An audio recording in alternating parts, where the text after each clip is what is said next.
You know, the one big question, or we might say the one question in three parts, that has been asked since the beginning of time, is the one that nobody seems to have an answer for. The great question is, where did we come from? Why are we here? And where are we going? Now, to go on century after century without really giving much investigation to this subject seems remarkable. We would think that it would be the first thing everyone would think of. But I suppose it's been the frustration of not having a good answer. But the fact remains that until we have some concept of our own purpose, it is very difficult to expect us to solve problems and make the proper progress in civilization. We are here for a reason of some kind. Most people are willing to admit the possibility of it. Others are not at all sure. Now, there are three schools of thought on the subject. The first is the materialistic. And this school is very simple. We are here for no reason. We are simply a continuing pattern of accidents. We will continue as long as we make mistakes, as long as our processes of perpetuation go on, and when that ends, we end with it. We came from nowhere in particular. We are going nowhere after we pass out of here, and our little life is rounded by a sleep. Now, this is not very satisfactory. It has helped to establish one of the most difficult situations we face, and that is materialism as a way of life. If we're going nowhere, if we came from nowhere in particular, and are here for no reason in particular, then all ethics, morality, culture are illusions. We are simply something that is going to be active and animated as long as we breathe. As soon as the death hits, we are finished. There's nothing more to be expected, nothing more to be hoped for. Well, many people in the modern world have been following that belief. In fact, it is regarded as the intellectual, superior attitude. It explains everything by denying everything, and expects to build upon this foundation an enduring culture. This materialistic point of view is obviously a perfect reason for the trouble we're in. If there are no principles in life, if there are no realities, and each individual lives for himself and for what he can get, and all will lie down and sleep forever, there is very little meaning to existence. There is no hope, no purpose, no outlet into the future, no fulfillment of dreams or hopes or aspirations, simply this dogged continuance of birth, death, and decay. Well, for a long time we considered this as to be rather an elegant attitude. But now, in the emergencies of life, we are not quite so certain. We're a little worried. If all there is what is here, and all we can do is what we have done, and some more of the same, the future does not look very bright. Now, the second point of view is the theological. The theological point of view has been held in all parts of the world by various groups. But strangely enough, theology is not consistent in all of its branches. All theologies do not have the same beliefs, but all of them do believe that the human being has a reason for existence. The theology believes that man was created by a divine power, that he is here to fulfill a divine destiny, and that after he is finished here, he will depart to a place of punishment or reward according to the merits of his life. Well, this seems like another neat package, and it has been followed and accepted.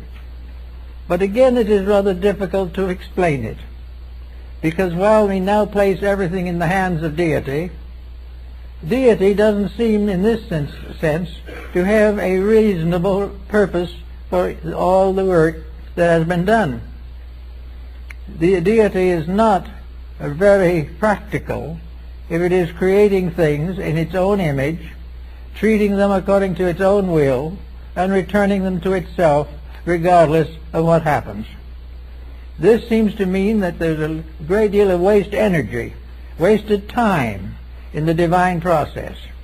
If all things are created by deity, they could have been created correctly in the first place, and that would have been the end of it. We would all be good, we would all be enlightened, and we would all be children of the eternal. This is not the way it is.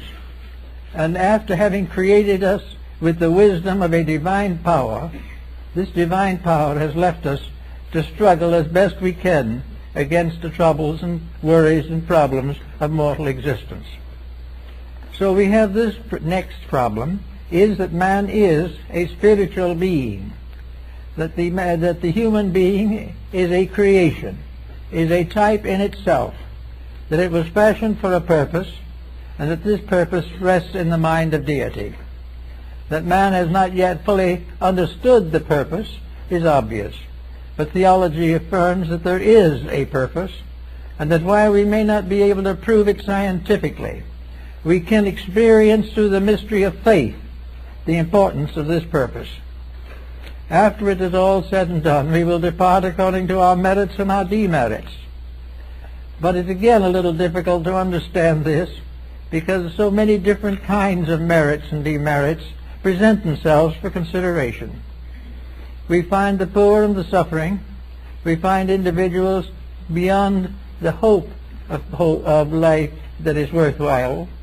We find wars and pillage and all the difficulties and inhumanities of man to man, and we wonder how all this can exist within a world created by a benevolent deity. So again, there are questions, there are doubts, there are problems as to how many people are good enough to go to heaven and how many people are bad enough to go to hell. There seems to be a sort of middle distance where most folks mingle in a confusion of virtues and vices. All of this seems to indicate a very inadequate explanation of the realities of existence. There should be something better than this. It is something that has been accepted on faith. Well, faith is a wonderful thing, and we all have to have it. But we'd like to see a certain reasonable demonstration of the verities of faith. We like to believe that behind and beyond all of our human uncertainties, there is a divine or universal plan of some kind suitable to meet the needs of all these creatures. Not only human, but all the other creatures of nature. For we are told in many religions that all creatures, great and small, are part of the great pilgrimage of life through matter, which we call evolution. The third approach to the matter is the philosophical approach, and that is very largely in the keeping of Oriental peoples, or was, although it was held in high esteem by the Greeks, and it also came into some play in the early Roman Empire, and that is the doctrine of reincarnation. Reincarnation makes the life of the individual only a chapter in a larger existence.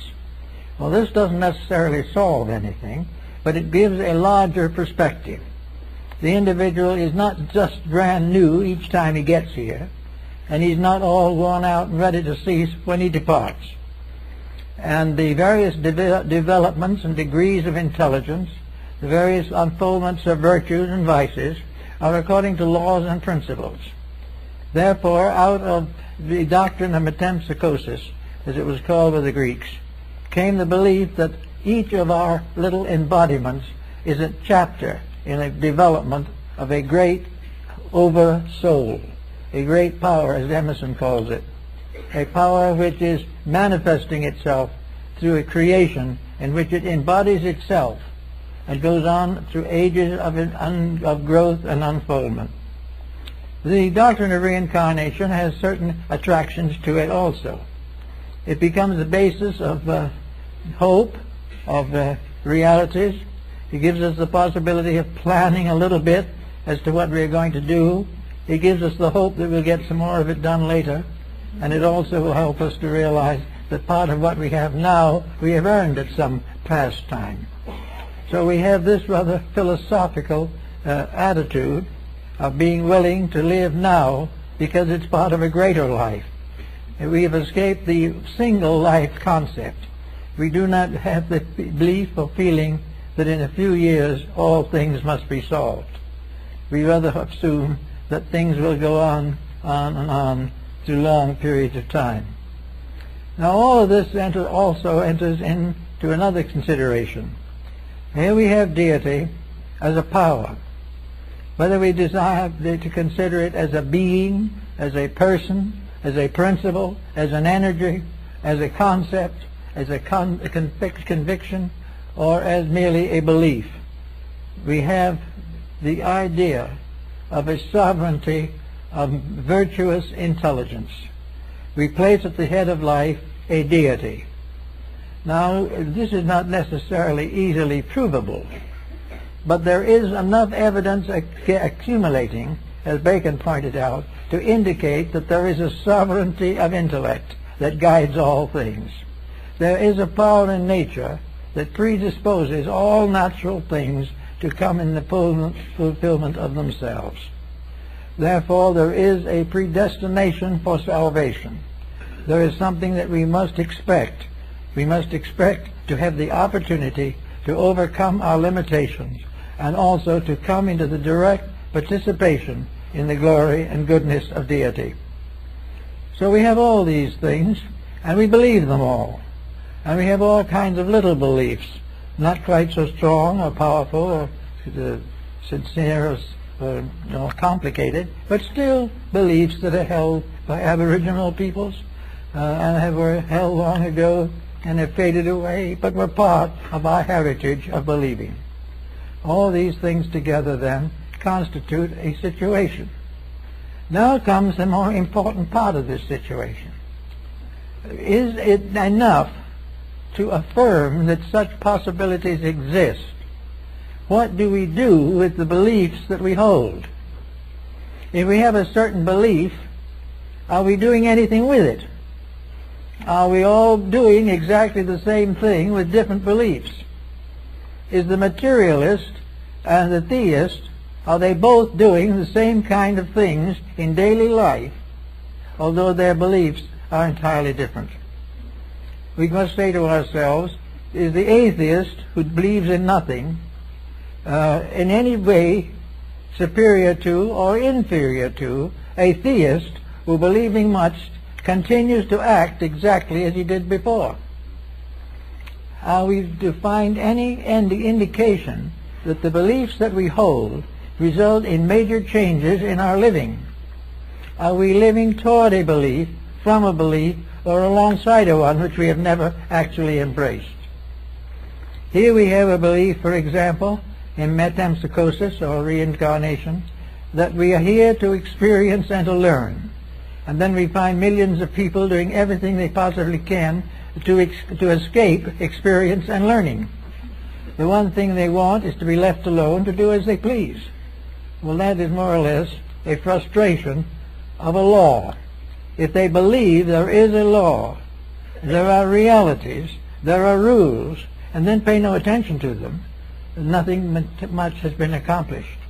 Even the most beautiful of all beliefs dies of burning if nobody accepts it. So we have individuals now who believe they will live again, but are not building anything to use if they should live again. They're quite certain they will be back, but what will they be like when they come back? What were they like when they came here this time?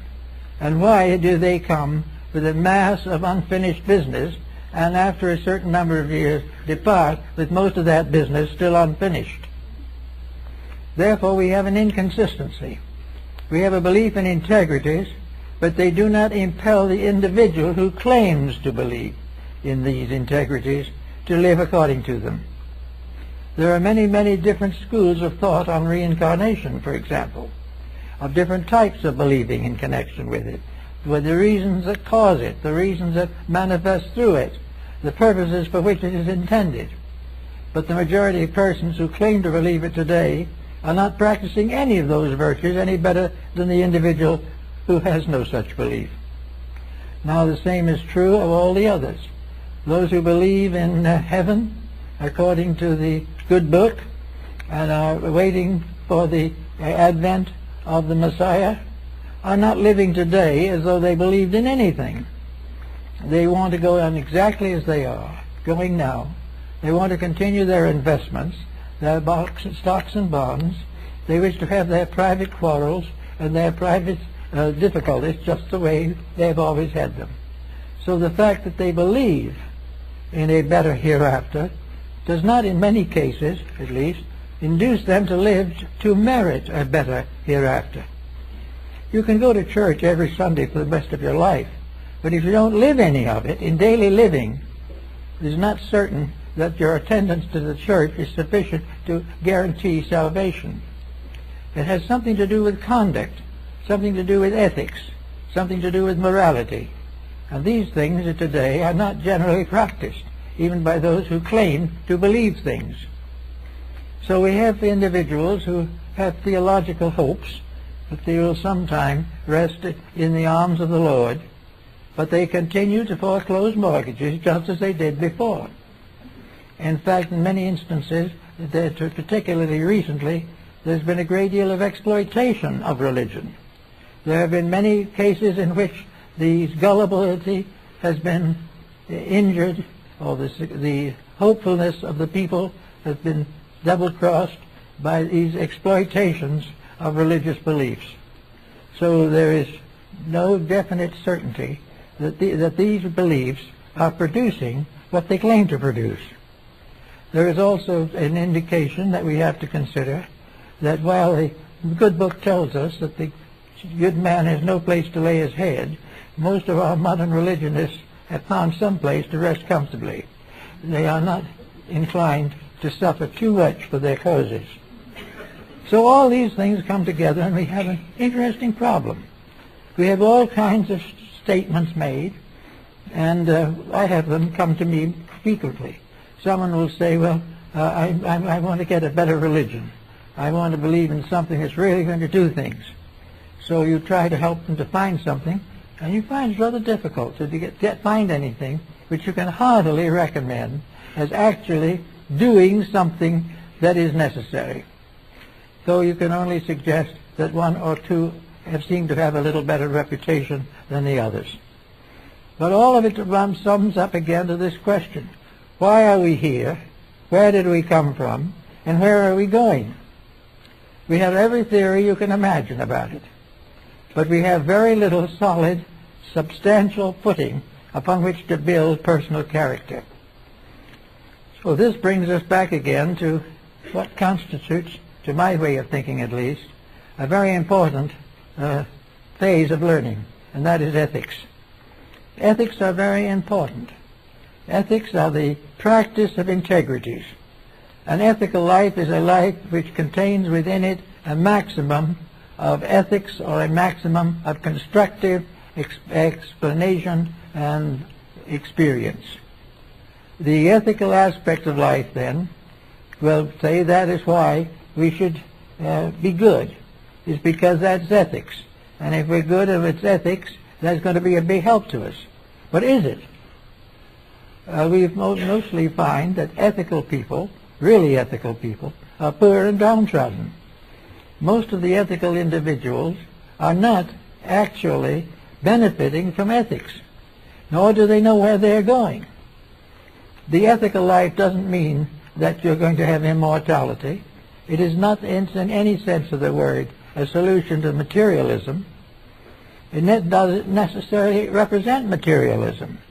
The individual, ethically, could be mortal and disappear into the earth with his ancestors, and still he would have died a good man, where in some other belief he might have died a bad man. But these things do not seem to solve anything. So we come in the end to the great problem that has faced us from the beginning of time. What kind of a world do we live in? Now we would think it would be quite easy and pleasant to depend now upon science, which has done so much to expand our understanding of worlds and world conditions. Science, therefore, might well describe the kind of universe or the kind of nature that is permeating all experience or is justifying all the worlds in which we function in our daily living. But now science also has its limitations. Science, for some unknown reason, has never quite been able to get its way into a true universal ethic. Science is exact as far as it goes, but most of its exactness has to be revised occasionally. There is no true, complete system of approved and immovable ethics in science. And without ethics, science is dangerous. And with ethics, it could be very constructive.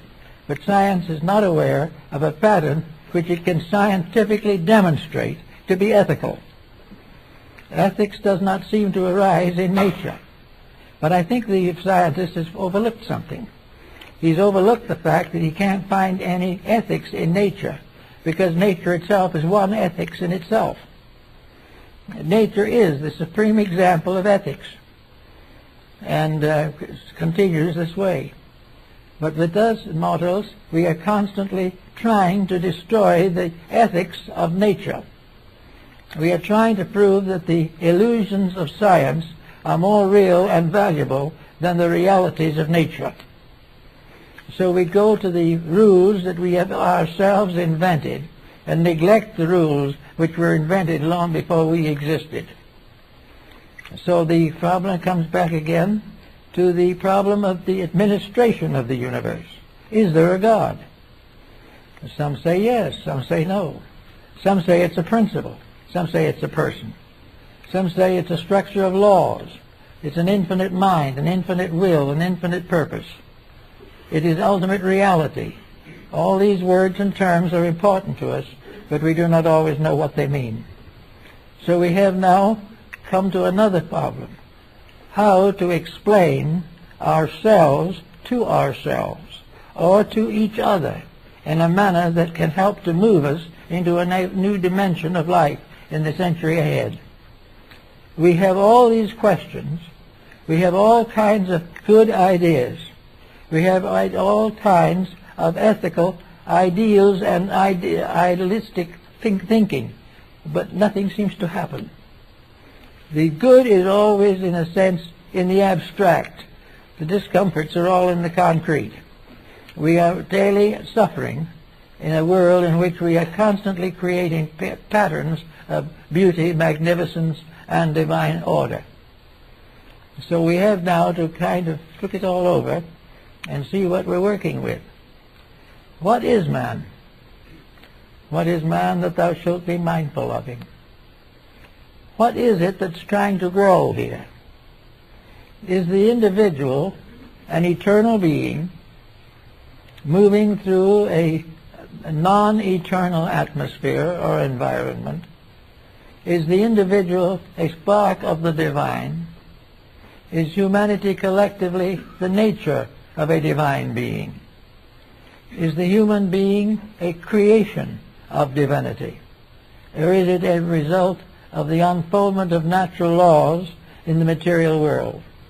The question of man's place becomes terribly important in determining his future.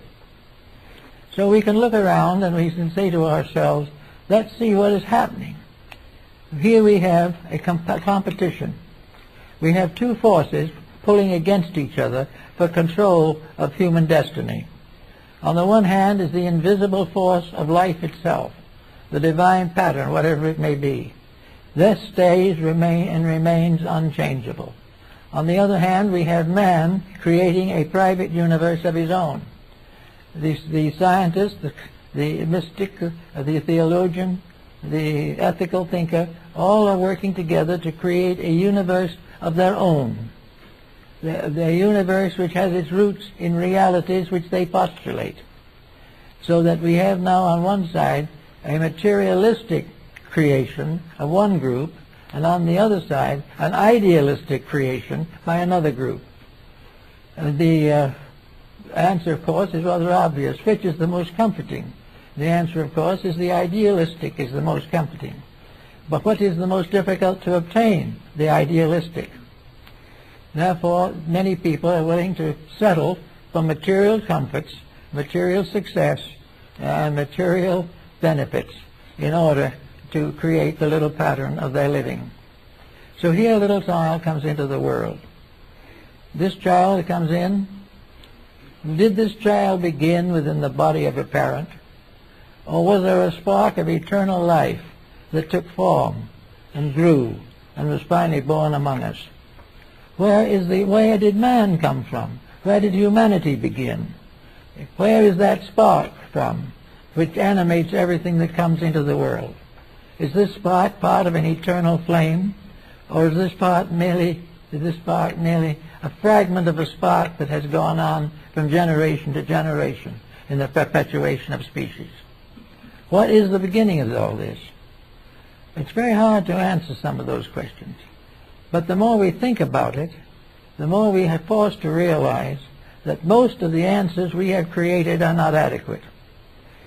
The answers that we have come from our ignorance rather than from our wisdom.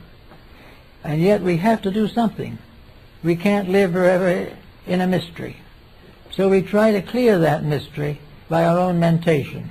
We try to think our way out of this mysterious situation which we have created for ourselves.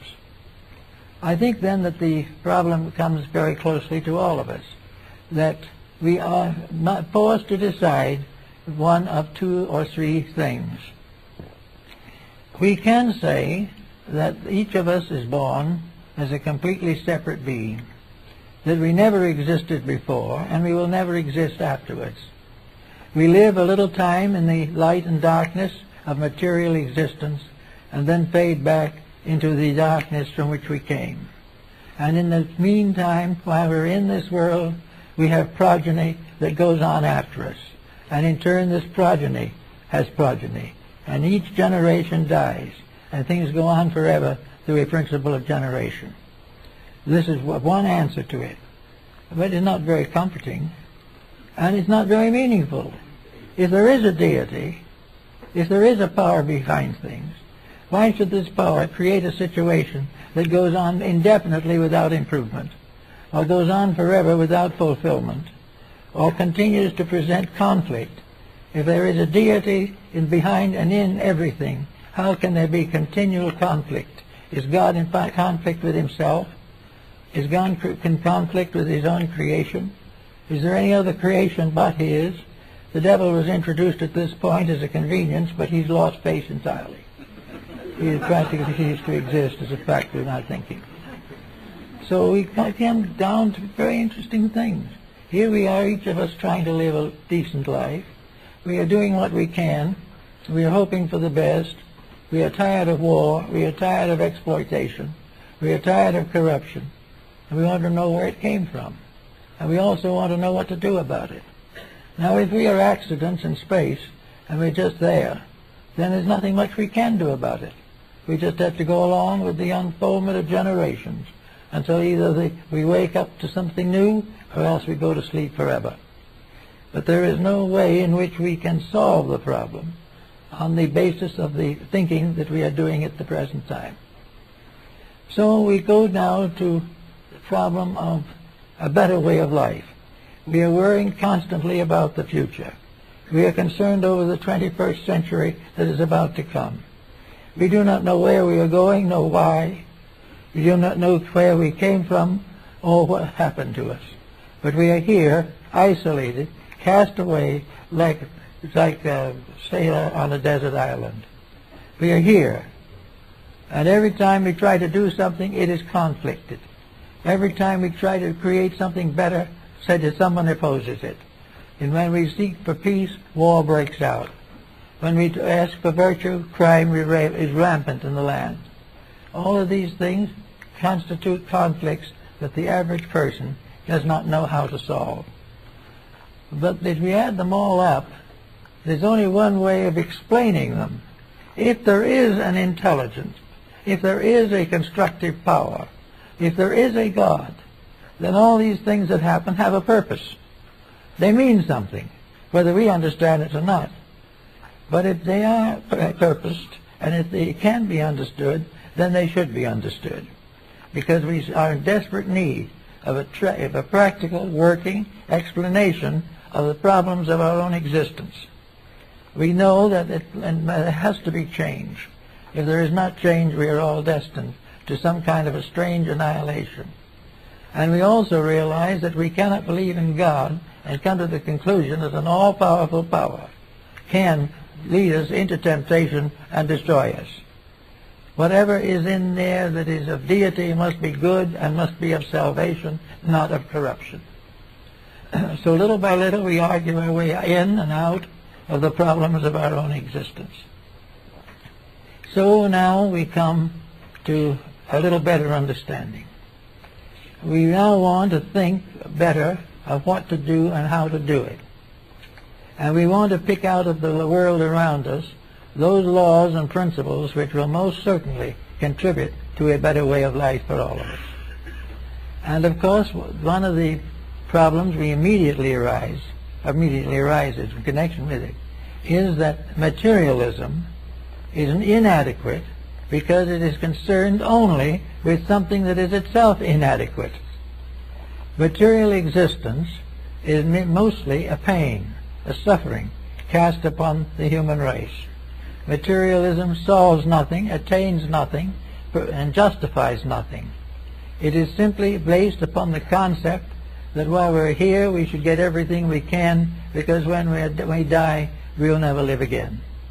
Therefore, to be completely objective, to strive for the immediate fulfillment of things is the materialistic answer. And we find it today in narcotics, in alcoholism, and all these things, that the moment of joy, the great moment of fulfillment through corruption, ends in the destruction of all concerned. So that is not the answer. Then we look to the various faiths of the world to find if we can find among them an answer. We do find one thing in the faiths that is important, and that is that faith has to be faith in something. Faith has to be an endorsement of some value, of some recognition. And the theist can definitely discover a very reasonable cause for faith, or a reasonable explanation for it. Faith becomes a constructive believing.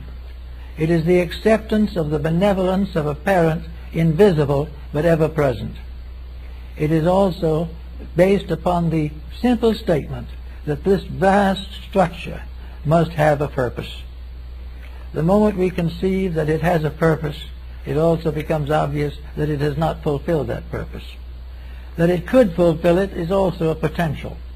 We are therefore concerned in religion with the faith in the reality of powers that will serve, will save, and will perfect the creation of which we are a part.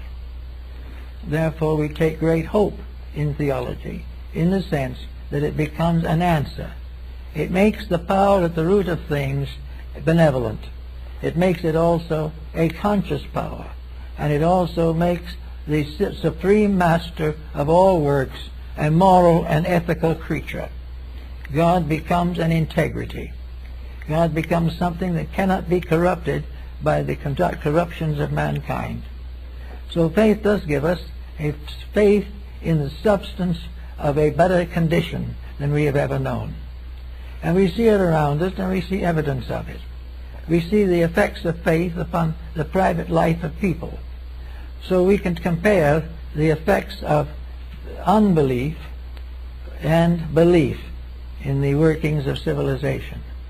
We see the materialist, we see no good come out of it.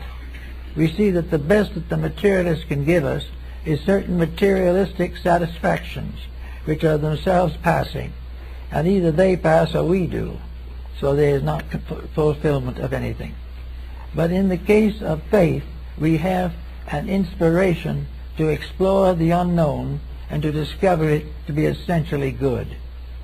Faith, therefore, gives us a belief in the final integrity of life, and that we can all, to one way or another, can unfold and become part of this integrity.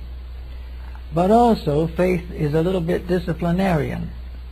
Faith in any belief, as in religion or ethics, is an operating force. Therefore, an individual who has a faith must live it. If he believes certain principles, he must apply them. A faith that is in the mind but violated in conduct is of no value. So we have lost most of our essentials of faith as we've known them, simply because they have been corrupted by ulterior motives. But corrupted or uncorrupted, it remains. The faith in a power greater than ourselves is one of the foundations of survival. It's the foundations of going on to something.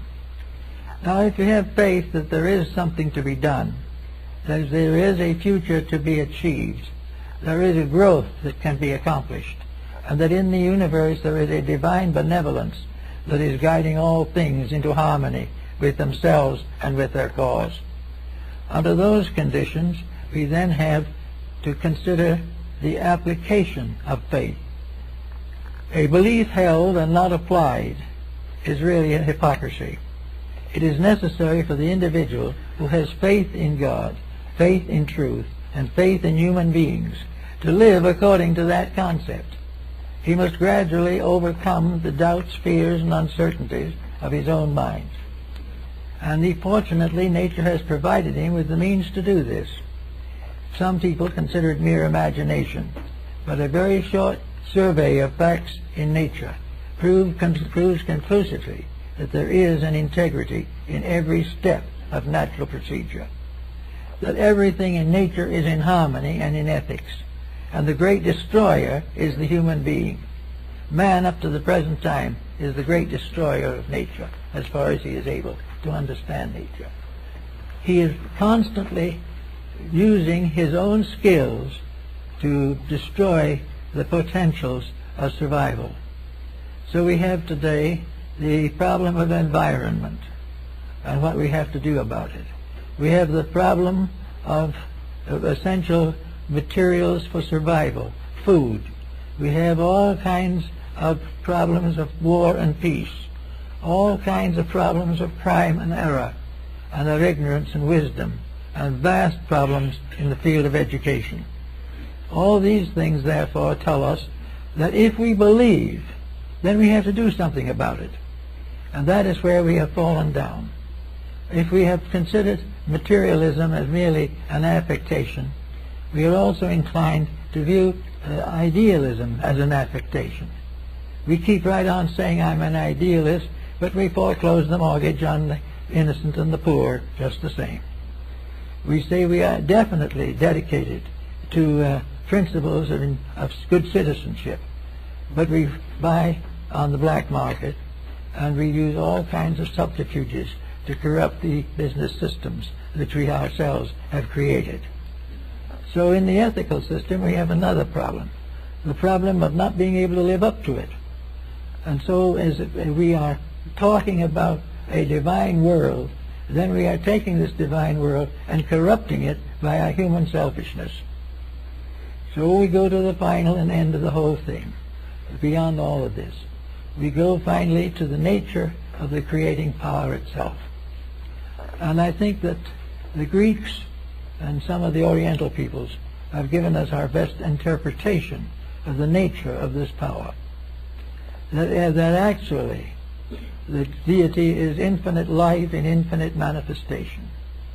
That everywhere in the world there is evidence of one tremendous creative power.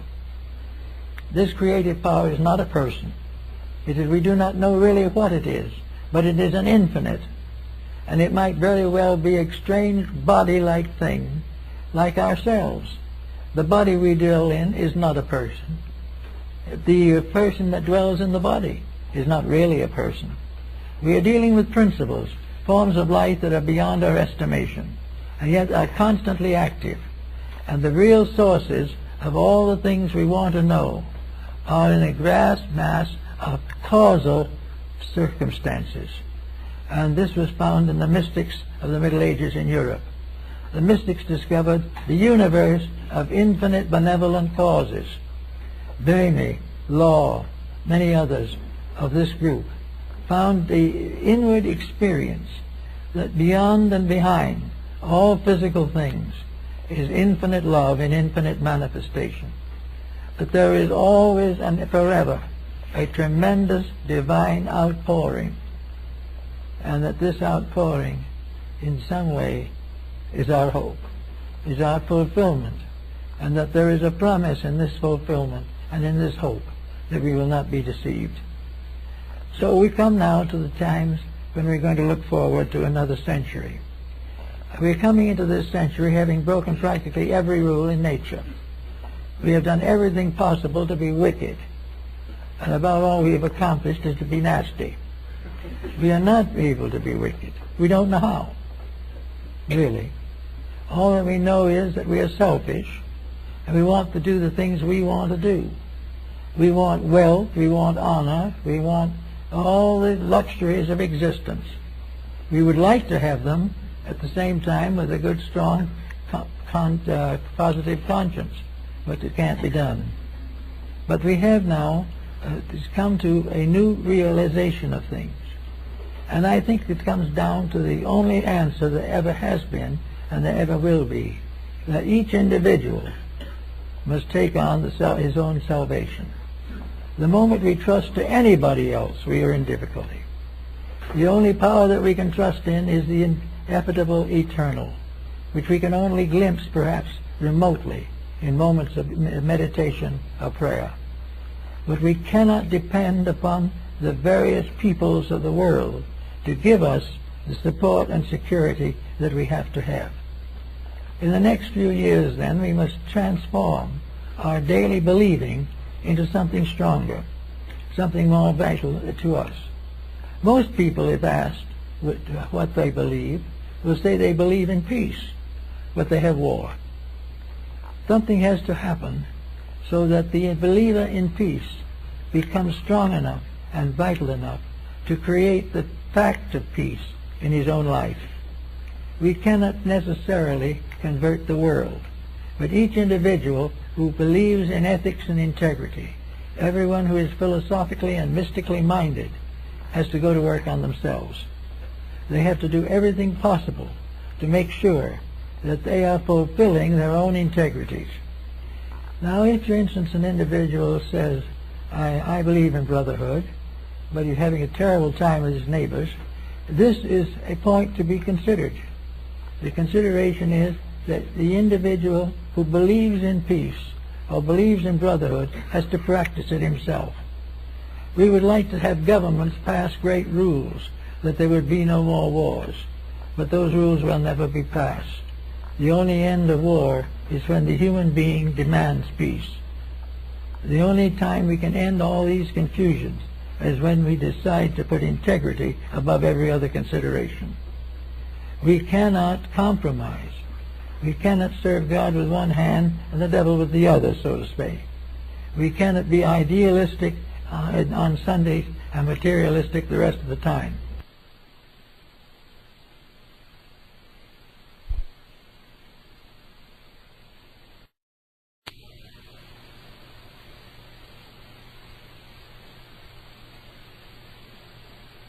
Now, looking around today in the development of various religious beliefs, we find something that I think we should bear very carefully in mind, that we are finding new ways of expressing our integrities. There are new beliefs coming along. Some of them are pretty bad, some of them are pretty good, but all of them have some bearing upon the recognition of the need for change. We've got to move from theory to practice. We've got to stop talking about brotherhood and start practicing it. We have to gain gradually the strength to dominate the mistakes which we are inclined to make. Now, to do that, we have to have some kind of strength. We cannot be strong internally if our philosophy of life is based on an incomplete pattern of believing. We cannot have the strength inside if we do not have certain values inside. We have to recognize as superior to all considerations the infinite purpose that is locked within ourselves.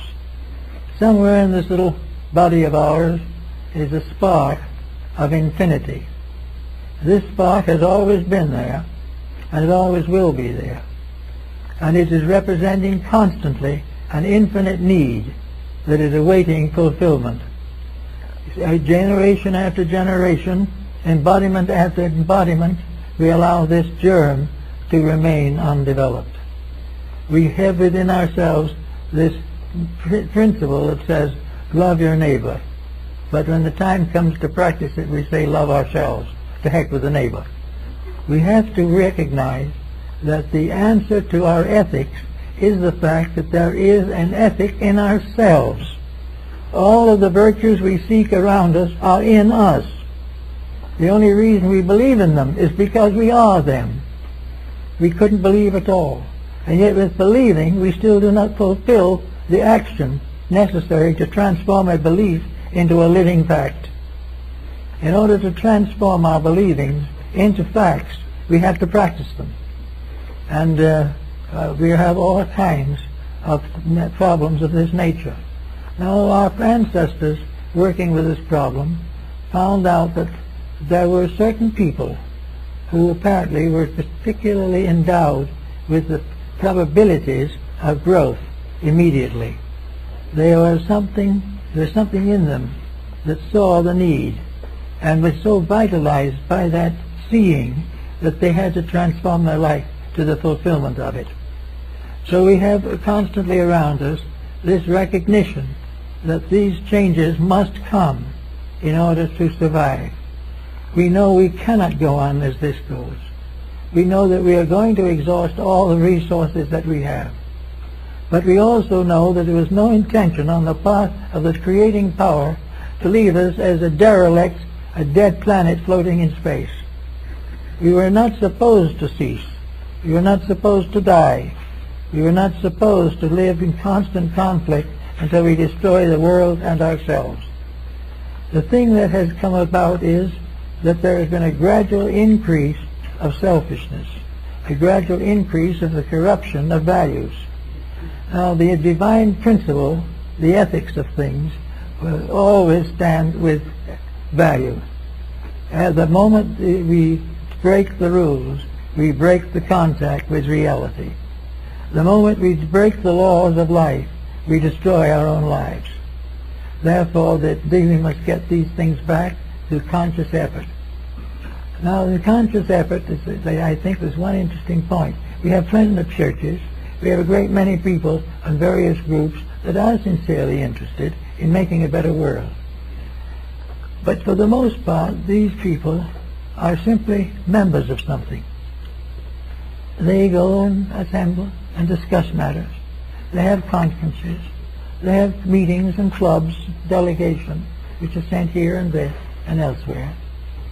But all of it, in a sense, has to do only with a kind of talking. It has, again, a statement of what is necessary, but not a doing of what is necessary. We have got to begin to take hold of ourselves and look ourselves over something like this. Well, someone can say, well, I think I want to be more peaceful. I want to have understanding. I want to have, as my years advance, I want to have a gentle life. I want to have a friendly life and a kindly one. Well, that's fine. But between that kindly life and our present state, there are a few problems to solve.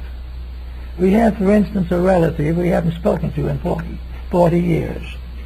And one told me one day, if they ever speak to me, I'll drop dead. Now, this person, with this attitude, has become an active member of a religion. But they still hate the relative, just as they did before. In other words, it does not change the attitude because they change the name of the affiliation. Another individual is very much against everything because they've had 2 or 3 bad marriages, and they'll never get over the loss of the money that they wasted, or the time and health that was expended in these conflicts. Therefore, they want peace. They want to live in harmony. They want to nourish the good life. but they also want to remember to the bitter end that they were deceived and deluded by material circumstances. Another person still has all their life been a bit of a gormand. They've eaten things they shouldn't eat, all that type of thing. So around 50 they get chronic dyspepsia. And when they get chronic dyspepsia, well, of course, one of the first things they do will be to join a religious organization, because that's very good for dyspepsia. But the trouble is, after they join it, they do nothing to change themselves, and the dyspepsia stays. So we find a member of an organization demanding or hoping for good health, who joins the organization and remains sick. Or maybe get a placebo for a few months or so, takes on the emotional stress of joining, but after a while gets right back where they were. Everything that has to do with growth, as the Greeks pointed out, and also most of the Oriental peoples, and even the Near Eastern peoples, the beginning of a reformation of living is an acceptance of discipline. The individual must prove his own integrity, or he cannot go on in the development of his spiritual resources. Now, it doesn't mean he may not try, but there is an automatic function that the individual who does not improve his own nature will not receive instruction reserved for those who do improve their natures. All the paths that lead to wisdom, true wisdom, are through purification, through dedication, and through the gradual restoration of integrities. The individual who wants to be wiser has got to live better. And they've got to live better before they become wiser. They cannot assume that when they fill out a blank or something of that nature, that they are ready for advanced instruction in something, when they have never corrected one of their own shortcomings. His constant need for growth calls for a constant increase in discipline. Now, as the Greeks pointed out very successfully, when you grow, the instruction comes. The problem of finding the teacher is not very serious, because the finding of a teacher means that the development within the person makes it possible for them to recognize a condition superior to that which they before held. So that in Greece, those who really wanted to get wise, true wisdom, went through periods of discipleship and novitiates. The Pythagorean school required 5 years before it accepted a pupil for the development of higher things. Before they went into meditation, before they went into esoteric doctrines, before they studied rounds and races and all this type of thing, they had to do the discipline of purification, regeneration, and in a sense, relaxation. They had to clear their own mind of its fables and foibles before it was available for the study of realities. Therefore, the individual who joins up, already burdened by every problem they can think of, joins some religious group in the hope of it curing them, should stop and remember that that is not the way nature does it. If they cure themselves, then the religious group can help them to grow. But as each individual must correct his own faults, and no doctrine is a panacea for the failure of the person to discipline his own nature. So we now have this problem of going on forever, which we suggest in the title of our lecture this morning. Here we are, wondering what that goes on. How far do we go? Who knows? Who knows what lies beyond any point that astronomy or physics or even higher mathematics have pointed out? We are in the presence of an infinite life in infinite manifestation. We are in the presence of eternal realities unfolding through us and becoming clear as we become clear, and becoming confused as we become confused. But all through this entire process, there is an infinite going. We do not know what is next for man. When humanity makes the adjustment to the present problem and outgrows itself what's going to happen to it? There have been various Oriental beliefs and so forth concerning what is going to happen to it. The entire internal structure of the human being will change as them ethics and them integrities change. In Raja Yoga, for example, the two great systems of the nervous gangliated centers of the sympathetic glandular structure and the central nervous system. These two are like the caduceus of Hermes, two serpents wound around the spinal cord. As man unfolds, these two are going to become one, and the two nervous systems will unite, and in so doing will ever end the conflict between the cerebrospinal and the autonomic nervous systems. This means an entirely different humanity, different in appearance, because appearance must take on the needs of the powers within the body. Differences of opinion, but always a greater growth, by means of which new revelations of internal power are represented. Also, with each of these discoveries there comes another sensitivity. Today, through the abuse of psychic faculties, we can get into serious trouble. As these faculties become more and more developed, as the esoteric side of our own consciousness is released, we are more sensitive than we ever have been now, or could be now. And the Lord might cause us a headache now if we knew more and were more informed, and we made a mistake, particularly intentionally. We tried to corrupt or misuse power. We would find a tragedy far greater than would face us today, because we know more, and the more we know, the more is expected of us. The more we grow, the more growth becomes natural to us, and the time will probably come when the human being will become very much more complete than anything we see today. The human being will be able to perpetuate itself. It will have its own ways of life and death. It will have its own bodies and patterns which may not even resemble what we have now, but always it will be a growth towards reality. And reality is always one thing, a kind of perfect harmony, in which the individual's life is in perfect harmony with the divine life stream. Until we are in harmony with the stream of life, we will suffer. But when we become able to join in with growth as a principle, growing in as in integrities of these fronts, we will find that we have come a long way on our journey.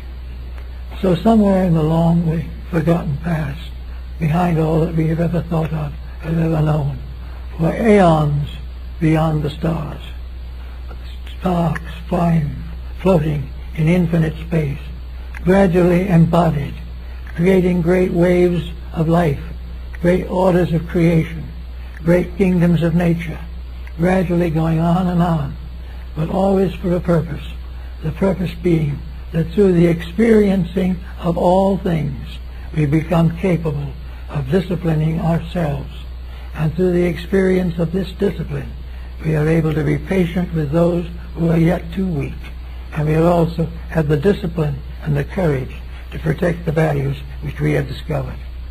The whole world of religion and the world of ethics is man learning to respect that which is best, and having learned to respect it, learns to practice it. And all this is part of the growth. We don't know where it's going to end. We hear people, and the gods are referred to as ever-living, eternal powers in space, far beyond anything we call galaxies or black holes. The great universe of visible phenomena gradually fades away. Little by little, the worlds become shadows, and a new world reveals itself, a higher step in the great laws and practices of creation. And in this higher step, we go forward. Forward to what? We go forward to a destiny for which we were intended. For it must be remembered that in a sense we are all gods in the making. And when we become gods in reality, we will be the most humble of all creatures. We will not be proud that we rule. We will be sad that we cannot rule better. Little by little, life is coming to every atom of space. Every tiny molecule must grow up. Every grain of sand must become a star. And we are part of the carpentry. We are part of the working crew that brings this about. We are already transmuting all kinds of forces within our own bodies. Our own alchemy is at work. Our own Kabbalah is estimating and studying our proportions. Our understanding of astronomy is broadening out to recognize the universe of values rather than of the universe of forms. Everywhere we are growing, and growth begins with sincerity. And sincerity begins with the realization that as long as there are mistakes in our own thinking, we are going to suffer, at least a little. But if we correct these mistakes, we will then become disciplined servants of the largest and most noble of all causes, the regeneration of universal life and the fulfillment of an infinite plan that is beyond our comprehension.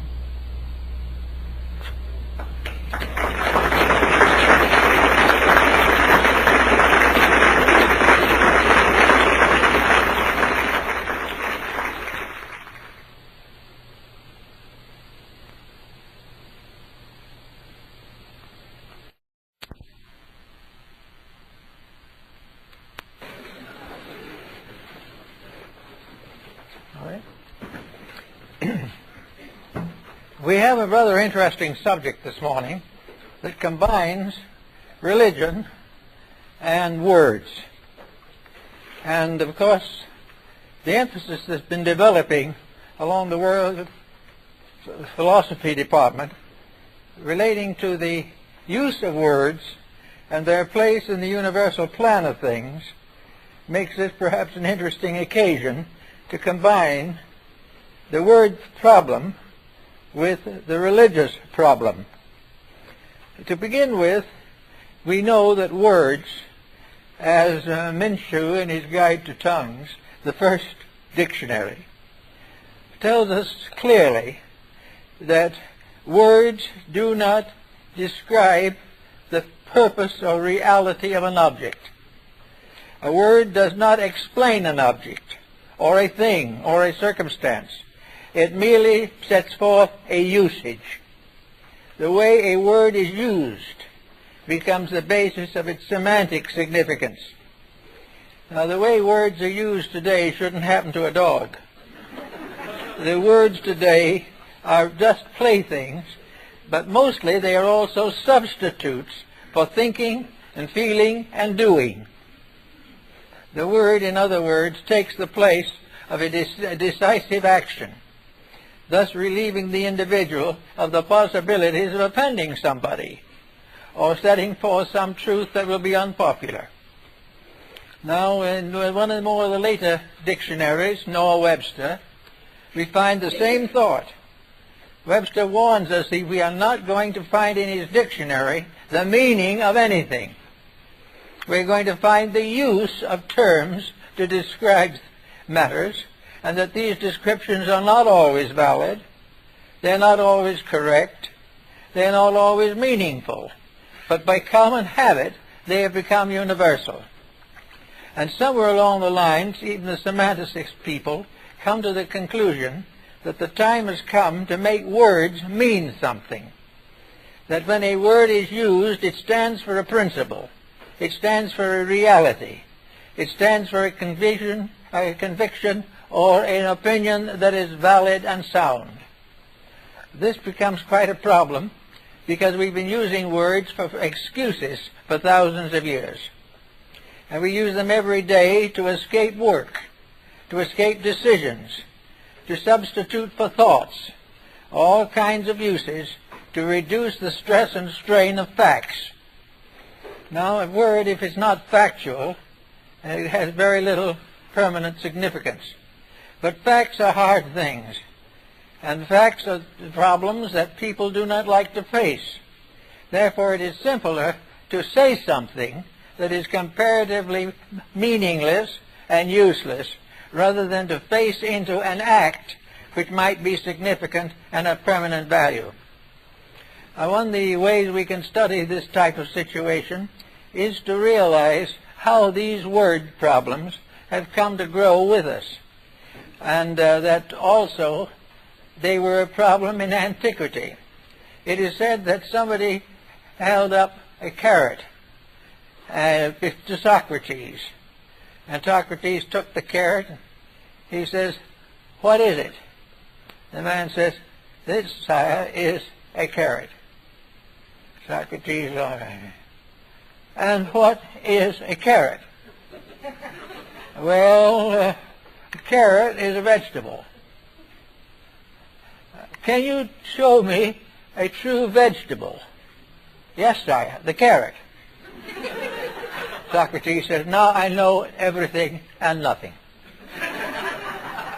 Now this is the type of way we use these terms, probably a little more effectively, a little more cleverly, but essentially this way. We use words for substitutes, for thoughts, for feelings, and for actions. And the result is that they become excuses for the perpetuation of ignorance. Now, this seems difficult to believe because words are very glamorous things. We make beautiful poetry over them. We make great speeches upon them. We do all kinds of things, and we name legal holidays for them.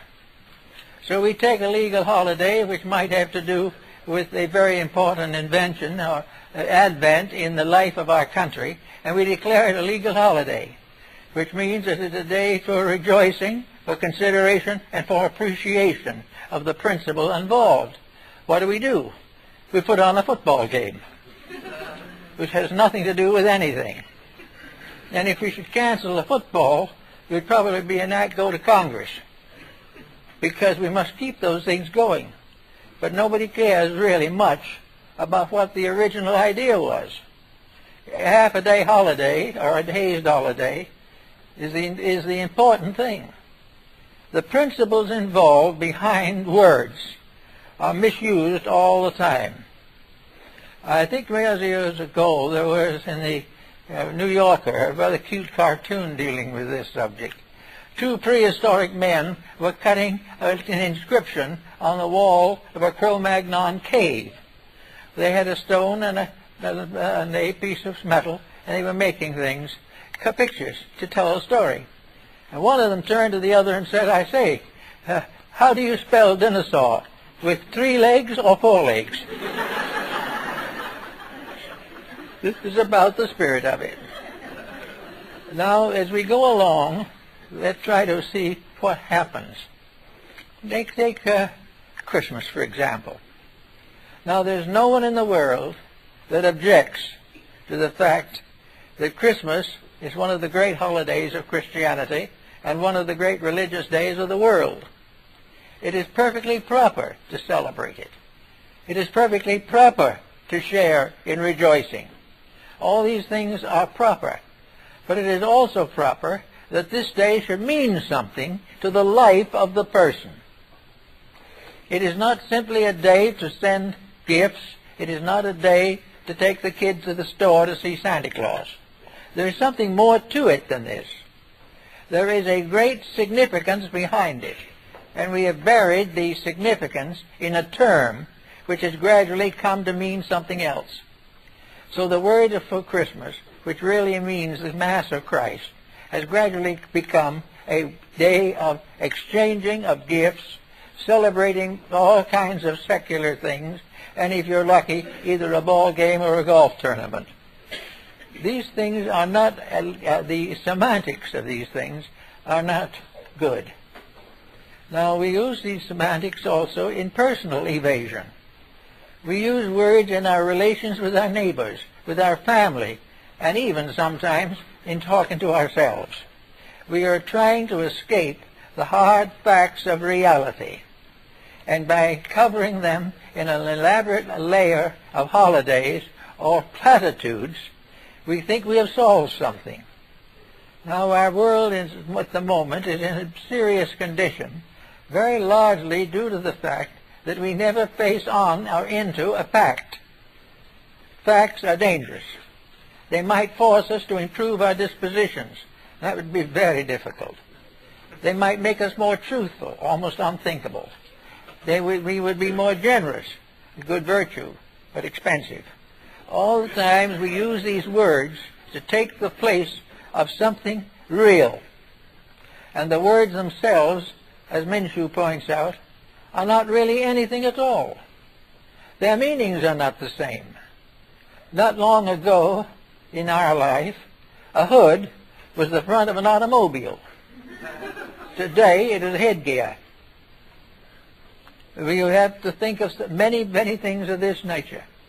All words change with the customs of the time. They change with the dominant class of a group. They are influenced by education, by scientific discoveries and so forth. And speaking of scientific discoveries, we must realize that words are not necessarily answers or solutions. They are merely terms given to things for which we have little or no actual understanding. So everywhere we conceal ignorance with long terms that seem important and valuable, but they are not the answers to anything. Now when we get further into this semantic problem, we come to the conclusion, as one expert, I think it was Kajipski who makes the statement, that probably the answer to the semantic problem is to keep quiet. The only way to get away from a misstatement is to say nothing. Because almost anything you say will be misunderstood by somebody else, and as we look into politics, we will realize that we're in the midst of the greatest mass of this type of problem in the world. The semantics of government are incredibly bad because they have nothing to do with facts, and yet they are built up to resemble facts, but the facts remain untrue. And the realities of the matter are not discussed. There's hardly a paper that comes into print today in which we admit, frankly, that we are trying to conceal something, misinterpret something, or find a virtue in something we know is not very good. All these things cause the average person to sit back and believe that we live in a highly intellectual era. We are pretty smart people. We are smart enough to deceive ourselves and each other, but not smart enough to think straight.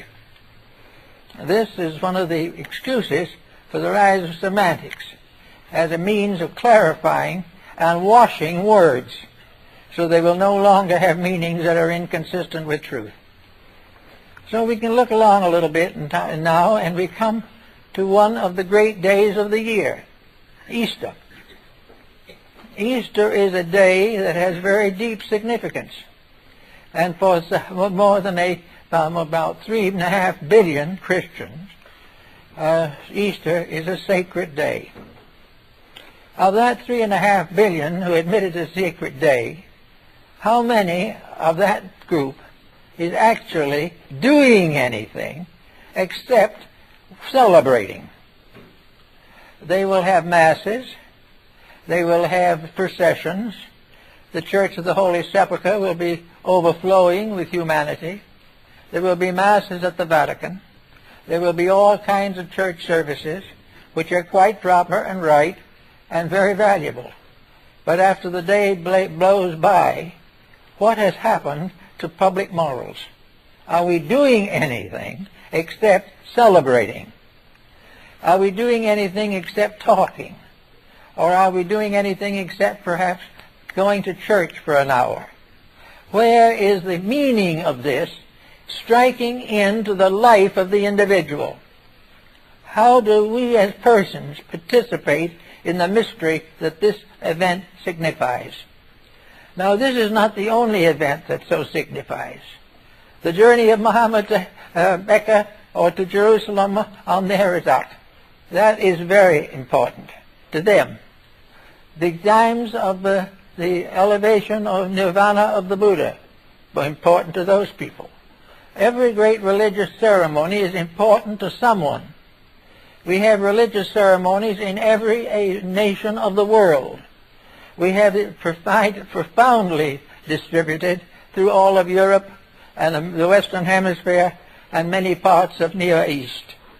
And yet this is the area where the great wars are being fought today. We have the ceremony on the proper day, we rejoice, and the war begins the following day. This is one thing that happened in World War I that became quite a scandal, that the wars were not quite as well and tightly set as they are now. In trenches in Europe, on Christmas Eve, they suspended the war and both sides celebrated together. And the war continued the next day. Now this is kind of something that we ought to think about. Look through politics, look through economics, look through education, and see what effects these important events have upon the life of the individual. We have no reason to need any form of ethics that is not available. This is here. But instead of ethics, we phone somebody and wish them well. Now, it's perfectly right to wish them well. I think some little ceremony, particularly to lonely, tired people, is very gracious and very beautiful. There's no reason why we should not continue to make all efforts to bring peace, happiness, and remembrance into the lives of those we care for. But there is more to it. There is something that should change us. They should do something to jealousy. It should do something to cruelty. It should be able to change neglect of the old and the young into something better. All these occasions are therefore spiritual opportunities, occasions in which we may be a little better than normal. And now everybody is worried, and we are all worried a little bit, about the high price of greeting cards. Funny these days we'd be paying $5 for an Easter card at present rates. Well, if it is a hard thing to do and we can hardly afford it and somebody we know will really be helped by it, pay it. But not make a habit of buying it and then having your friends or neighbors sign it and forget all about it. There is no reason why every word should not be backed by an integrity. When we say, I care for you, we should mean it. It should not be whispered twice a year and forgotten the rest of the time. There is this problem of the use of words. Now we have come to the point where words become a substitute for action. The words we use today cover the whole period of what we should think, what we should believe, and what we should do. We consider these words as substitutes for sacrifice, for thoughtfulness, for honor, and for good nature. And the result is we haven't very much of any of these characteristics, because you cannot buy understanding and integrity without something more than a word. It needs to have an action. It needs to have a reality behind it, which is going to carry through from one generation to another. I've known a number of people in retirement homes who once a year or twice a year, and sometimes a little oftener, receive a card from some relative, wishing them well and hoping that they're happy. This is not the real answer to this situation. The Christmas card, the semantic answer, is not the answer. Somewhere the answer lies in action. The thing that the words, semantically speaking, cannot provide is a changing action, something that becomes a valid force in a direction indicated.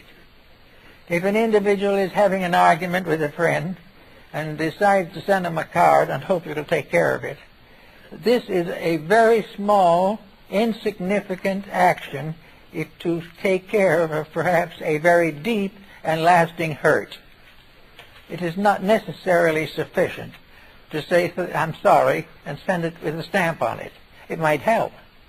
But wherever there is a misunderstanding, there is the blessed privilege of correcting it, of making it real.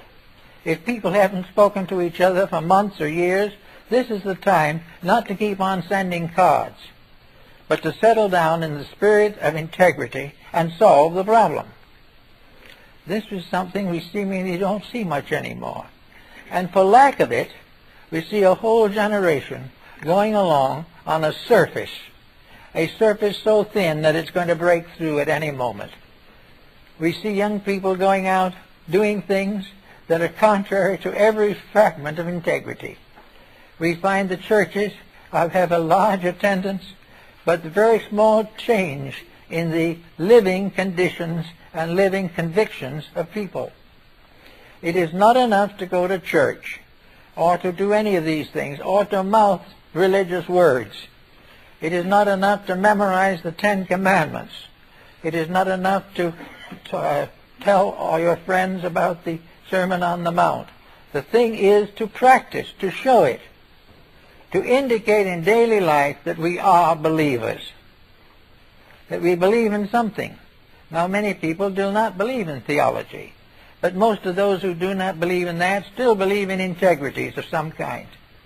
Let these integrities be, therefore, the symbols of our beliefs, the symbols of our remembrances, the symbols of the fact that we are going along side by side on a narrow road, and that one of these days we are going to leave the road anyway. In the meantime, let's be pleasant with those on the road with us and try to get something that will make it understandable. Now, Kawakawa, in his studies on semantics, brings up a number of interesting points regarding the use of words.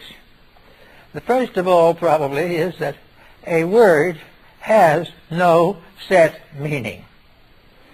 A word does not have a meaning that is inflexible, because it is not in itself a thing. A word is a device. It is something that has a momentary significance. When world changes come, the word changes. And even the definition of a word changes. And words that meant something in one century means something else in another. The word is merely an exchanging instrument to pass an idea from one person to another. And if this idea is valid, it can be useful. If it is invalid, it is merely a waste of time. Now we are suffering at the moment from a mass of invalid terms, terms that have no basic, vital meaning. One of these terms is honesty. Now, honesty does have some meaning for some people, but what? An individual who would never under any conditions steal from you and would now regard himself as honest will scandalize a neighbor, which is dishonest, and be perfectly convinced of it. He will find ways to do things to impose upon a friendship. He will do all kinds of tricks to accomplish something for himself under the name of friendship. And yet friendship is a nice word. Sincerely used, it is a good word. Used as it is today, it is merely a convenient term by which we win the respect of people and then exploit it. Most of our advertising is of this type. Advertising is not basically honest. It is dishonest in some way, but the dishonesty is carefully concealed under a false face, namely the apparent design to be of service to you. The answer is, the real reason is for them to be of service to themselves. So we have all kinds of dishonesty in advertising, which we cannot actually do much about, because the terms are so used that they can be interpreted variously, legally or non-legally. But here we have a world of people, most of which, as a world, believes in some form of honesty or integrity. And we are living in a society in which honesty is one of the rarest things on earth. These things tell us that little by little we are changing the meanings of words to fit the changes in our own integrities. And for the most part, the changes are a lowering of the standards. Actually, we use words of integrity that were really honorable 20 years ago. We use those same today. They are excuses for various kinds of chicanery. So here we have education. Are we supposed to believe that formal educators have no idea whatsoever that they are graduating potential narcotics addicts? Are they not aware of the fact that education is influenced by economic considerations almost solely?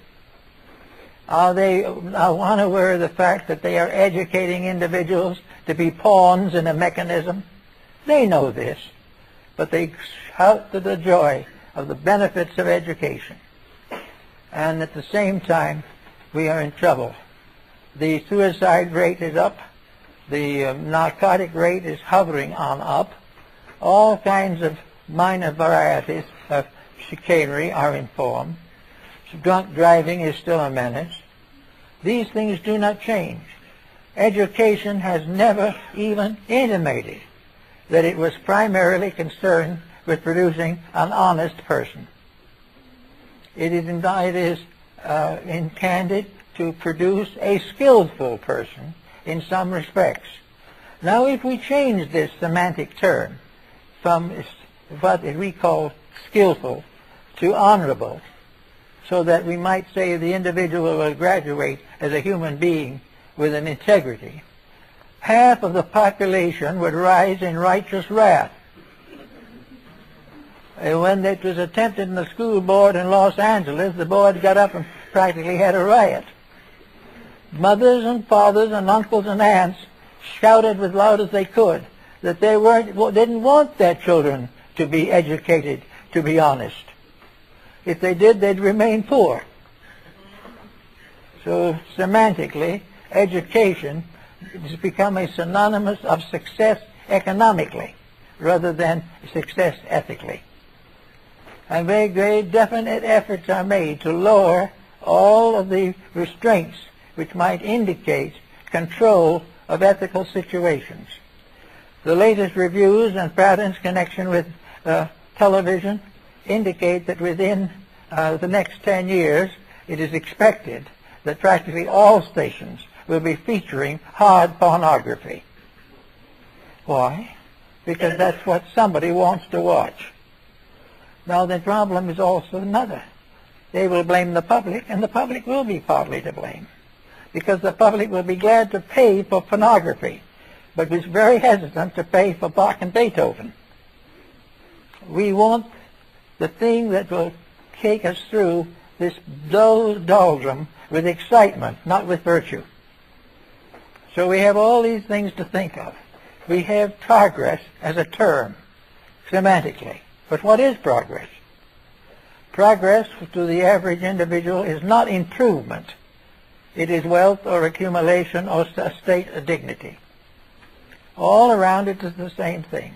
All these words that we used to love and they used to stand for such beautiful things are now simply covers for the propagation of selfishness and of general corruption. So the semanticist comes along and says it's high time to do something about this. It is high time to realize that we are kidding ourselves, that all these slogans of nobility with which we are surrounded are empty words. The semantic power of them is lost. They do not stand for progress anymore. They stand for a smug contentment in which the mind is perfectly willing to overlook integrities in order to keep friendships or keep business customers or to keep busy in one way or another. We have it in music. We have it in art. We have it in everything. Years ago, I was able, at an auction sale here in Los Angeles, to secure a series, not I couldn't afford them all, but a series of Tibetan tankas, or paintings, of the life of Buddha. So I secured the painting for the Nativity and the painting for him ascending to the Sita heaven to preach the doctrine to his mother. And I had three of them. And I found out why they wanted to sell these magnificent things. Beautiful. And they told me they hoped to get enough money by selling them to get a Picasso. And when they got it, didn't know what they had. Now, this doesn't mean that Picasso couldn't paint. It doesn't mean that Salvador Dali doesn't paint. It means that they all found out that they had to find a new definition, a new way of using the word art. They had to get a new semantic meaning for art. Art became something to be merchandised. If it sold well, it was art. If it did not sell well, it wasn't art. And anything that sold well wasn't art to start with. So we have these types of things, the same way in dieting, the same way in all kinds of self-improvement fields and so forth. Everything is to do something incidental, something that isn't real, not to get into the very substance of things. Now we have a great movement in religion today. We have a great movement of people towards a new concept of religion. So what would we say of, semantically, of the word faith? What is faith? And the semantic term is very simple. Something which is a belief in another source of strength. Something that has to do with building security of some kind in the person. Well, we look around to find out what faith is. And we find that today large parts of faith are invested in opinions, beliefs, faiths, doctrines that have no foundation in a security of any kind. We find that faith is simply, for the most part, the willingness of an ignorant person to accept the beliefs and doctrines of another ignorant person. It is the fact that the blind leads the blind. And when the time comes to make a solid stand, some individual will say, well, if I'm not to believe this type of thing, what should I believe? And if you suggest the Sermon on the Mount, they will look at you kind of cross-eyed. The idea of things that 2,000 years old is just too old now. We've got to have something better, something up to date. We can't go on the basis of love thy neighbor or something of this nature. We've got to go rather on the idea that our neighbor is open to our exploitation at any time. So all the words that we use have a tendency to get into bad trouble. We do not know how to say honesty, integrity, virtue. What is virtue? Virtue, it would seem, is a moral asset.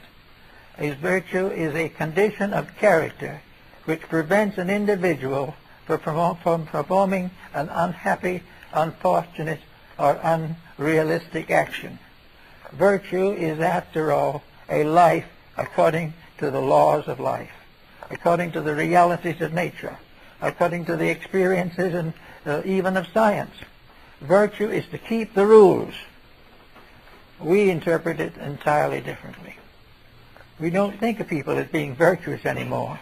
We think of them being smart or stupid. The problem of virtue doesn't even come in. So we go along and we buy products, and we read the ads. They're good for everything. There's nothing that they won't take care of. Then we find out that they are heavily loaded with all kinds of dopes and preservatives and insecticides and everything you can think of. We are supposed to overlook that. We are also supposed to assume that all these chemicals are perfectly healthy, which they are not. And if we doubt it and think the product should not be on the market, then the manufacturer will go into a conniption fit. We are interfering with his inalienable right to do as he pleases. So semantics gets against a hard time. And we come back now probably to our most important consideration, and that is its religious values.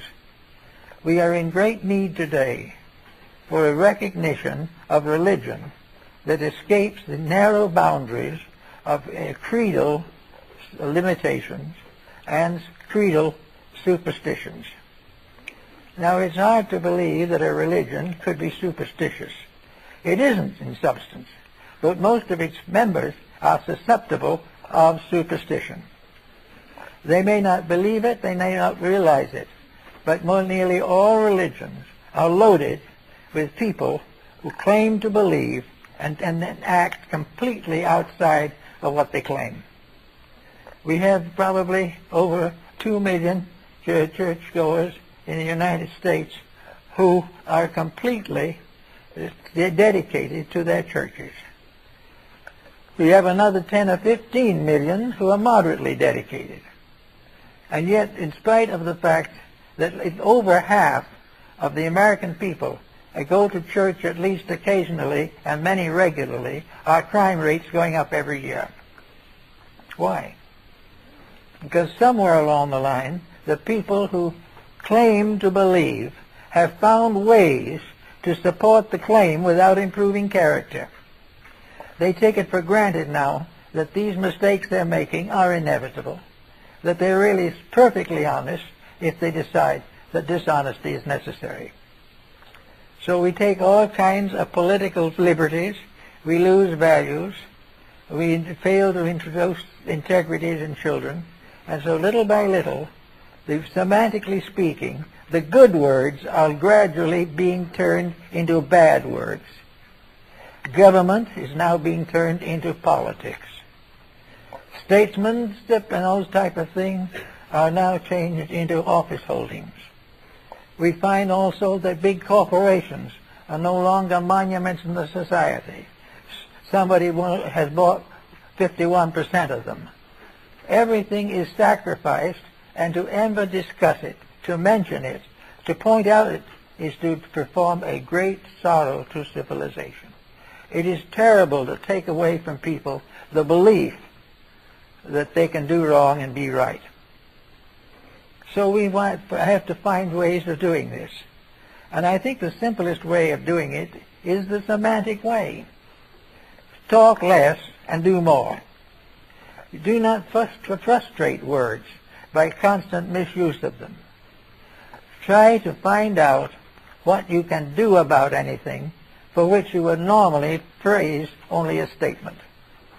I think we have to come down to final realization that we've got to stop using words as excuses for conduct. We've got to get out of the idea that a word can be so twisted as to condone faults or vices. We've reached the point now, I notice in the recent journals, where various actions which not long ago we considered very bad are now perfectly commendable. It is no longer necessary to worry about things that were moral issues. It's not necessary anymore to worry about how to take care of children. Let them grow. The idea that they might need integrity is an infliction. It places a responsibility upon parents who are much more interested in escaping responsibility. So the loss of interest in responsibility is gradually transforming this into a virtue. And everybody who maybe gets rid of the responsibilities is regarded as fortunate or enjoying heavenly favor, when in reality they're making only trouble for themselves and each other. So semantics comes along and tries to help us to clean words. Now we know we can't make permanent cleaning. Semantics is not going to tell us that it's going to give us the ultimate meaning of words. We can't do it, because there are no ultimate meanings in a world in constant change. But it's going to try and give us a world of improvement in change. The changement is going to make things better, and that improvement is going to mean that character will improve, not simply disintegrate. We take now we take the penalty off of a crime, but it still remains a sin. We find ways of exonerating the individual for his mistakes because we like to make the same ones. And therefore, if everybody wants to make the same mistake, this action becomes a virtue. It's very difficult because we have an enormous language, and it is getting bigger every day. And the words that are used less and less are the words on the high cultural levels. We have less and less of integrities and more compromises. So how can we get around it? Well, one thing is to use only meaningful words. Well, we know a word is in bad trouble. We don't have to use it. We don't have to use the words and leave them hanging without meaning. When we speak of faith, we have to put something with it. Faith in what? Faith of what? Faith is a belief, but we've got to enlarge it. Faith must be enlarged to mean the practice of a belief. The belief isn't enough. Faith means that the individual is obeying that belief, living in harmony with it, and dedicating life to its preservation. If he was looking for another word, if he wants the word truth, he must try to find out what truth is. And if he finds out even a little truth, he has to do something about it. Now, truth is very difficult because it changes with every generation. Things which a few years ago were truthful are no longer. And things that were not long ago untruthful have now become truths by usage. But to the person who is thoughtful, the truth must always be the best available meaning. We can't know what it is and how long it will be that way.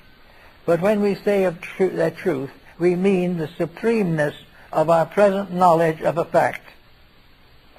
Proof of truth becomes a reality for that day, for that year, for that generation. We may expect it to grow. Truth must always increase because we must always grow. But truth must never go backwards. It must never mean a belief in less or lower. It must be always forward to something better and something reality. Now, what use is a truth? What use is it to believe something noble and beautiful? Well, it inspires. Yeah. It makes us a little happier. But unless this truth builds itself into our character and becomes a part of our basic integrities, it does us very little good. We have two kinds of truth, therefore. The kind that we use every day and the kind that we must face when we leave this world. The truth we take with us today is totally neglected. It is only the truth of what we can do while we're here. There is no estimation of values beyond the present standard of integrities. A loud speaking philosopher, politician, said not long ago, there will be no end to wars. Wars are inevitable. And they're inevitable why? They're not inevitable at all. Semantically, they're completely possible of solution. Inevitable means only one thing. They will not change unless believing changes. Wars end when people have no longer any faith in the war, or perhaps more practically, have no profit to derive from it. Nearly all wars are wars of profit. We used to be that it was wars largely of believings. It was the religion of one group set against another. Then the war was a struggle to gain domination of the minds and hearts of other people. This factor is now completely negligible. The problem today is to dominate and enslave and control a people politically, socially, and economically. And while this point of view exists, there is no truth, because truth does not permit any of those things. It's entirely more a noble and a proper way of life. So here we are on a wonderful day. We are on the day that celebrates the resurrection and ascension of Jesus Christ. We have all thought of this, for to many people it means if he rose, he took with him the mystery of death, and we all rise together. In his death and resurrection, we have the bond between the eternal and the temporal. We have a hope that we will also rise from the darkness of material existence. Now this thought can be extended. It can be beautifully extended. This symbol recognizes, or perhaps summarizes, the idea of the victory of truth over life and truth over death. In other words, death is one of these things that is so inevitable that semantically we can't do anything with it. We can do various ways of trying to prevent it or trying to hasten it, but the interpretation of it semantically is very difficult. Therefore, the only salvation we have from the term is to recognize the miracle of the resurrection. The resurrection is, of course, not limited to a person, not even limited to the Godhead. A resurrection is an improvement in the inner resources of an individual. A resurrection is a release of internal virtue. It is the ascent of the person into a higher condition, whereby in bringing with it a larger world and a greater participation in the eternity in which we exist. Therefore, this season and this time particularly, we have an idea of the power that lives and dies and is resurrected in the service of mankind.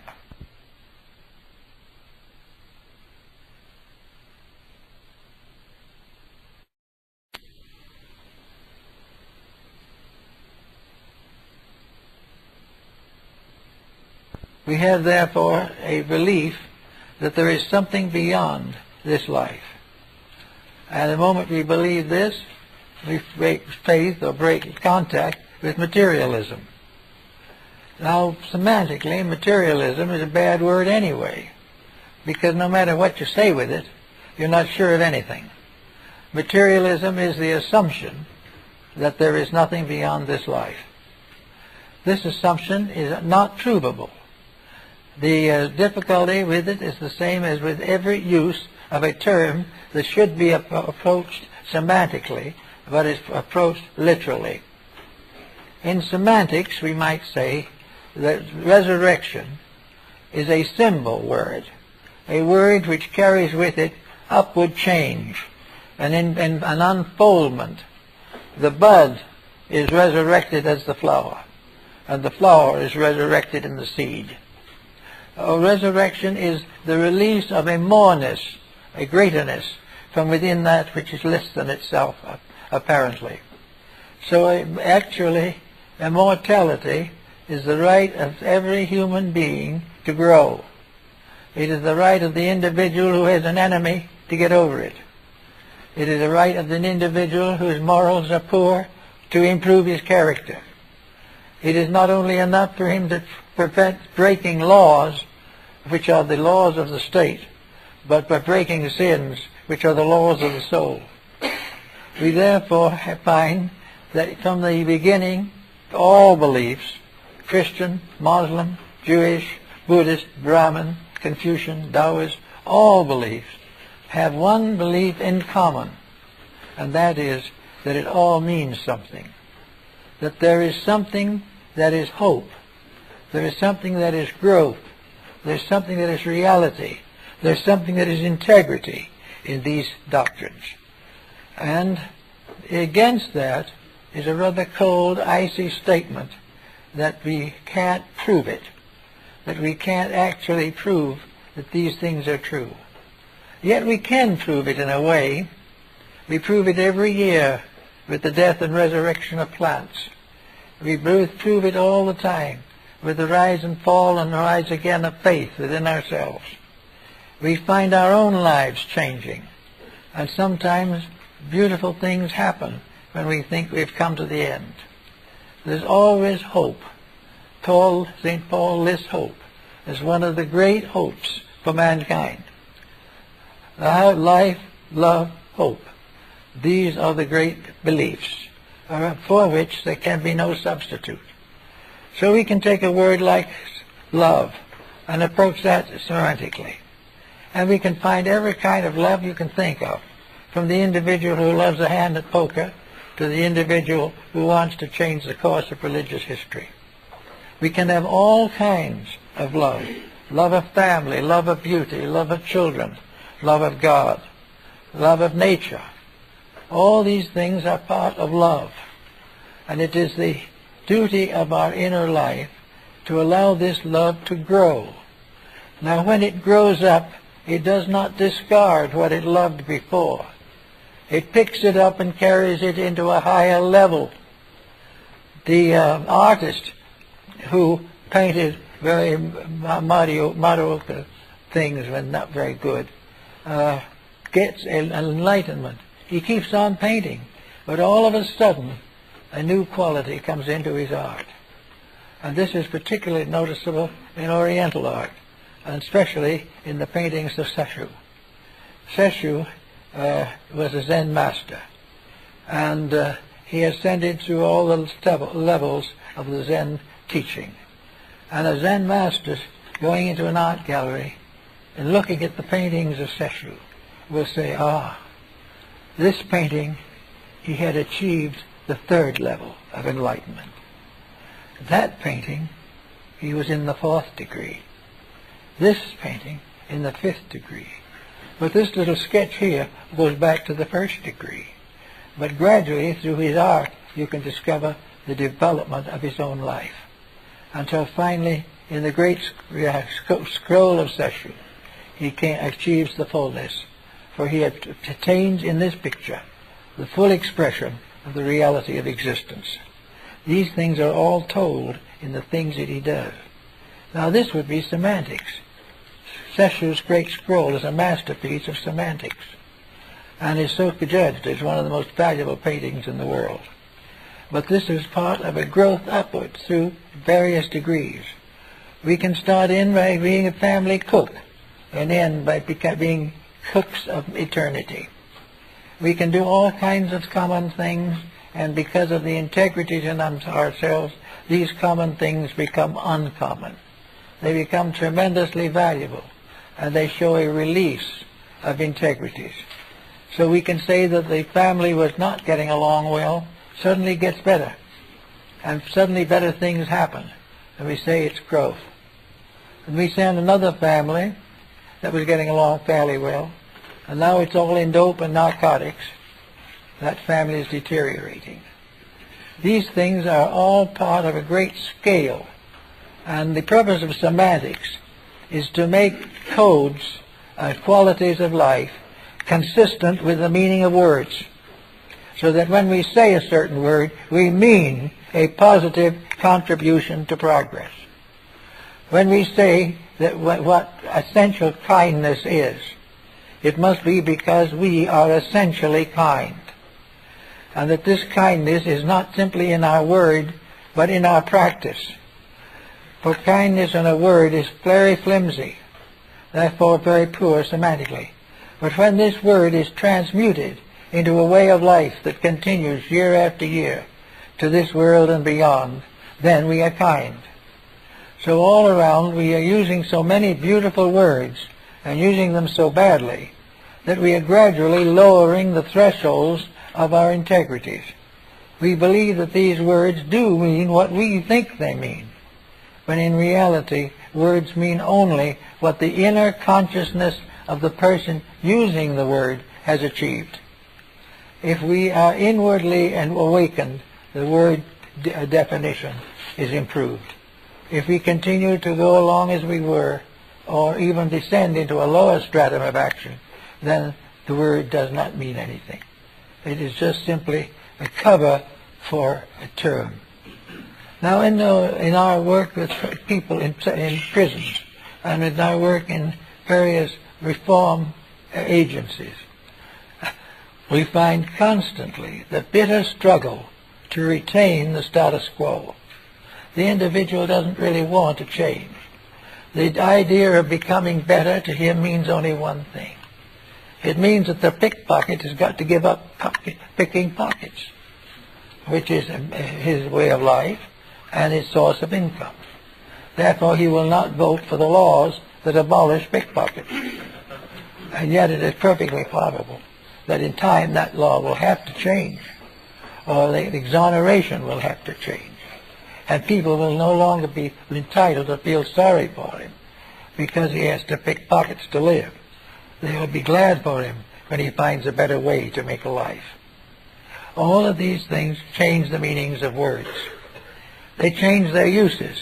They change their philosophies. We find them in medicine. We find them in art, music. We have a tremendous quality of popular music, most of which is pretty bad, but it is popular and it makes money. And because it is successful financially, we will have it on television, world without end. But the individual who has to listen to it is going to get sick. And this sickness is going to gradually corrupt him until he believes it also. Wherever the person comes into the presence for the first time of something that to him is wrong, and he knows it, he should not give it a second look. He shouldn't gradually permit himself to be eroded away or convinced by people who do not know either. So we get all these kinds of things, and we come finally to our Easter party. Here we know a spiritual mystery. We know that essentially all the religions of the world have this one thing in common. If we have the understanding, we will find that the 72 names of God will always be there. In our large book, there's a plate showing the 72 names, by the way. 72 names for one God. This is the story. Each of these names is a semantic term arising from the experience of a people. It applies to some who gain great culture and to others who are still in primitive conditions. It applies to those who survive persecution for the sake of truth, and it applies to those who tried and failed. It becomes a part of the life of every living creature. In some mysterious way, the most primitive person in the jungles of Africa or in the East Indies all have some semantic reality. And this fact is probably our greatest safety. If we accept semantically that honesty is right, we can go on then without waiting much for honesty to pass through all these multitudinous stages. It gradually becomes evident, as it did for the last 1,000,000 years, that those things which are the virtues of life have survived and will survive, and those things which are the vices of life perish, and nations perish with them. There is no need to ask for final proof of integrity. It is in every page of history. It is in every experience of private citizens. There are realities that are above semantic question. One of those realities is truth, which must inevitably survive. Yet there will be all kinds of definitions of truth. Truth may be regarded as a definite effort to get a witness to tell the truth in a court of law. I probably won't anyway. But the truth in principle is that all things shall be measured by their intents, by their realities, their virtues, and their meanings. And truth, therefore, becomes a symbol of honesty, virtue, integrity, patience, kindness, peace, love, self-sacrifice, service. All these things are parts of truth. Therefore, they can be fitted into the semantic picture. They will change in detail with each generation. But in no generation will peace fail if it is used. And in no generation will honor fail if it is actually applied. The reason these things have never succeeded so well is because no people, or very few people, have made the tremendous sacrifice necessary to prove them. So we are now in the 20th century, moving in toward the 21st century. We bring with us several great holidays, of the two most important in our religion, being Christmas and Easter. These become symbols of the things that we all believe and should believe. First, the truth is born into this world for the salvation of mankind. And that this truth is very simple. Love one another. Keep the peace. Be honest. Share equally. And put the common good above all individual ambition and aspiration. This will mean something that will go on to the end of time and never change. We will believe this as long as we exist. This is a solid term. So we might as well start now. So instead of just simply sending that Easter card, which is a kindness, no one should deny that it comes from the heart. It is something. But with it, let us see if we cannot transform some part of our life to match the card. If it is something in which we should learn to be kind, or to be generous, or to understand each other, let these things grow with the card. And where it may be a descent to a stranger whom we have not known for a long time, let it be accompanied by a letter or a note asking more about that person, the ways in which we can get together again, the achievements that have made life better, and if there have been sorrows, then we should share them together. Semantically speaking, there has to be a real meaning for these, rather than simply a physical expenditure of 2 bits and a 25-cent stamp. All of the good things are there, but we only take the surface of them. Twice a year maybe we send a card. The rest of the year we never even speak to each other. This is not good semantics. It's not good religion. It's not good history. And it certainly isn't good policy in the perpetuation of the word. We are going to face the simple fact that the 21st century, if we are going to survive it, and we should, and we will probably, but it should be an improvement. It should be that old vices have died. New virtues have been born. And some things that were both vices and virtues have been tempered and mended so that they all add to progress. For after all, our great good in life is not the words we speak, but the use we make of the thoughts behind those words, so that every time we say I love you, we are prepared to overlook faults. We are prepared to be thoughtful. We are prepared to care and do the very things that are part of affection, not simply send a card and forget it for another year. We've got to get these virtues into action if we expect the world to get better. And we do expect it to get better. We want it to get better. We realize that it needs to get better. So we must try to do what we can to make sure that it does. So with the end of semantics, I think we have an interesting weapon. We have an interesting instrument for the achievement of better things when we study the meaning of the words we use every day, and perhaps to get rid of a few words which we've come to understand are not very desirable. We can gradually increase the vitality of our resolutions and our integrities, and in so doing we will build towards that 21st century that is to come. For after all, the final word of all is love. And as one poet, mystic poet, says, the world from its pain will never be made whole till the word made flesh be the word made soul.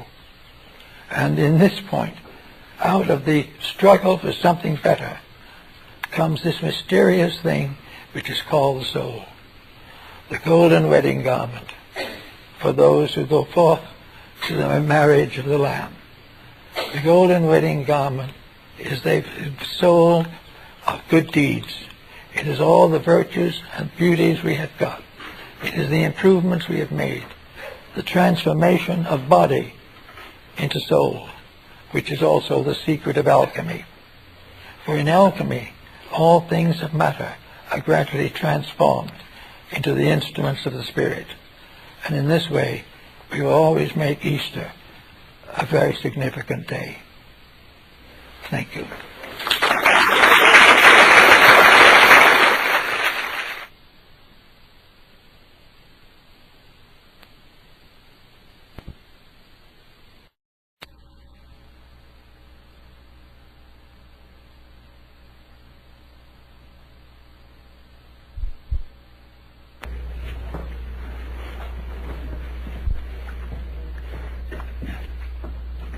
Well, this morning we want to start a little study of the meaning of the terms we associate with knowledge. So I selected two terms that represent perhaps the polarized opposites of learning. They are knowledge and wisdom. Now, knowledge is something we all know about. It is conveyed to us through the public school system. We live it every day. Everyone who comes into the world practically is trained into some phase of it. Even Aboriginal people have their own standards of knowledge. And knowledge is very largely concerned with the problem of getting along in this world. How to live in the environment which no one really fits into exactly. Knowledge, therefore, is the knowledge of the folk. It is the thing we all depend upon for a common agreement on the ordinary subjects of daily existence. This idea of knowledge, however, is very surface. It is not depth, it is not wisdom, it is not insight. It is the communication of the common decisions of people. It is the way we have decided to teach our children. And what we are going to teach them is the knowledge that we know. And the knowledge that we know, I might mention, is not very good. We have a great deal of education, but what are we teaching? Are we teaching the individual to grow, or are we trying to train him for a job? And in most cases, knowledge today is training for a job. It is not only training for a job, but training for a very impermanent job. By the time we get the fellow trained, the job isn't there, which is, of course, a little embarrassing. We are noticing this particularly in the age of computers. Many, many young people who went into stenographic schools and learned to run a typewriter find that they are not going to gain very much from that education. The very instruments that they were taught upon are now obsolete. So much of no so-called knowledge is obsolete. It lingers on as long as there is any excuse for it. And there are many arts and crafts that have become obsolete in the present century. I think the old story of the buggy whip is probably as good as any. A man invented a buggy whip. It was the finest thing that was ever invented. He worked with it, built a factory, manufactured them, and spent 20 years selling buggy whips. And then the car came along. And in a very short time, there were only a few luxury families that had carriages and horses anymore. He had outlived his own invention. He had gradually depended upon something that was passing. And knowledge is, for the most part, passing. It does not have any solid foundations in eternity. Knowledge is a way of looking at something, a particular way. This way may change any day. This also is a way of approximating our understanding of what is wise and what is not wise. Knowledge gives us the history of the activities of our people. It gives us a certain history of our own nation and our own world. But this history deals with situations that no longer exist, or if they do exist, have become so subordinated that we gain very little from continuing to maintain them. So knowledge, we have to say, is a surface thing. It is adapted to the whims of the hour. It is adjusted to the needs of the moment. And this is what we get when we go to public school. We do not get from the schooling any broad depth of understanding concerning human nature. We do not learn any high ideals about the destiny of man. We are not even allowed to bring in religious factors, for fear they will disturb the so-called placid surface of the existing chaos. This situation, it means that we have knowledge. Knowledge that will fit only in certain situations. We send a child to school and they bring home the paper and tell us what they're learning. This learning they're getting now is not what we got when we were the children. Changes have come. Everything is different. The old ways are outgrown, or the old facilities are no longer available. Now, as we live today in this environment, we realize that we are gradually changing the world in which we live. We are changing the surface of the earth. We are crowding communities. We are endangering the basic utilities of life. We keep right on going, trying to continue a policy that is gradually cutting life out from under us. So this is what we have to think about. Therefore, what we commonly call knowledge is simply a story of doing what we always have done, as nearly as possible, or continuing the way of doing as we do now, which is probably not possible.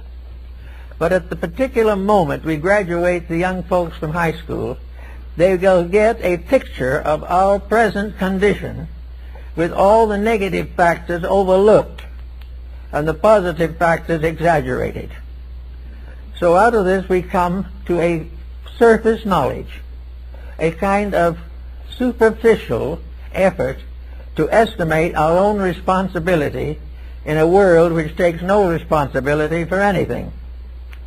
We find in all the arts, we find this change constantly taking place. In the sciences, they are not immune. Religious theories change.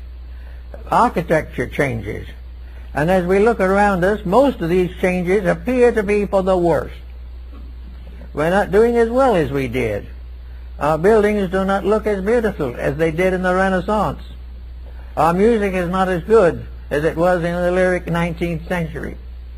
Everything seems to be getting brittle, disillusioned, and more or less discouraged. So we build in a discouragement into the educational system. We decree that all these things must pass away. And we have great publicity over this. We have tremendous talk about correcting this and changing that and building something else. But it all represents what we would call knowledge. Knowledge is our effort to understand things as it is, or to perpetuate through education policies that are almost deficient themselves. So this is one way of looking at it. And also all knowledge is from the outside. We get our knowledge out of books. We get our knowledge out of listening. We get our knowledge out of looking.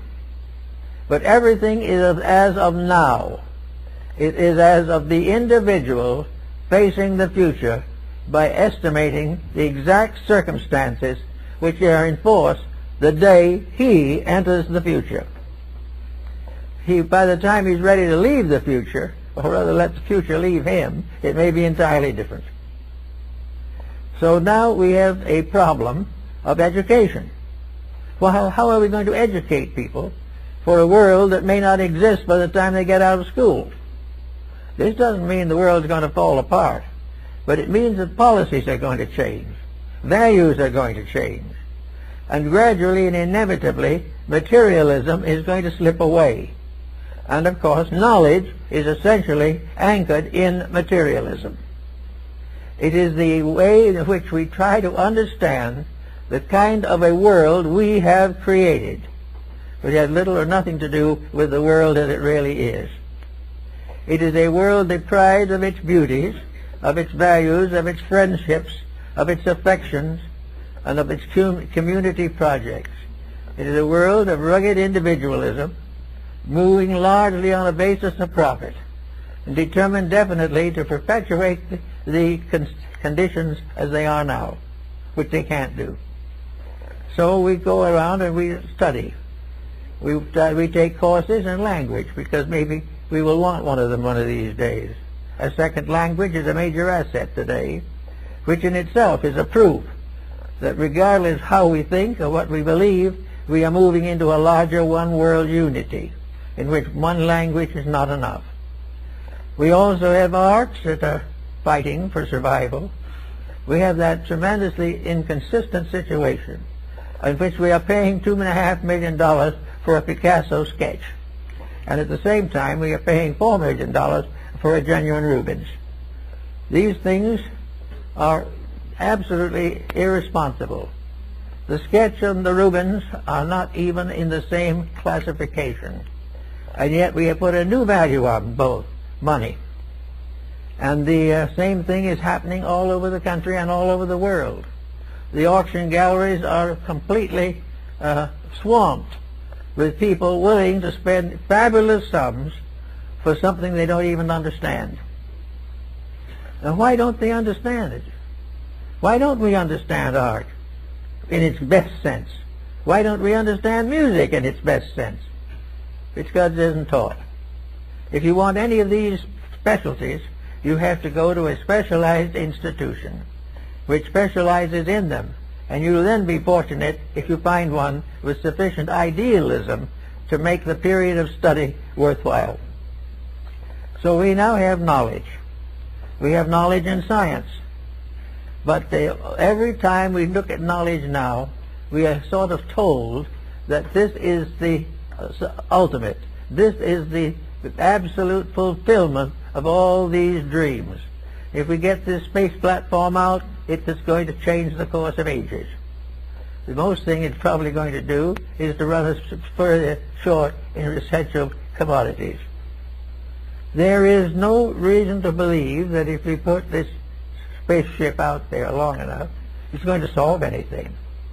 Because we're not out there. We're here. And we're using up the precious resources of here so that we can spend a few weeks out there, which isn't particularly valuable. We have all kinds of projects that are built upon what we think now. Our idea of the conquest of space is that we're going to be able to colonize it or find a possible use for it in the form of a garbage pail out there. We are believing definitely that space is something we're going to exploit as we've exploited everything else. And yet all the way along, we do not really solve anything. We do not understand anything. We are born ignorant and we die ignorant. And in between, we learn to make a living and a few learn to make a fortune.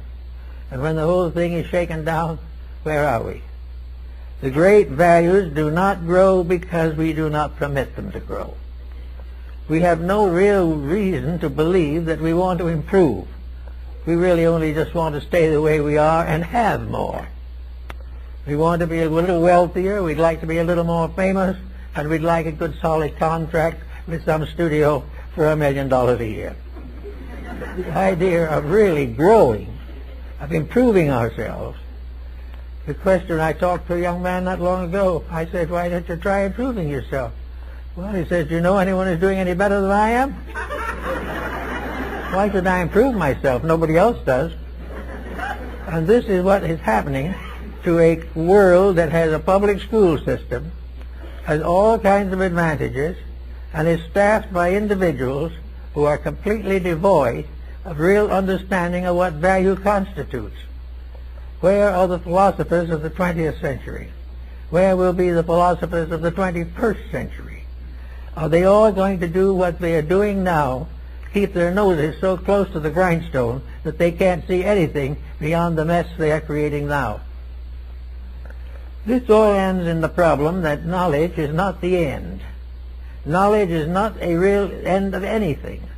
It is simply a becoming aware of the way things are being mishandled at the moment. It also has something to do with the idea that if we can make the same mistakes, we may be able to be as rich as the people we don't like. But this is going to be a little difficult.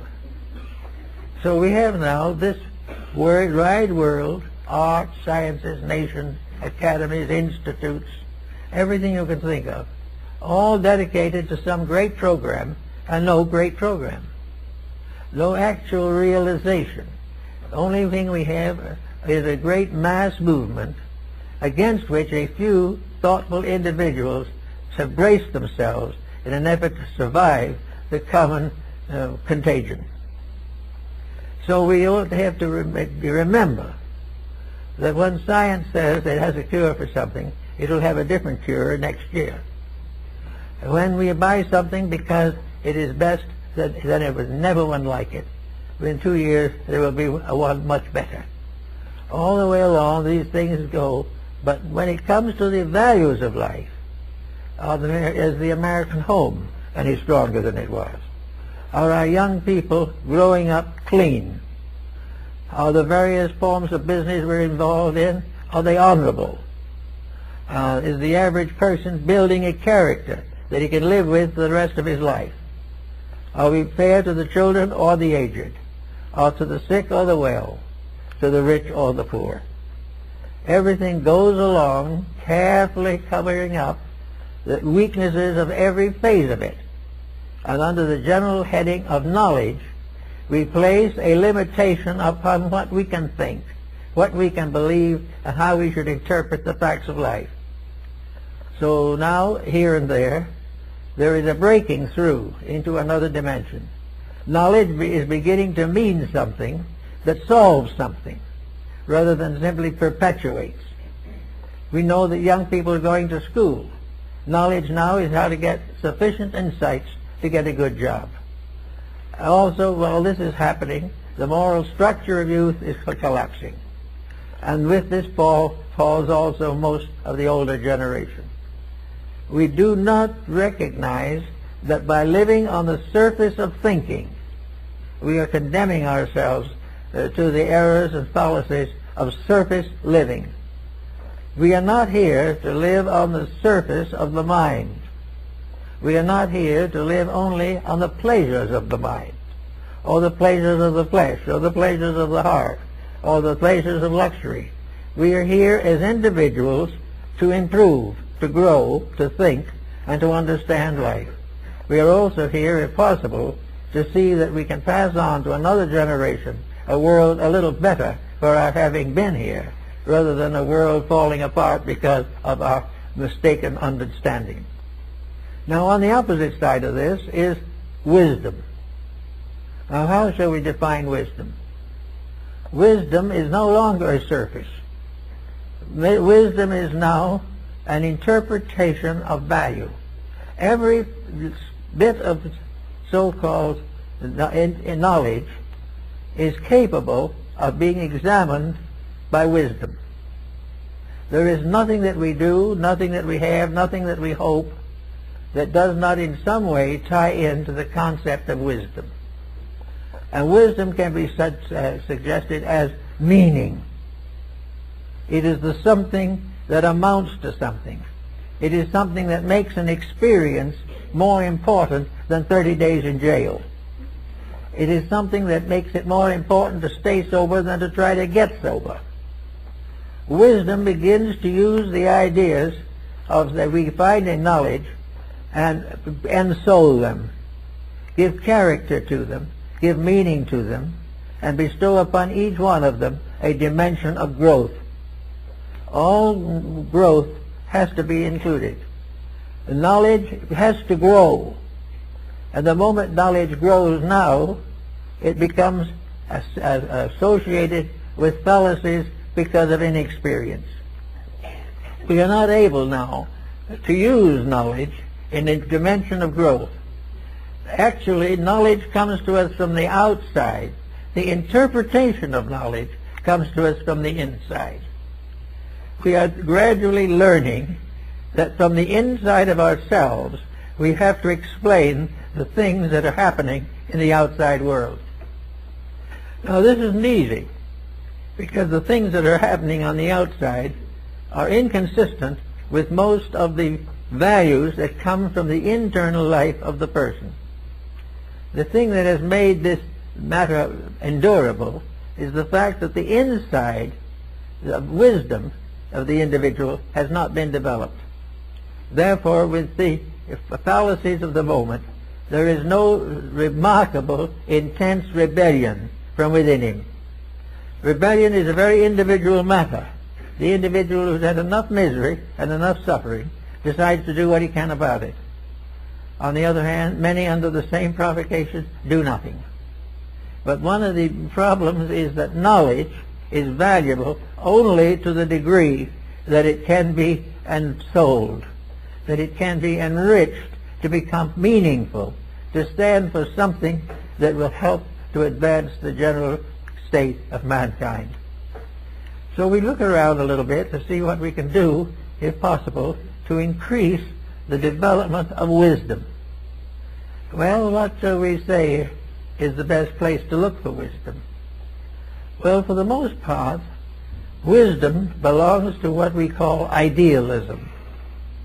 Idealism is motivation. When an ideal is stated, it means that the motivation is constructive. Constructive motivation means that it is dedicated to common good, that it is dedicated to well-being, that it is not going to compromise to allow for the corruption of value. So when we begin to think of wisdom, we take the home that is broken by knowledge and put it together again by mercy. We try to do something to mend with the heart that which has been injured by the mind.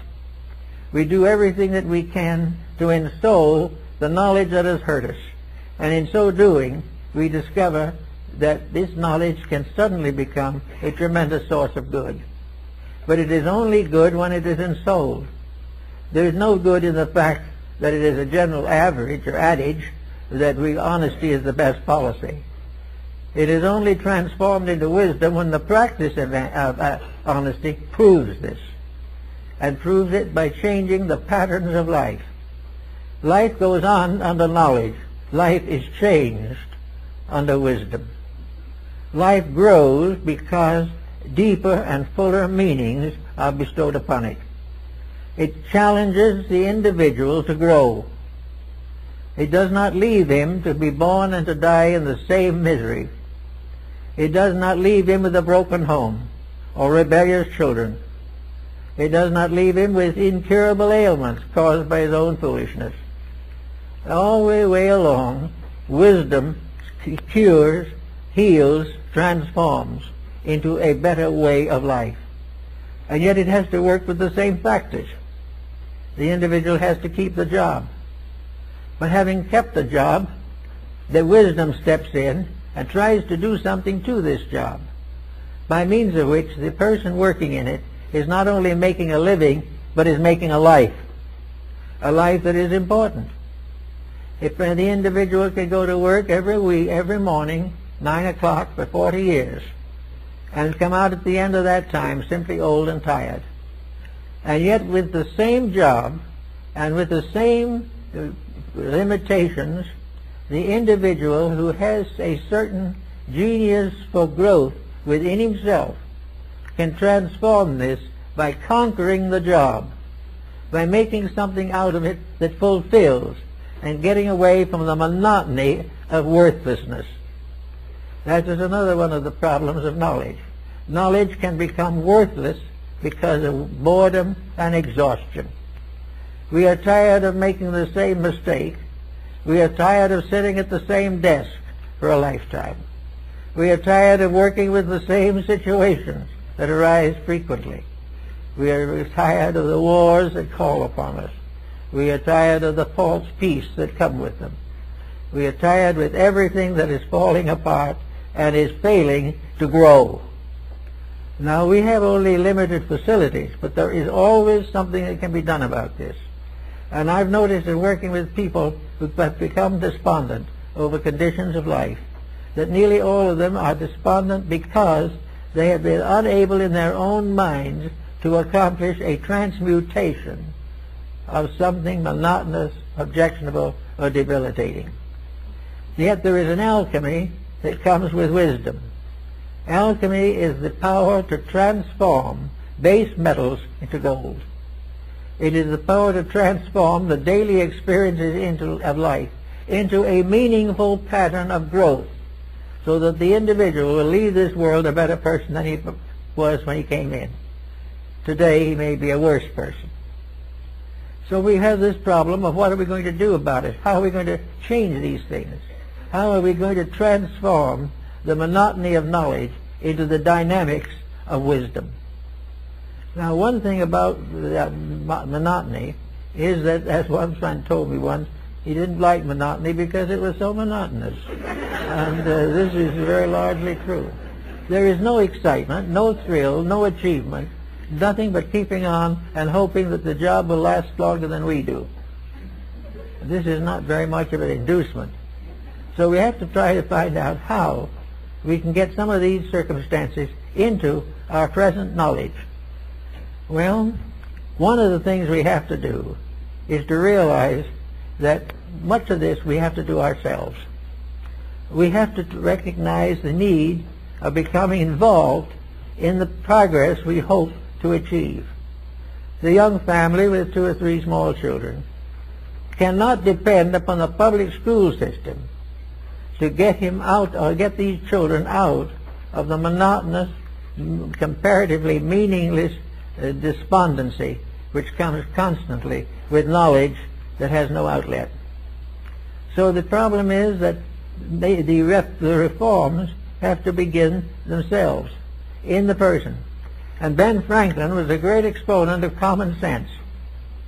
To him, common sense was the most uncommon thing in the world, because common sense was the power of the non-scholastic to control and direct a life. Common sense tells us what we can do when we are tired of perpetual failure within ourselves. We go and study at the Sorbonne, we're at Heidelberg, we do all these things, but we're still working with knowledge on the same level. We are still trying to get an art or a science, a craft or a trade, but we are not trying to become better people. We're not trying to grow, we're trying to find ways to get rich without too much hard work. So these things do not satisfy very well. But supposing we recognize the importance that common sense comes on where monotony and so-called knowledge fail. Now, common sense is just natural honesty. It is an intuitive grasp of realities, and is probably the most powerful educating force that there is. And yet we don't dare to trust to it, because common sense may teach us to go in the opposite direction from that in which we look for profit and fame. So we have to start with something. And those who are out of school and about settled down in life have a great opportunity to begin to experiment with the ensouling of facts. When a fact ensouled becomes a truth, and we are in need of more truths. We are needing very definitely people whose vision extends far enough into the future to really understand what we're up against, but to really know the condition we're building for ourselves. There's a lot of talk now about the 21st century, and there's a lot of evidence wandering around that we're already trying to ruin it. Not because we mean to, but because we're taking knowledge instead of wisdom to work with. We are not trying to learn how to change that which has obviously failed. We are trying to figure some way to perpetuate that which was never real. So we have to think a little bit about getting into line for more wisdom, and getting prepared to realize that everything in nature consists of a body and a soul. Now, it's hard to think of the soul as being associated with logic. We hardly have difficulty in imagining that things that are the common usage of mankind have souls. And yet arithmetic has a soul. Music has a soul. Art has a soul. Digging ditches has a soul. Every profession has a soul, and a more exalted one. And most of the members of the profession do not live up to it. Over 2,000 years ago, the oath of Hippocrates was given to medicine. And we have spent the last century trying to get rid of it. We do not want it because it demands idealism, it demands integrity, and makes the physician, first of all, the servant of all the gods. This is in the spirit of wisdom, but we're trying to get it back down again into the spirit of knowledge. We know the code. We can recite it. but we can't use it. And that's because we are not building into ourselves the common sense, the natural virtues and integrities which are bestowed by nature and mutilated by human nature. So we're now looking for some way to get into a better condition to face into the future. And I think one of the common things that we can do is simply to postulate that anything that we are doing has levels and strata for us to consider. When we consider going into business, this is also a moral decision, not merely an economic one. We do not expect to have all things run smoothly, but we do expect that everything will teach us something of value. And value is not to be determined in terms of wealth or fame. Value is the unfoldment of the internal potential of the divinely endowed part of man. And progress is the individual growing up to himself, because within each of us is something that is infinitely wiser and infinitely better than our own daily conduct. There is hardly anyone who could not improve, and there are very few to whom improvement would not be valuable. So we begin to think of all the ways in which we can use what we commonly call knowledge to increase wisdom, to make it possible for us to have a better world to live in and to become better people in this world. So now let's see what happens when we start in with wisdom. Now, where does wisdom come from? Wisdom was developed by the ancients for one purpose alone, and that was to learn to understand the meaning of existence. Now, there are various ways in which you can get some idea of this meaning. We can start with knowledge, and we can read a book on archaeology or on astronomy or engineering or any subject and learn all the interesting and fantastic things that we are gradually accumulating in the forms of knowledge. Yet we can go on and do all these things and they become intellectual. And we can take an examination and pass. And because we have passed the examination, we get the good job. But with the whole thing, there's been absolutely no improvement of anything. We are simply perpetuating the blind alley. We are going on continually glorifying the way it is, instead of working earnestly to establish the way it should be. Every problem has an answer, and the answer means that we have to change our own relationship to that problem. We have to ensoul the power within ourselves which will give us the right to judge the problem. I think one of the problems that we've come in now to also is religion, in the fact that from a very early time the various peoples of the world developed religious codes. These codes they did not affirm, they created themselves. Probably many of them they did, however. But so far as they knew, these codes had come from some deep hidden source within themselves or within the soul of the world. And the idea of religion was that all things that exist bear witness to soul, bear witness to the remarkable value behind it.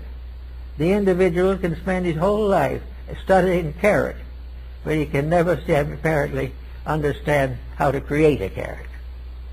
He can use the things that are, but he doesn't understand them. He only understands their market value. He only understands why the dietitian says he should eat them. But the great pattern of the purpose of things, extending all the way from the infinite of the cosmos to the most minute atom, all these things have meaning. And until we find our own place in this great chain of circumstances, we will never be able to change the world to meet the law. We are never going to be able to change the law to meet us, and that's one of our difficulties. We are constantly reshaping laws. We are changing laws that we created ourselves in the first place. So we go with them as long as we can stand our own creations, and then we do something about that, and we put an appendix on it, or we put various codicils to it, so that we can continue to go along the same general path. But the actual answer to the problem is The average person, even the average educated person, has very little understanding of where we came from, why we are here, or where we are going. These are the great realities without which an enduring culture can never be built. And we are not even looking for them. We are only looking for all the secrets of science, particularly those that can be commercialized. We are not aware of the grand pattern of a human soul, that there is in each one of us a divine life that has come into exile in this world. And the reason it's in exile is because we have been here before and set up the exile. We come back to the work that we have done ourselves. We come back to our own mistakes. We come back to the ignorance that we started with, or perhaps a little worse. And we are not even willing to recognize the fact that we are missing the real purpose of life, growth. Now, what do we say when growth? Well, growth is not necessarily has anything to do with wealth or fame. Growth is the ability to handle constructively situations that we have previously mishandled. If we become, through growth, wiser than we are, we can become better than we are. But without becoming wiser, we can never become better. Wisdom is not intellectual either. We think of it as long beards gazing in great stone tablets or something of this nature. Not at all. Wisdom is no more remarkable than Benjamin Franklin's almanac. Wisdom breaks down finally to common sense. Common sense, but it's common sense in a universe in which the very structure of that universe is common sense. Everything about the universe makes sense. Everything that man does about it is dubious. We're not at all sure that he's gaining on it. But it is true beyond any question that the simple facts of existence are the basis of wisdom. Wisdom is not learning another language. Wisdom is to learn a language so that we can talk to another man. All things are for use value, and that use is not for profit, but for growth. So we are constantly working to build new echoes and new sounds and tones to enrich the relationships of life. In about 10 years now, we're going to enter a new century. At the present moment, we're all tremendously excited over the prospect. In fact, we're not only excited, but many people are frightened to death. All the way along the way, everyone is looking and trying to figure out what we're going to do with the remaining 10 years of this century. Now, probably Ben Franklin would say very fairly, forget the 21st century, do it right now in the last years of the 20th century, and you'll have nothing to worry about. You have nothing to worry about when you start keeping the rules. And you don't have to set aside a period many years from now when you're going to start doing that. This idea that we have, that the universe is made up of sections which come into manifestation. And in those various sections are the various skills, or the various ideals, or the integrities which are to be developed at that time. The truth of the matter is, these integrities must be developed in all times, in all conditions, and in every phase of existence. We want to go into the 21st century. We'd like to be able to hope that we'd be able to stand the drinking water as late as that we will also find some kind of a way to get the sewage out of our basements. We are also hoping to save a forest or two merely to be able to show people what a tree looked like. All of this type of thing is a little ridiculous, I know, but the point is very definitely that we have got to do something to change anything. And the power to change is the power of wisdom. Now, the ancients tried to develop a way to getting wisdom. And they came to a conclusion that I think we're going to have to come to again. Namely, that wisdom cannot be forced upon mankind. Wisdom cannot be stuffed down the human throat. It cannot be legislated into existence. And it cannot be perpetuated by people who don't want it. So the ancients decided to divide a group apart.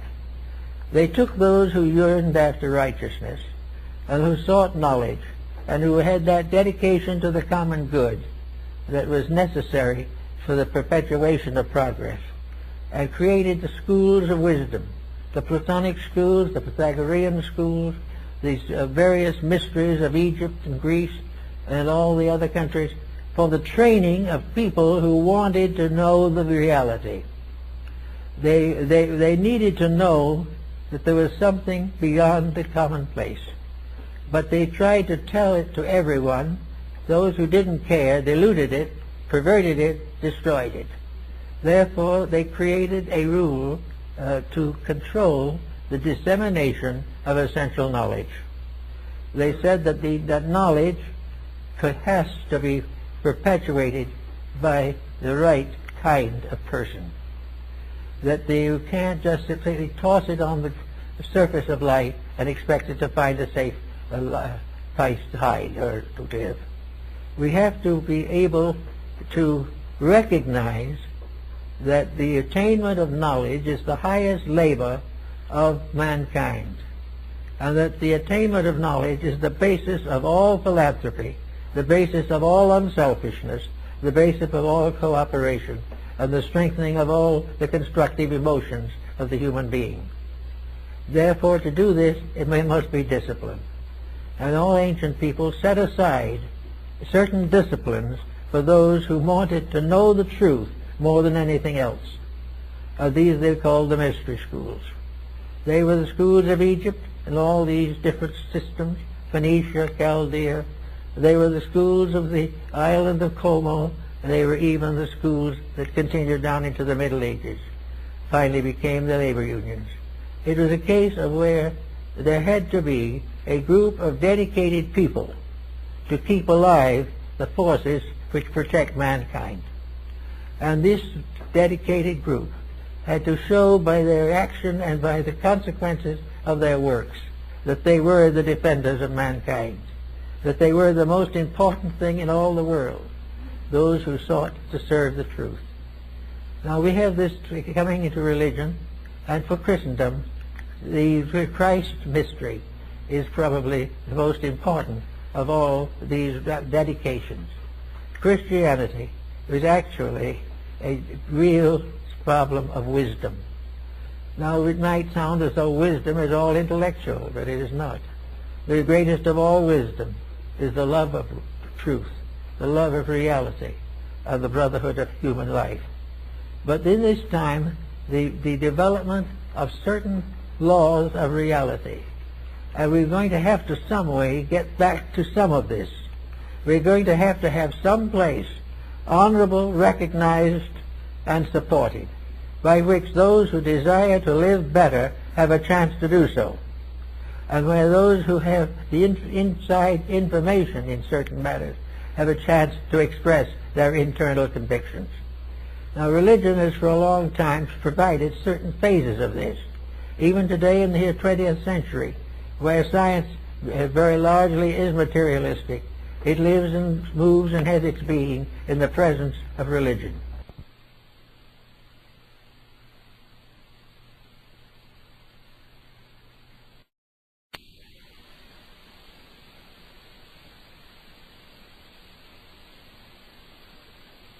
And every day we are learning in the present world stress that religion is not something to be discarded. That if there is anything exact, it is religion, not science. Because the inevitable consequence of the misuse of power is moral punishment. And it also is that religion can prove conclusively that the only way in which the individual can protect himself and his world is by the development of integrities. He has to become a better person if he expects to make a better world. So we're now going to have somewhere along the line the science of redemption. We're going to have a gradual rising of peoples who believe that the greatest of all knowledge is the knowledge to live an enlightened life. That all other things are decorations or incidental. Even a trade or a profession or a career is incidental to the basic fact that all professions and all careers exist primarily to help the individual to grow. No part of our civilization was originally founded on the prophet system. It was founded on the prophet, spelt as a prophet or sage. Actually, therefore, we are working constantly to create a situation, and we're watching knowledge. We're watching the expansion of knowledge. We're beginning to recognize that a lot of knowledge isn't doing anything. We're also recognizing that the knowledge is leading in the wrong direction, that it is helping to perpetuate that which is doomed to fail. Therefore, we have philosophy coming in, and philosophy becomes the basis of a kind of wisdom. And out of it comes the final decision, which is the proof of wisdom, the decision to do that which is according to the integrities of the divine plan. The individual who obeys the universal law is wise. Any wisdom, that's so-called, that does not recognize this fact is not wise. And we have already had years and years of corrupted wisdom. We've had years of pseudo-knowledge, and we are now very much in need of the real thing. We also are in recognizing that all the different changes that come in society are constantly convicting us of our own fallacies. Most of the problems that we have today didn't exist 25, 50 years ago. We were living in a different, much more cohesive way. We are no longer in that way. We have broken down the walls and barriers which gave us some protection. There is no longer any respect for the laws of personal relationships. There is no respect for parents or the aged. There is no respect for truth, and very little respect for teachers, because so many of the teachers are not teaching the facts. So all around us, all these things need curing. And in this curing, we take the various forms of knowledge and we begin to try to ensole them. We say, take the knowledge, for example, of a mathematical career. Though there is a great deal to be said for that. The average mathematician studies primarily for the purpose of advancing some science or for adding a certain control to various mathematical problems. But actually, mathematics is part of the Platonic wisdom. Plato says, God geometrizes. God also chemicalizes. God is the father of astronomy. God is the power behind every form of knowledge. And in its own essence, every form of knowledge is correct. Every form of knowledge is founded upon universal laws and universal realities. Because we're not much interested in those things, we sort of discard them or forget them or let somebody else worry about them while we do things that are a little different. We prefer to think in terms of mathematics in a laboratory work. We want to do something like, oh my goodness, look what wonderful things Einstein did. Einstein just put mathematics together, and what did he do? He discovered something that may be the death of all of us. Gave us the bomb.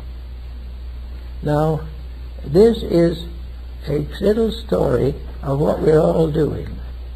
In the development of great mechanistic civilization, a great materialism in a world where materialism can never win, but by balancing only these factors of physical existence, thinking only in terms of our own extensions, even though we live but a few years.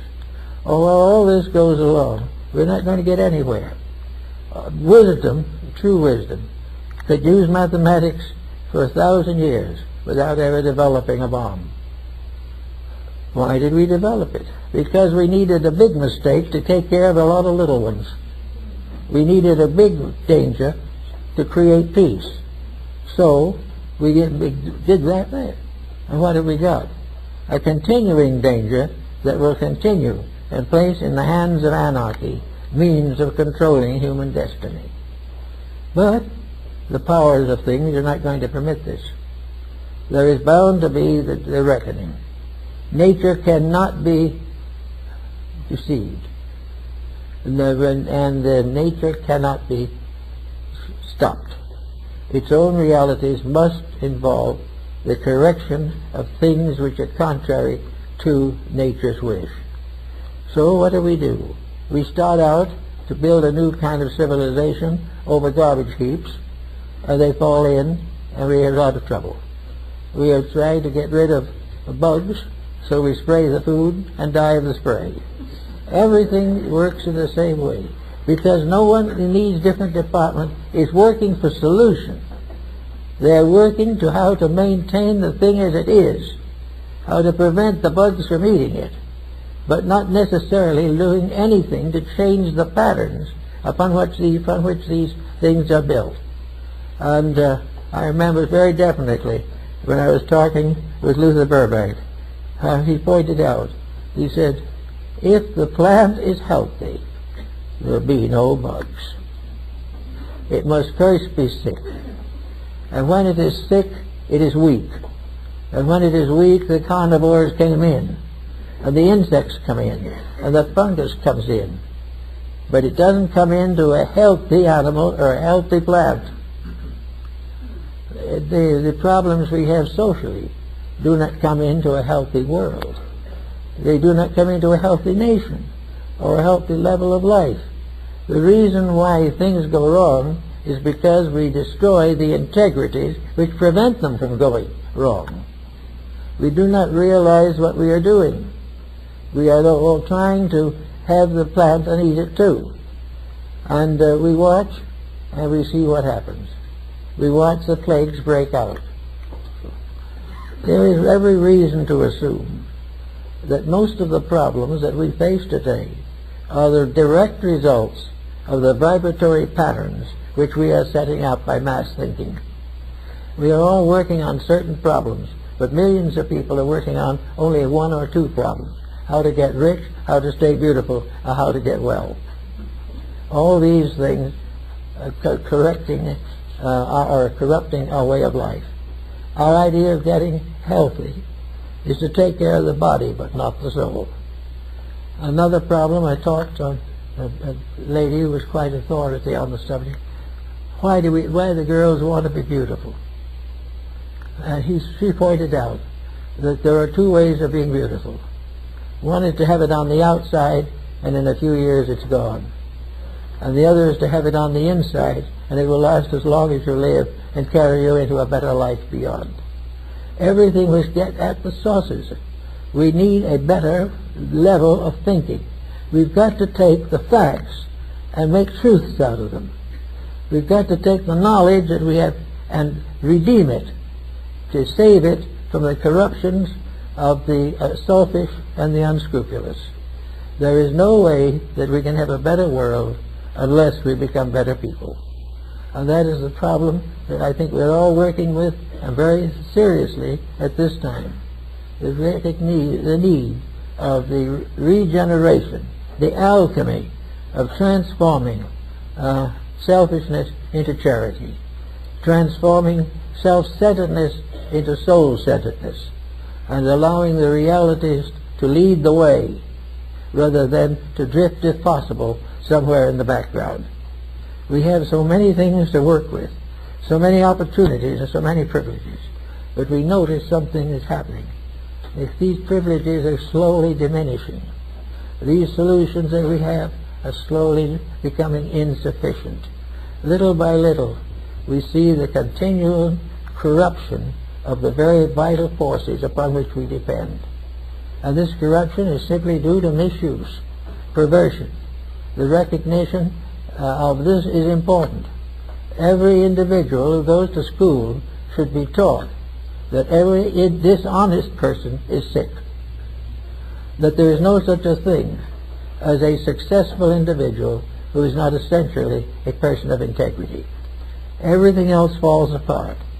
We watch treaty after treaty among nations fall apart. We see the present mess throughout the world. We realize the tremendous struggle of ignorance to control mankind. Here we are in the 20th century, and following rules that were decadent and obsoleted 2,000 years ago. There are always some who will do it wrong, but we have never had in modern times so many doing it wrong at the same time as we have at the present moment. And that is because we are becoming more powerful, and we have greater advantages, greater skills. Now we have to have greater integrity, or our own achievements will destroy us. So I think it's very important that all of us try to think about these kinds of things. And just for a little sort of appendix on the end of this, I'd like to see this is what we are trying to do here. I think that there is a job here. It'll be a small job, but I think it is useful.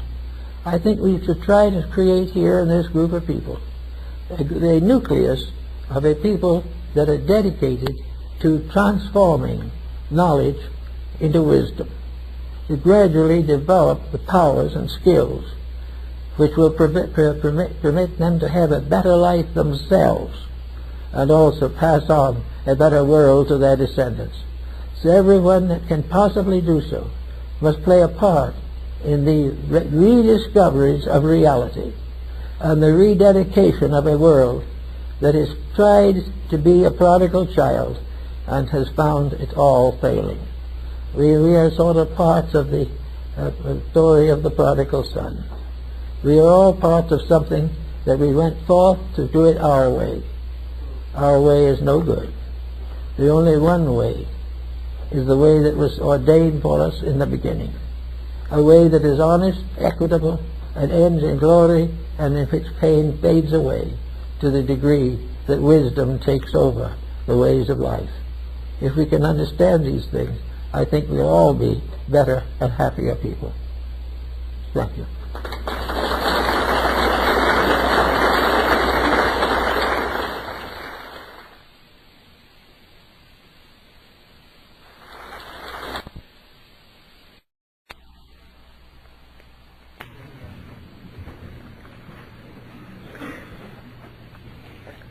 Well, last week we started a rather interesting outline of the development of the internal spiritual resources of the human being. We carried it to various levels, so we want to continue today to go a little further. We started in by covering the idea of knowledge and carrying it on to wisdom. And today we're going a little further. We're going to carry it on to a higher level of spiritual maturity under the heading of understanding. Actually, if we look back to our most remote ancestors that lived in caves or swamps, the Piltdown man or the Pithecanthropus erectus, we find that the little intellect that was available at that time was used largely to protect the physical life of the individual. They had very little area of intelligence, but they were struggling to survive, and all intelligence was devoted to survival. Physical survival. Now time has passed. We've become much more sophisticated.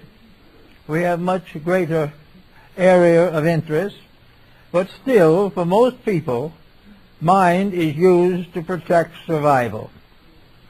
We are still concerned mostly with the mind doing the things which we want to accomplish. We want the mind to be educated and support us. We want the mind to make us happy. We want it to give us the pleasures and advantages of life. We want it to take the education we are prepared for it. And the mind in its usages is to make us more physically secure, comfortable, wealthy, and more or less so unhappy on the grounds that these things are burdens upon the spirit. So we have the mind beginning its existence as an instrument of the survival of physical things. Now it's become much more sophisticated, but for the most part it is still serving most people in terms of making life more comfortable. Very few people think of mind as more than a commodity. It is a means of accomplishing something. No one really cares much what it is of itself or questions what it might do if we used it differently. But back in the more classical periods, it dawned upon some folks that the mind was more than merely a servant of survival. The mind was a means of accomplishing all kinds of specialized activities. The mind made the musician and the philosopher and the architect, the statesman and the doctor, and all the different people who developed specialized intelligence were working with the mind. So we gain a little bit of an understanding, and as the individual grew up, the mind grew up too. And the mind gradually gained a larger sphere of influence. It was still an intellectual entity. It was still related to our physical needs, but it was also a means of extending and expanding ourselves into new areas of activity. As a result of that, the mind grew and gave us great cities. It gave us the Alexandrian libraries. It gave us the Acropolis of Athens and the pyramids of Egypt. It became the instrument for the expansion of the human state. It is no longer simply a matter of survival. It was qualifying survival, making it greater, making it more important and more significant. And so it went on, and all this time it was developing certain specialized attributes. It was giving us the foundations of arts and sciences. It was giving us the beginnings of various changes in our own personalities. The mind, which originally helped us to survive, now began to help us to unfold and enrich our own potentials. We find genius of all kinds developing. We're finding individuals becoming poets and artists and musicians. We find the mind constantly now contributing to the unfoldment of the potential of the individual. There's one thing, however, that was consistent, or more or less so. The mind was almost entirely used to fulfill some kind of physical purpose. All the arts and sciences were physical. They want to make better-looking buildings and greater paintings, but it was for the sake of physical things. The mind also gave us armament to protect ourselves. It gave us laws for the development of social conditions. It variously enriched us, but always for the same basic purpose, pointed toward physical existence. Gradually, a few philosophers, as we mentioned in the idea last week, began to develop the idea of the mind having a different function, a greater and more important contribution to make. The mind was to extend the individual not only into the physical life of the time, but into the cultural life, and gradually into the internal religious life of the person. The religious life of the average human being is comparatively undeveloped even to the present time. But it is there, and it has all kinds of moral and ethical implications. It gives us great visions. It makes ways of peace and helps us to solve problems that would otherwise endanger our survival. So we develop a new branch of mentality, a branch of mentality coming closer and closer to the invisible causes of our visible existence. We began to think in terms of the wonders of the inner self. We began to recognize the possibility of genius. We also recognized that this mental faculty could attack unanswered questions relating to matters far beyond the physical life. It began to answer the questions about why and what and how. And in that we find it rising in the great Greek systems of philosophy, where there were solutions to the great problems of life. Plato and Aristotle and Socrates gave us answers to moral problems, began to understand and help us to understand good and evil. right and wrong, hope and fear, and gave all types of information which would help us to fortify our instincts against the pressures of the times.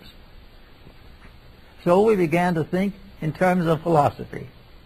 And philosophy began to change the world we lived in. It began to give us a glimpse of something beyond matter. It gave us a concept of a part of our nature that had not yet been fully developed. The inner potential of the individual was not exhausted by the achievement of physical advantages. He might become able to create an atomic bomb, but this did not completely exhaust the inner life of the person. He could also create a remedy for the bomb. We find all types of science developing ingenuities and research projects. Well, the research project was a challenge to the intellect. The research project was one in which individuals were striving to know more.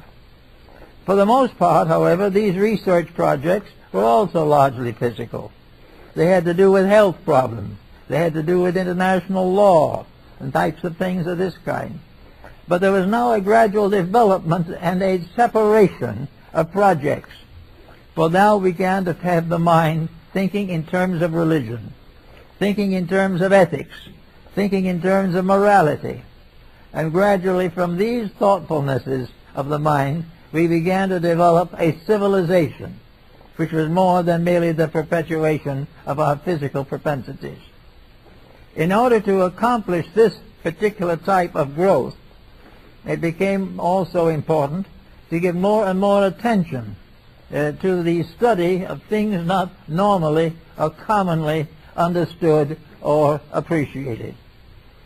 So here we come down into the Middle Ages, into the great Florentine Renaissance and things of this nature. We find art flourishing, we find religion developing and scattering about the whole surface of the earth. We find the individual also beginning to think of other things. He began to think not just simply as they did in Egypt, that when the Pharaoh died, he went to the valleys and plains of Amentat and remained there rejoicing forever.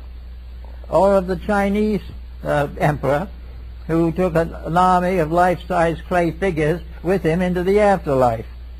There began to be a study of things like the afterlife.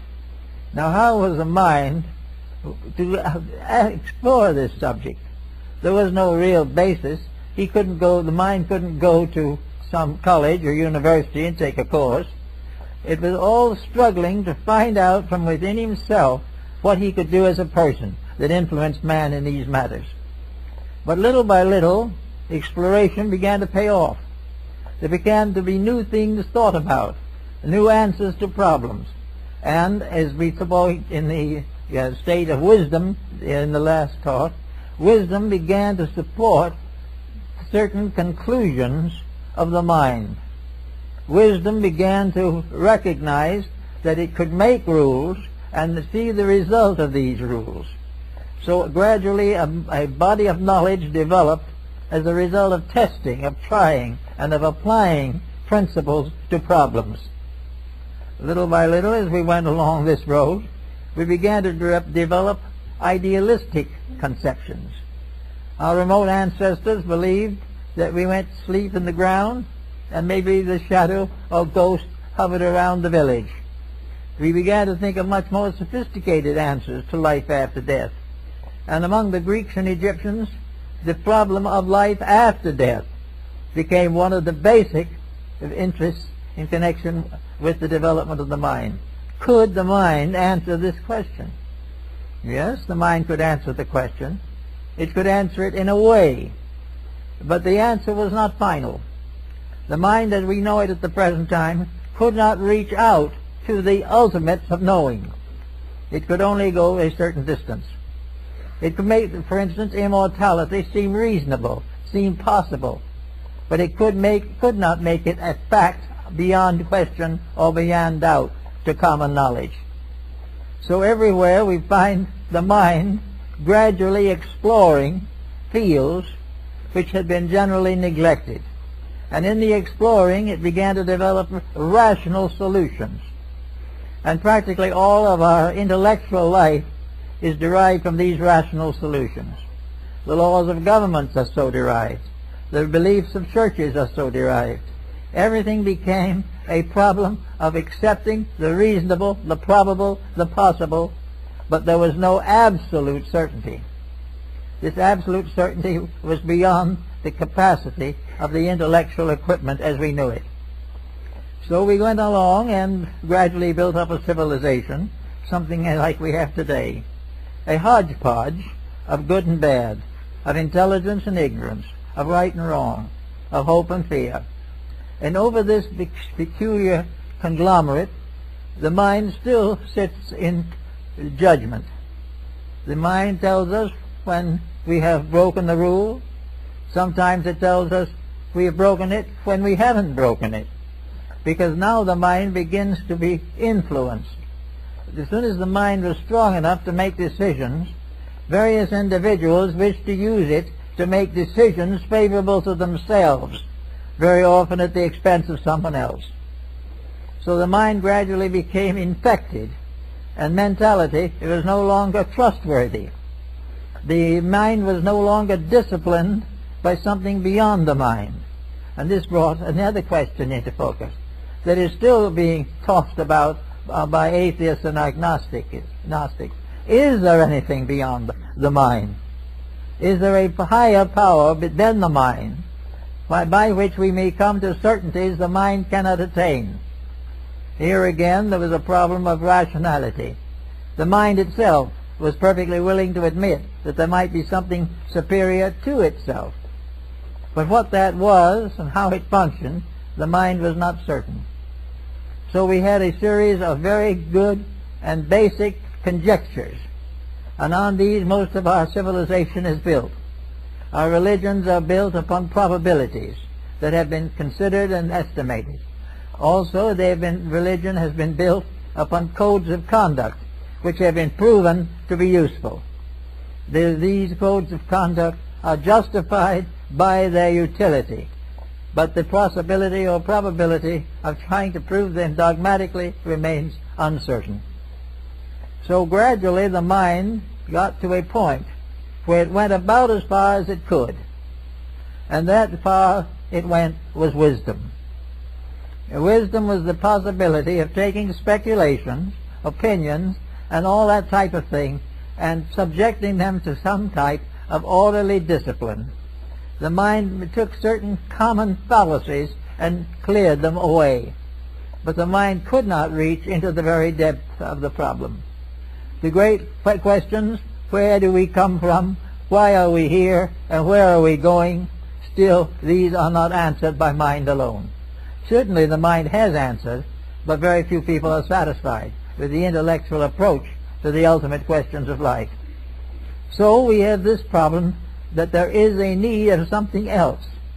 And as we study man more carefully, we realize that that something else is available. There is something else. There is another power. There is something that can measure and estimate. There is a kind of understanding that is not purely intellectual. And in order to explain that and solve it, the mind itself creates an answer. And this answer is the human soul. There is a soul.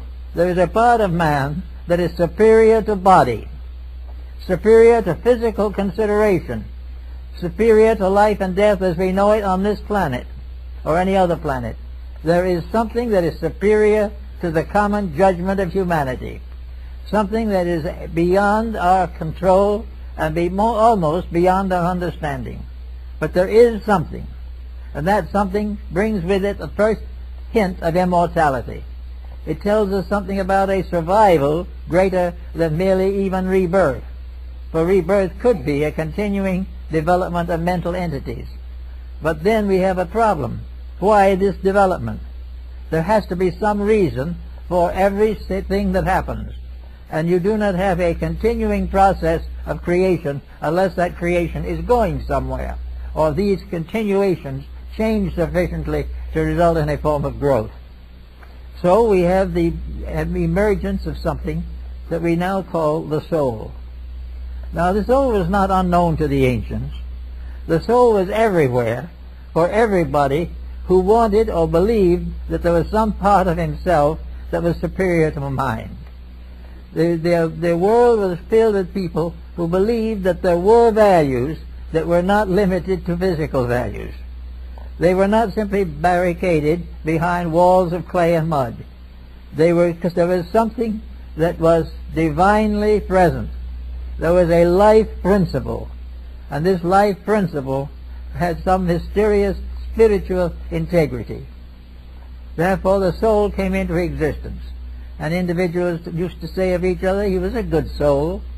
And then there was the term of soul as only, the soul recipient. Therefore the soul began to develop as something beyond the mind, something that was up above.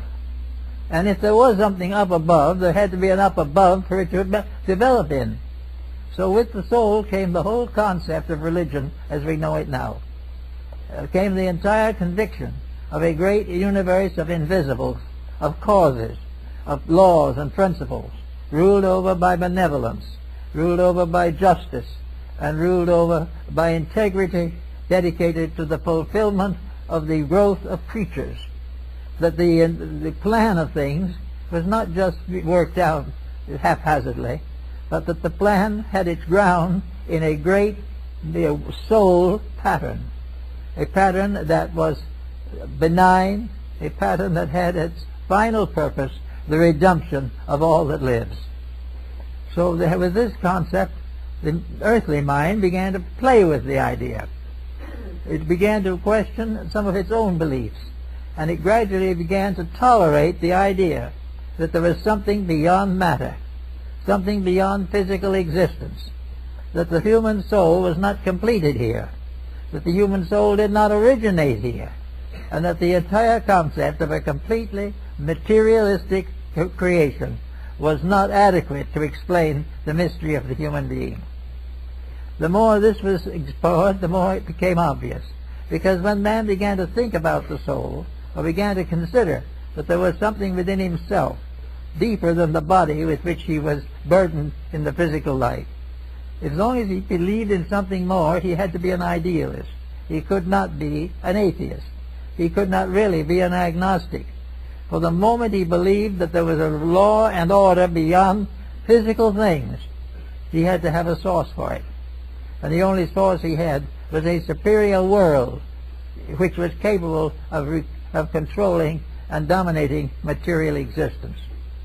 This also brought about the realization that the kings of earth, the pharaohs who went to sleep in their graves, all the material glory and pomp and ceremony was not the real thing.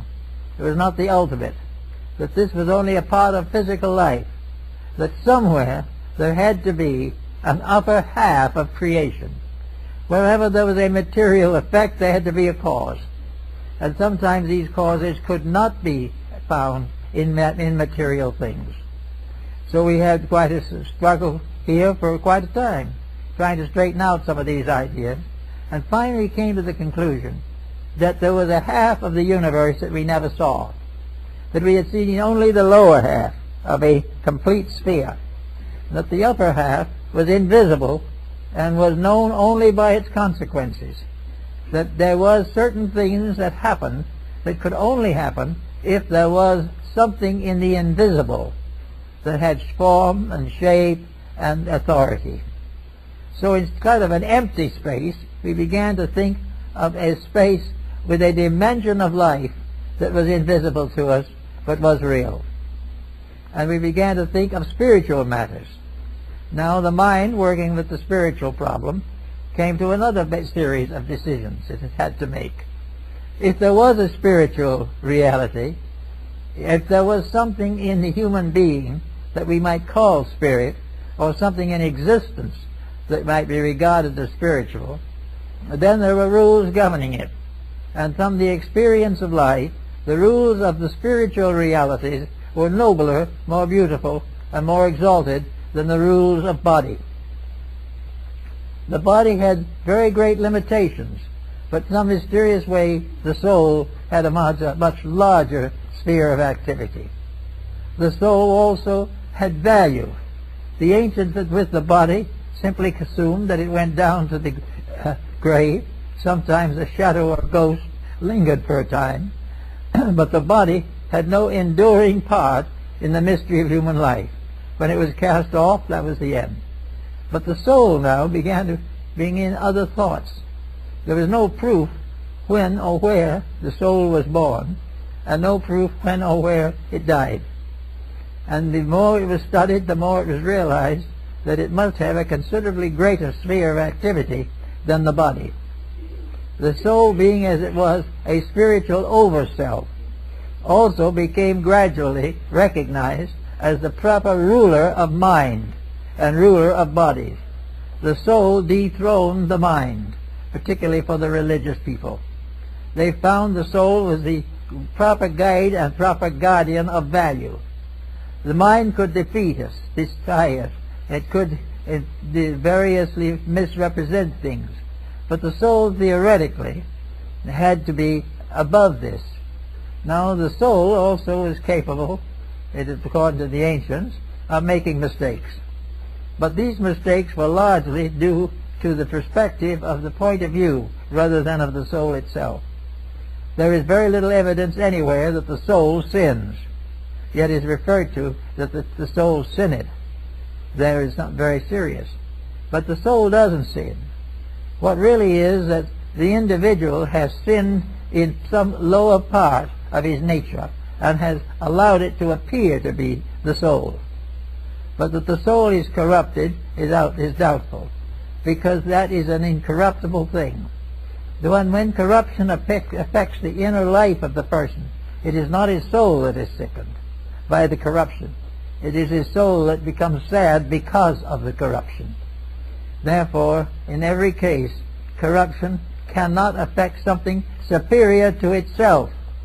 And as corruption for the most part is physical, and the soul is not, the soul cannot be touched in its substance. It can only be damaged in its manifestation.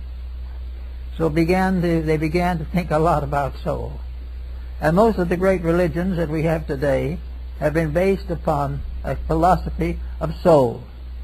They recognize the existence in man of a part that survives the disintegration of the body. There were a few who began to think in terms of living forever in the body. But this did not seem especially practical, and even though it is interesting and startling as a theory, it never gained any great importance. The individual recognized the importance of change, and as the body grew old and decrepit, it was considered advisable to change it for a new organism. Therefore, there was a constant change of bodies, but were there also changes of souls. This became quite an interesting matter. Does every body have a new soul? Is every soul something that is created in an invisible life, but is part of body? Is the soul something that is superior to body? Does it move into the body at birth? Does it depart from the body at death? Or does the soul have a continuing living existence in some other dimension of space? And the Christians and most of the other religionists finally came to the conclusion that the soul had an existence apart from body, that it came into body for a time and departed from body, that efforts to contaminate the soul actually did not do so, but that the body was contaminated and the mind was contaminated, and the result was it appeared that the soul also was adversely conditioned. But the soul itself, as a factor in existence, was regarded as forever benevolent. Therefore, the ancients had a concept that they gradually developed of the perilous journey. The perilous journey was the value of the journey of the human being from the lowest form available for consideration on the physical plane through all the conditions that led ultimately to sainthood or the development of a beatific condition in the race of human beings. We have, therefore, the problem of this journey in which the person gradually grows up. He grows up from the fact of a physical existence in a stone cave where he made a few marks and symbols on walls of granite. He grows up through the mound builders, through the gradual tribes of people, the gradual rise of nations, until down to the present time. There was a continuing progression of the powers of the mind to condition something else. The mind was forming more noble mansions for the soul. Now, if the mind was contaminated, this damaged the entire pattern, and therefore various methods of repentance and so forth were set up. But these were set up to take care of the derelictions of the mind, not virtues or vices of the soul. So we live today in a modern world in which we have a soul that is immortal, and we have a mind that can and may ultimately become much more immortalized than it is now. But we have a mind that is capable of serious errors, that is capable of contamination, that is capable of becoming hopelessly fascinated by inferior matters. The mind, it can be and is often corrupted, but the soul, it basically is not. The basic condition of the soul is either developing its own nature or waiting patiently for the ages to produce the qualities necessary for the manifestation of soul power. So out of this also then came a science, this crisscross science of between the mind and the soul, in which the mind gradually developed the powers to support the soul, and the soul was released to manifest more and more through the body. The ones in which the soul was released for more and fuller manifestation in bodies, those people were called mystics. They were persons who depended upon certain inner values which could not be supported by the intellect alone. So we gradually developed not only divisions in all forms of knowledge, but even in religion itself. We have a religion, therefore, that does recognize the possibility that the soul can be contaminated, but also that it can be purified. The modern religion actually thinks in terms of redeeming the soul by reforming the mind.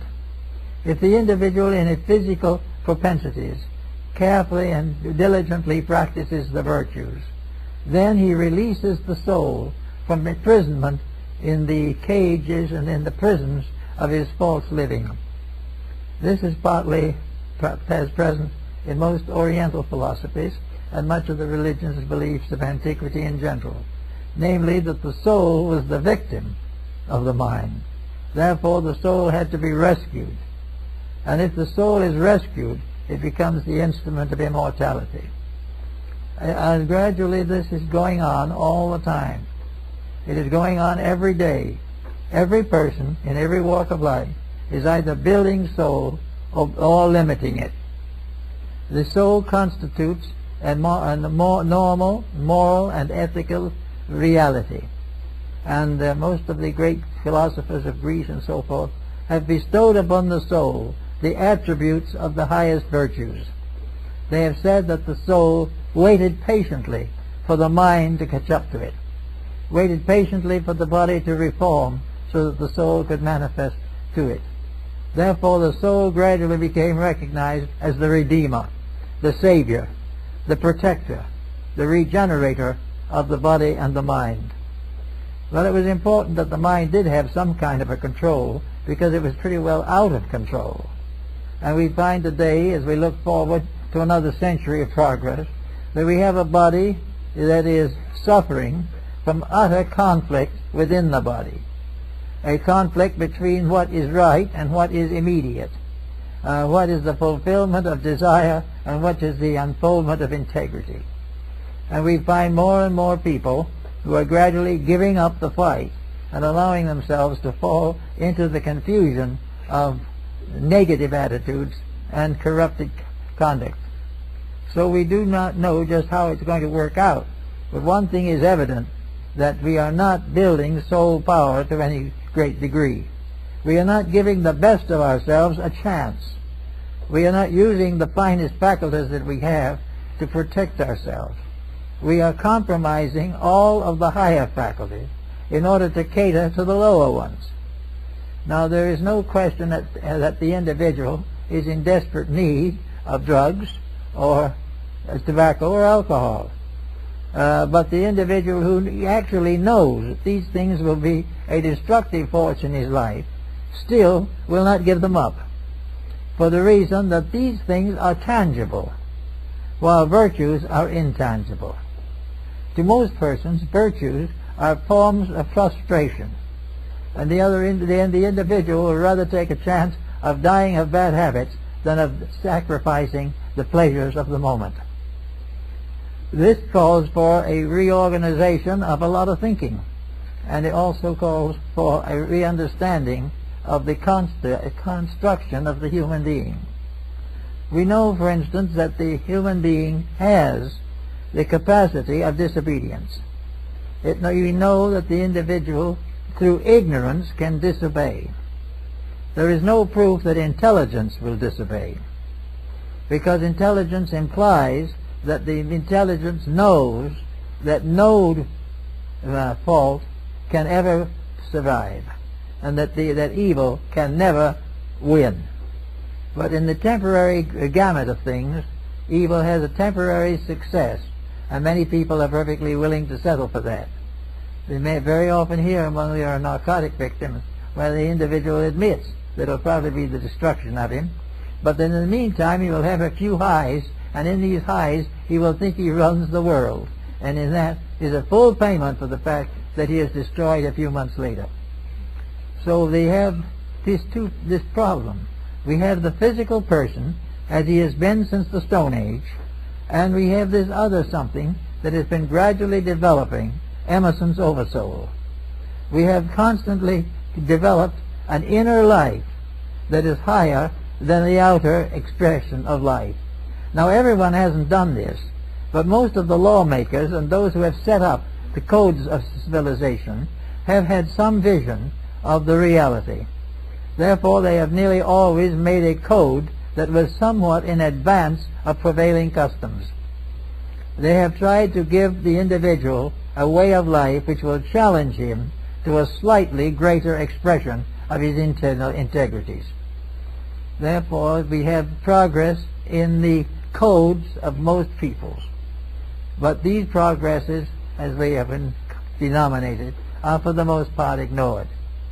The individual is perfectly willing, in our way of life, to compromise his eternal integrity for his temporal advantages.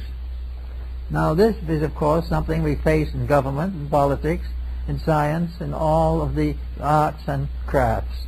We find the individual who is perfectly willing to pay for the privilege of doing wrong.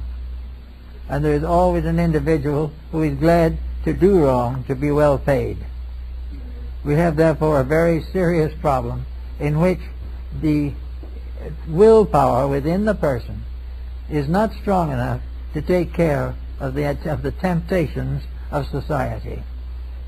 Well, we've been here a long time. We've seen a lot of nations rise and fall. We are seeing today the worst chaos that civilization has ever passed through. We see that most of our institutions have been corrupted, and that those that are not corrupted are out of date. We constantly recognize that things are wrong, but we do not want to dynamically do anything about it.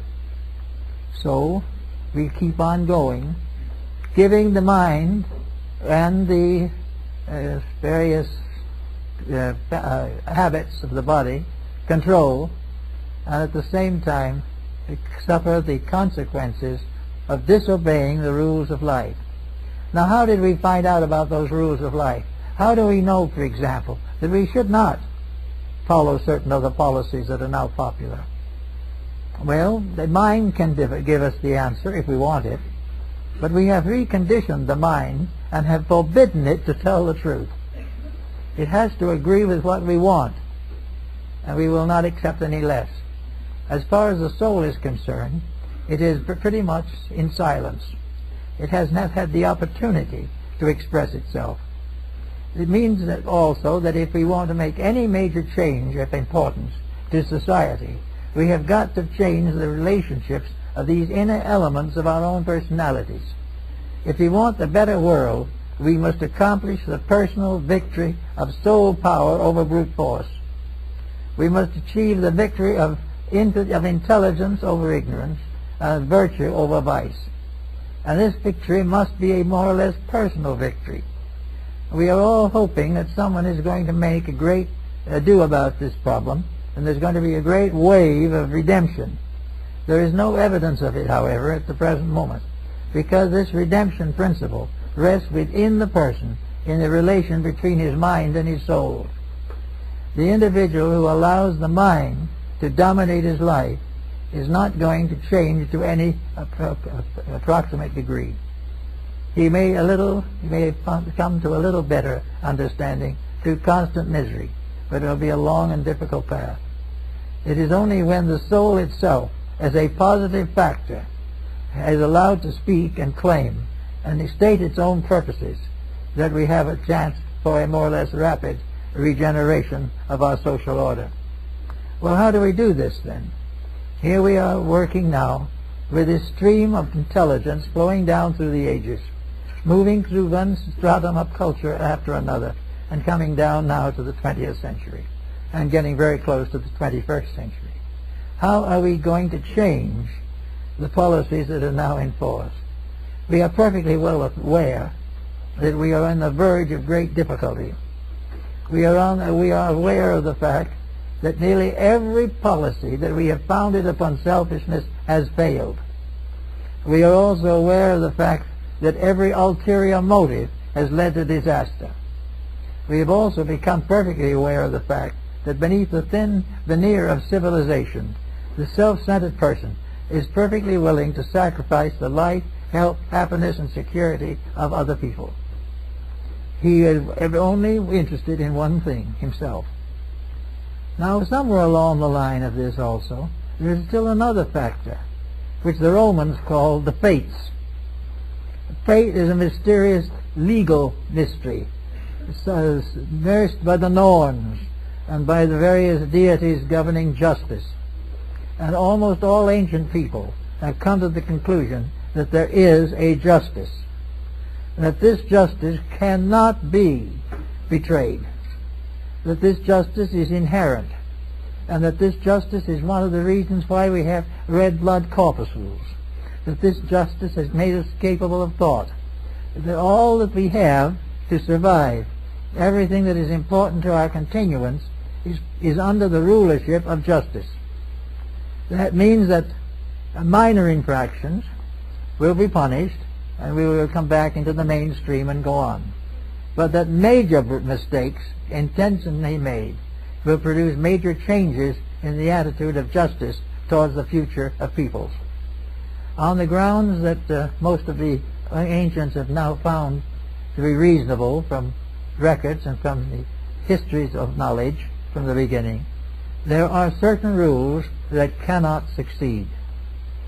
These rules are being broken constantly, and there are many ways in which we study them. There are also many people who believe that they can change any rule. On the simple grounds that you have money enough to buy the rule, you can do it. If you have enough power to control the lawmaker, you can make bad laws. Yes, you can make them, but you cannot keep them. Every fallacy that we have in life is temporary. Every mistake condemns itself. If we stop it early in its way, it's merely an inconvenience. If we allow it to build a monstrosity of its own, then it becomes a great danger to our survival. So at the beginning of the present century, we have the recognition of the fact that wisdom going on and through understanding will be able to address this problem. Understanding is a comprehension of the facts. Wisdom is an ability to recognize a fact, and understanding is the ability to transform this recognition into a way of life, into a legal system, into a code, or into a prevailing policy to advance the causes of permanence and good. We are now probably in about as bad a condition as we can hope to be. We are beginning to recognize that after all these years, we are really outdoing the past when it comes to lawlessness. We have completely broken down the integrities. Now, how did this happen? Was it something that had to happen? Well, it must have had to happen or it wouldn't have, but at the same time there are some qualifying factors. There has been a gradual shift of purpose. The objective of life has changed. In the ancient times and up to the present century, one of the principal objectives of life was to live well, or live as well as we could.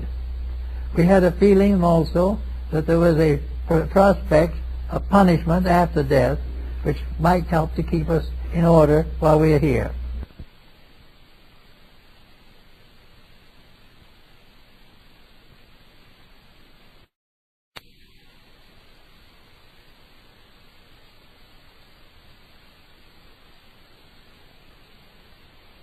Even without that, there was a certain recognition of basic values, and this recognition came from experience. Families, communities living together found out how to survive by mutual helpfulness. They found out how to destroy by mutual competition and discord.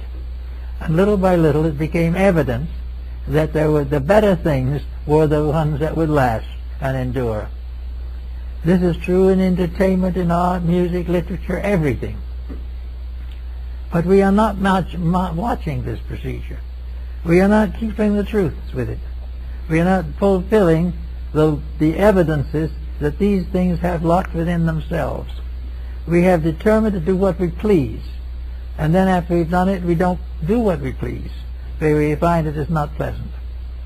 So we have gradually become totally disobedient because of the fact that we wanted to live our own lives. All people wanted to be free of responsibility, and when everyone is free, there is no society. Where everyone wants to do as they please, there is no possibility of cooperation for common good. Where everyone is anxious to have more than anyone else, we can never have honesty. So we have a problem of having betrayed the truths that are developing within the structure of soul life. The soul is being betrayed by the mind. It is being forced to compromise in order to survive, or at least to survive in the way that we want to survive. That is, with considerable luxury and a lot of freedom. But the problem is very definitely there, that the soul has got to be strengthened. Now probably the greatest experts on this particular matter were the Neoplatonists of Alexandria. They were the ones who really made the great study of the human soul and its attributes. They found out that the human soul was a proper structure of beauty, that it was harmonious in all its parts, that it was benevolent and constructive in all its functions, and that it lived and fulfilled its purposes for the glory of God and the infinite good of mankind. Therefore, the laws of the soul have got to become embodied in the sciences of physical government and leadership. We are going to have to gradually recognize that the great power of the soul lies in one factor which became the basis of Christianity, and that is that the great power of the soul is love. So that love becomes, I might say, the ultimate of intelligence. Love becomes the final expression of the mind. It becomes absolutely necessary to the advancement and protection of any structure built in society. There is no such a thing as a loveless perfection. There is no such a thing as a heaven filled with hate. All of these qualities must be brought and reconciled. And we find that most people are slow in reconciling these qualities. So we now come to another problem of importance. How are we going to educate people to save themselves? How are we going to find a way that these people can help to secure a more permanent way of life for all of us? There's no use taking the hope that legislation is going to do it. Legislation can't do it because the legislators themselves do not have the insights. Education cannot do it as we know it today because it does not have the integrities. We go from one branch of learning to another, and in every case something is missing. We cannot accomplish with the facilities now available. The only actual availability that we have is ourselves, and the only part of ourselves that can bring us out of the doldrums is the human soul. We can use the power that we possess to improve the world we live in. And while no one is going to be perfect at it, a reasonable improvement in a reasonable number of thoughtful persons can avoid a crisis which may otherwise be very difficult. We can start by overcoming, in some measure too, the mistakes that have not only given us our problems, but are continuingly hurting us. It isn't that we're giving up something that is wonderful and fine and fortunate. We're giving up only something that has hurt us so badly we can hardly stand it. But for some reason or other, we do not recognize a hurt when we suffer from it. We recognize only that we do or do not do what we please. And all the learning, from the ancient times, from the primitive tribes of Africa to the most remote parts of Asia, we all have been told by the gods and sages that we are not here to do what we please.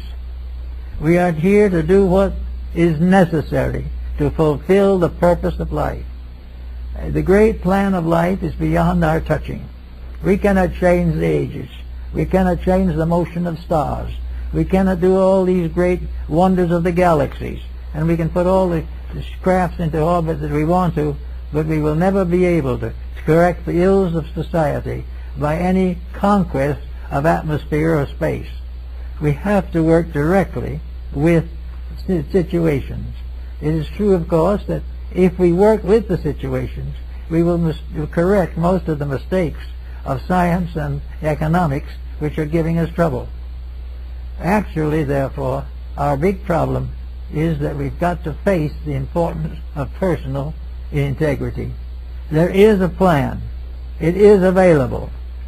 It has been known for ages, a way of life that is acceptable to the universal plan.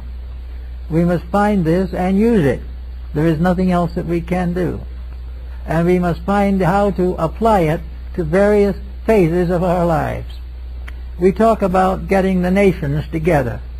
We read in the newspaper that somebody comes along and assassinates another character, and all the plans go to pieces again. This is part of a pattern of compound failure that is inevitable. The answer to the whole situation is that, as it is in the case of a community, a country or a nation has to work together. It has to be one of a family of nations, and it has to live and act in accordance, and bring it right on down to the final unit of its application. Every family is a nation. Every family with the 2 or 3 children and the parents and the relatives is a commonwealth. And the laws of peace and harmony have to be established there.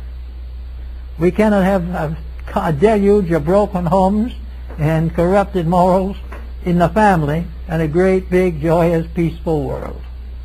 Nor can we put enough detectives and police on the families to straighten them out. Actually, all of these things have to be done from within. If we want to survive, we've got to live to survive. If we want to build something better out of this mess that we are now in, we've got to improve our own conduct, and we've got to support every factor that is for the common good and stand resolutely against corruption and compromise. If we don't do these things, there's no way of solution. The moment we behave ourselves in these matters, we change the moral atmosphere. And the moral atmosphere is the air of the soul. The soul is straight. Where we do wrong, the soul is sick. The soul weeps for the corruptions of mankind.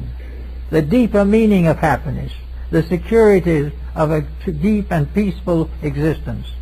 All these types of things are lost when we compromise the power of the soul in the affairs of mortals.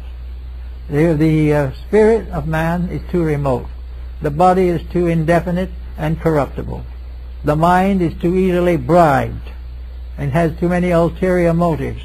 But the soul cannot be in any way damaged by these things. The soul that is corrupted is only corrupted in the sense that it is prevented from functioning. We are supposed at this time to be building a soul. Each human being is supposed to be strengthening his own soul, giving more power to it, so that in the due time of things, that this soul will be like the golden wedding garment of St. Paul. And in the Bible, the soul is the garment of glory. It is that which proves conclusively the wisdom and integrity of the personal life. It is only when the individual begins to work with this, and works with it sincerely and consistently, that we're going to get the results we want. Now, if anyone will try it for 6 months or a year, I don't think they'd ever give it up.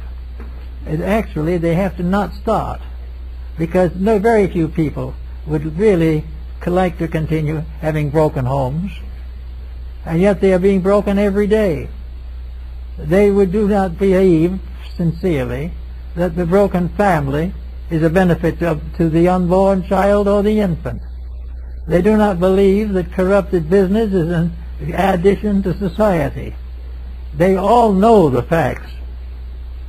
But somewhere in each of these patterns there is a little some kind of personal selfishness.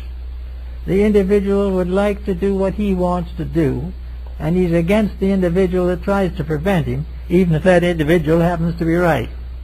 So we have the problem every day of trying to work with these situations. But a person who would like to see a home that is not in constant turmoil, would like to see children grow up without becoming gangsters, can do this. There's no reason why the virtues of the soul, which is in itself higher than the mind, cannot control and direct the leadership of society. The world of society that is going to survive is surviving because it is built upon soul principle and soul power, and is maintained by obedience to soul law. We've got to shift from our present pattern of following anything that offers a slightly larger salary to a situation in which the rulership of mankind moves to the next higher level of his own consciousness. And this stepping up to the next higher level is the stepping up to understanding. It is the step beyond the mind. It is the step beyond genius and beyond philosophy and beyond integrity as we practiced it. It is the gradual realization that there is one great pattern, that all society must follow it. This is hinted at in More's Utopia, and it is very well set forth in many other novel works of thoughtful people who have tried to influence society. There is no doubt in the world that this problem we face could be solved without war, without contamination, without any serious loss of value to anyone, if we would begin to live by the integrities rather than the mistakes. Actually, every bankruptcy is a monument to an integrity that has been broken. Every time that we find people in grave trouble, they've done something that's wrong. Now, why would these people not prefer not to be in great trouble? Why would they prefer to go through a bad scandal or go through prison punishment because of a mistake that they never needed to make in the first place? To get rid of this personal determination to break the rules in order to satisfy the appetites just can't go on into the next generation. The next generation can start where all changes start, in the home. That is the Chinese concept. if the average American home begins to improve, if it's only a 5% improvement, a 10% improvement, we will have a much greater chance of going into the 21st century in one piece. And also, in doing this and making these changes, we prepare a new generation to take over. At the present time, the generation that must take over when we go is in worse condition than we are. The problem is that we cannot have people go on and carry the load unless those people have been exposed to integrities. If the young person growing up today is given the values that are necessary, he will help to build the future. But going as he does now, he is more apt to want to have laws removed entirely, so that he can do exactly as he pleases and destroy anything he doesn't like. We have got to a point where the integrities are gone, and this is not possible to have people who want to go on and build a better world. We have great need today of making the simple changes in our personal habits, the simple revisions of our integrities. We need to have greater moral codes of ethics. We may or may not need more theology, that is the question. But we certainly need some religion, and need it badly. We need anything that will induce us to live straight and to do what is right. And that is what the burden was of the ancient times, where the mysteries were established as sacred institutions. They were solid centers of integrity in changing worlds, with a solid background at some point, with a solid section of our society dedicated to one purpose. We can allow the others to drift a little more, and they will drift back into shape. But if we give them no example, if we give them nothing to build upon, if our public school system is as corrupt as our politics, what are we going to do?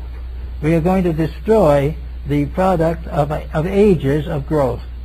We are going to tear down what the soul has built over a period of ages.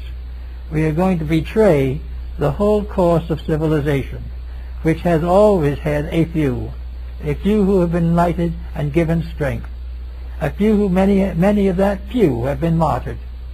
They have died for principles, and we are dying from breaking principles. And there has to be a change in this particular point of view if we wish to go on. So we will say that after the coming of wisdom is the impetus given by the soul within the individual to take what we find, take the wisdom that we know and take it out of the books and the air and out of our own heads and put it to work in society. Wisdom is of no value if it's not used. And when we get to the point where we will be willing to admit the obvious, namely that they were happier and better with knowledge and wisdom than we are without it, then we can do something. But we cannot go on this way. Half the nations of the world are at war today, or in various forms of warlike maneuvers. We have never had a time in which we've had more money and less ethics, more power and less principle, more scope for progress and less progress. Therefore, we've got to get together and do these things. And they've got to be, to win, it must be a victory of soul power over brute power. That was the dream of Gandhi, and it must be the dream of all. The soul within us, the life within, has to gain victory over the bad habits of the body, and also over the conspiracies of the mind. We may try to get by without making these corrections, but we will not be able to. We cannot go against common sense, integrity, honor, and realities. We cannot break universal laws or bend them to our purposes. We are part of a very large structure that extends far beyond the dimensions of space as we know them. The mystery of life goes on to inconceivable distances and qualities in every direction. And one little planet is not going to be able to break all the rules of this great pattern with impunity. We live in a universe of law, of infinite benevolent law, ever working for the common good of all. And we cannot be an island of hate in an ocean of love. We cannot be an island of fallacy in a great plan of consistencies and integrities. So it becomes very important for us to realize now that the wisdom, the thinking that we have to do, will have to be enlightened, and that we have sources for it. It is quite possible to build it. It is not impossible, but it will require a little thought, a little dedication, a little consecration to principles. If we will keep these things and do them as we know they should be done, we can have a pretty good time. And each person in his own life can begin little ways to do it. If the person has a sharp temper, let's give a little work on that. Get it so it isn't quite so sharp. If an individual knows they have a tendency to disobey the rules of good sportsmanship and make all decisions in favor of themselves, it's time to find out. If a married couple decide and realize that selfishness is separating them, that they are not willing to work together, they want to live off of each other but not with each other, that these types of things are all detrimental. If we will go to work with these little problems and make sure that every child has the best bringing up that we can give it, that every people that we know in the world are given support for their integrities, all these things will help. And with just a small indication of this, we will put the little green sprig out of the earth and show that we are what we are trying to do. There has to be a new birth of truth, a new birth of virtue, a new birth of dedication, a new birth of the realization that we are here for the purpose of growing, and that growth can be a beautiful adventure. If we cannot make a beautiful adventure if we pervert, destroy, and corrupt it ourselves at every step of the way. So, to get our philosophy to work, and we can do great things as needs arise. Thank you.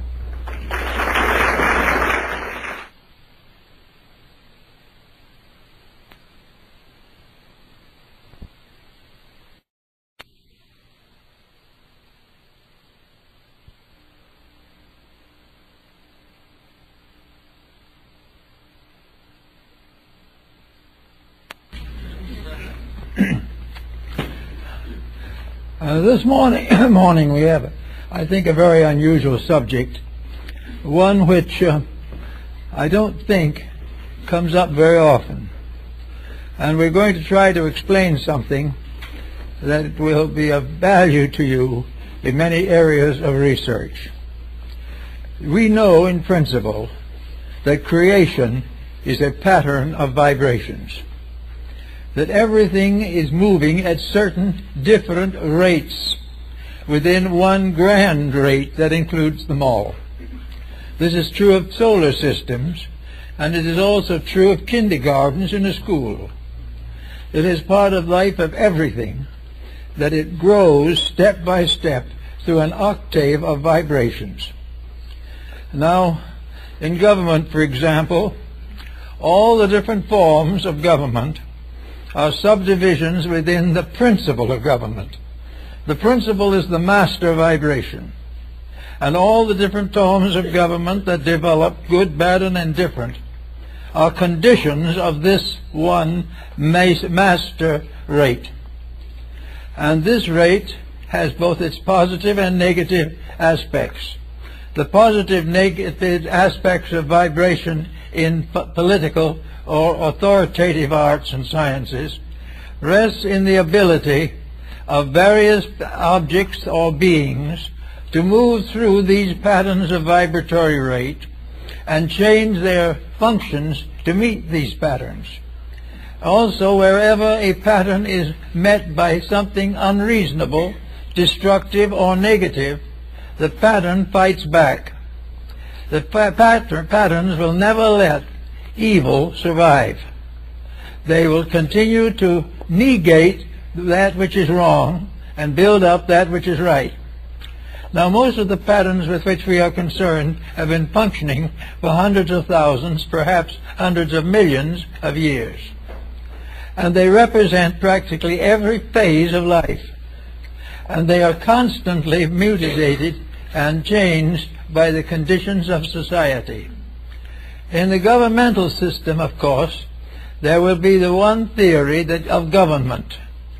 This theory of government then will develop into 10 types of government, which normally will be sequential, representing degrees of defense and protection.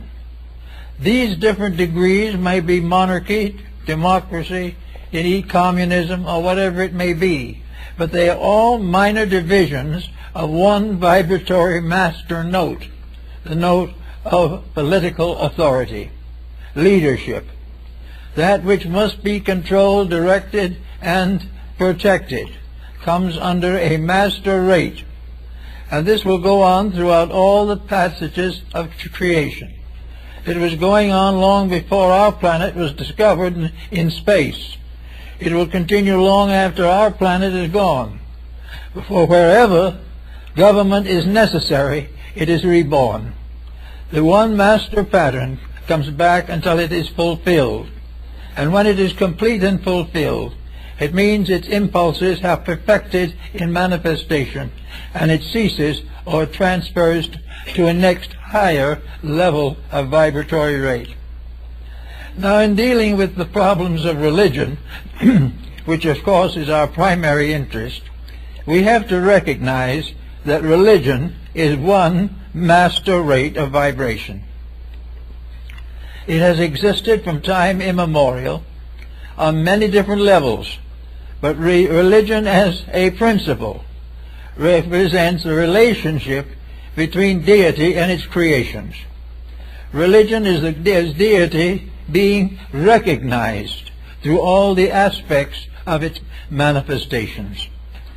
Therefore we say that the deity itself is made manifest in its works, and its works in every case are rates of vibration.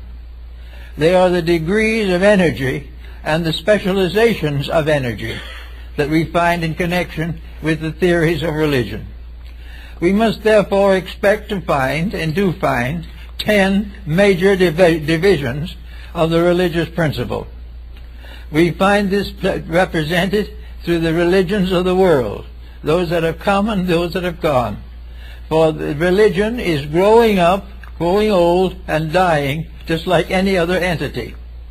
And when it dies only because it is completed, that there is nothing left that it can add. At that time, the development of humanity passes to another level, and a new power takes over.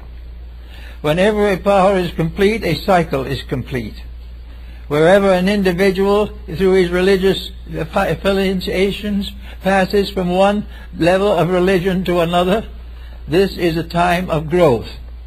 The religions of the world are a ladder, and the individuals, living things, climb the rungs of this ladder gradually until they have mastered the mysteries of the faith. When they have mastered the whole key to religious manifestation, then religion as such is no longer applicable to them. It is not longer applicable because there is no possible way in which they can infringe upon the integrities of life. So we watch the development of religions, and we realize another interesting point that I think we should always manifest, namely that in all these cycles of vibration there is conflict. Religions are in conflict because of the attitudes of people. The religion itself is never in conflict with another religion. But its followers, having developed sectarian allegiances, become in conflict with all forms other than their own. So we have a great struggle in the world over religion. Religion itself is indivisible. It can never under any conditions be violated. But man, in his ignorance of the values of life, is constantly trying to change universal procedure. He is seeking desperately to make a new pattern of life according to his own fancy. And the more he fancies, the worse his pattern gets. It becomes inevitable, for instance, that all these different separate new creeds that spring up by human endeavor must find their place in the pattern of religion. They may be a novelty, they might be something brought back from old time. If they fit in, they go forward with the rest. If an old religion is revived, it is revived because it has been re-stimulated in principles and integrities. It then proceeds as before. And those types of religion which have never been improved gradually fade away. Now we know, for instance, that in our modern religious world, we've had a great deal of pain and sorrow in connection with the religious life of humanity. These tragic episodes have nothing to do with natural law. The pain is due to what the individual does to the law. The law is never vicious. The law never revenges. The law never hurts of itself. But individuals breaking the law hurt themselves. They come into unfortunate relationships with the vibratory rates which constitute integrity. And their own misdeed bring down upon them an adverse reflex from the law. This does not mean that the law is personally accusing them. It means that there are things that are right and things that are wrong. And regardless of what happens, right is rewarded and wrong is punished. Now, punishment is not because of a malicious point of view, nor is it a result of an effort to dominate religions by some new faith or by strengthening an older one. There is no competition in religion, really, because all of them are parts of a sequence of 10 qualifications within a great octave of energy. All religions are compatible, and anything that is not compatible simply because it isn't part of the religious pattern, it gradually fades away. Everywhere we look, we see, therefore, the effort to grow religiously. Now we are beginning to see it again after quite a time. We remember the growth of religions as they developed within the memories of ancient times. Remember the wonderful centuries between 500 BC and about 500 AD. There was a great birth time of religious beliefs. Things are slowed down somewhat now, and we are beginning to have grave doubts and reservations concerning some of our beliefs. If these beliefs do not work, they are not part of the pattern. If they are irreconcilable with integrity, they are not part of the pattern. Now, in the case of religion, the selfish, self-willed, arrogant individual believes the answer to his problem may be to drop religion entirely, to give up the problems of faith and do as he pleases. Well, he can do that, but he cannot escape the fact that he lives in a universe that is oriented to religion, regardless of what he thinks about it. And almost all the things that interest him in his atheism have some relation to religious values. Honesty, honor, integrity. All of these things are part of moral life. They are part of the great octave which we call religion. Any one of them being violated brings with it a certain inevitable consequence. This consequence is not a revenge on the part of the law. It is not a punishment by a being or by an intelligence against the person who has violated principles. It is simply that the breaking of a rule cuts off the value of that rule and leaves the individual in need of certain things which are brought only by that rule. Therefore, we must be rather careful in regarding any religion as superficial. Now, in religious life, we have a series of 10 degrees, from the highest to the lowest. The highest, of course, would be perfect religion. Religion in which there is no conflict or contradiction. Religion on that level means totally and completely in conformity with truth. And in that conformity, the individual, regardless of the level of his intellect, has no conflict with any belief, any integrity, that other people may have. He will have the capacity to accept the search for reality and be very grateful for those who advance along that path. As he goes downward, though, through the chain of involutionary development, the entity becomes obscured, as we find in scriptures.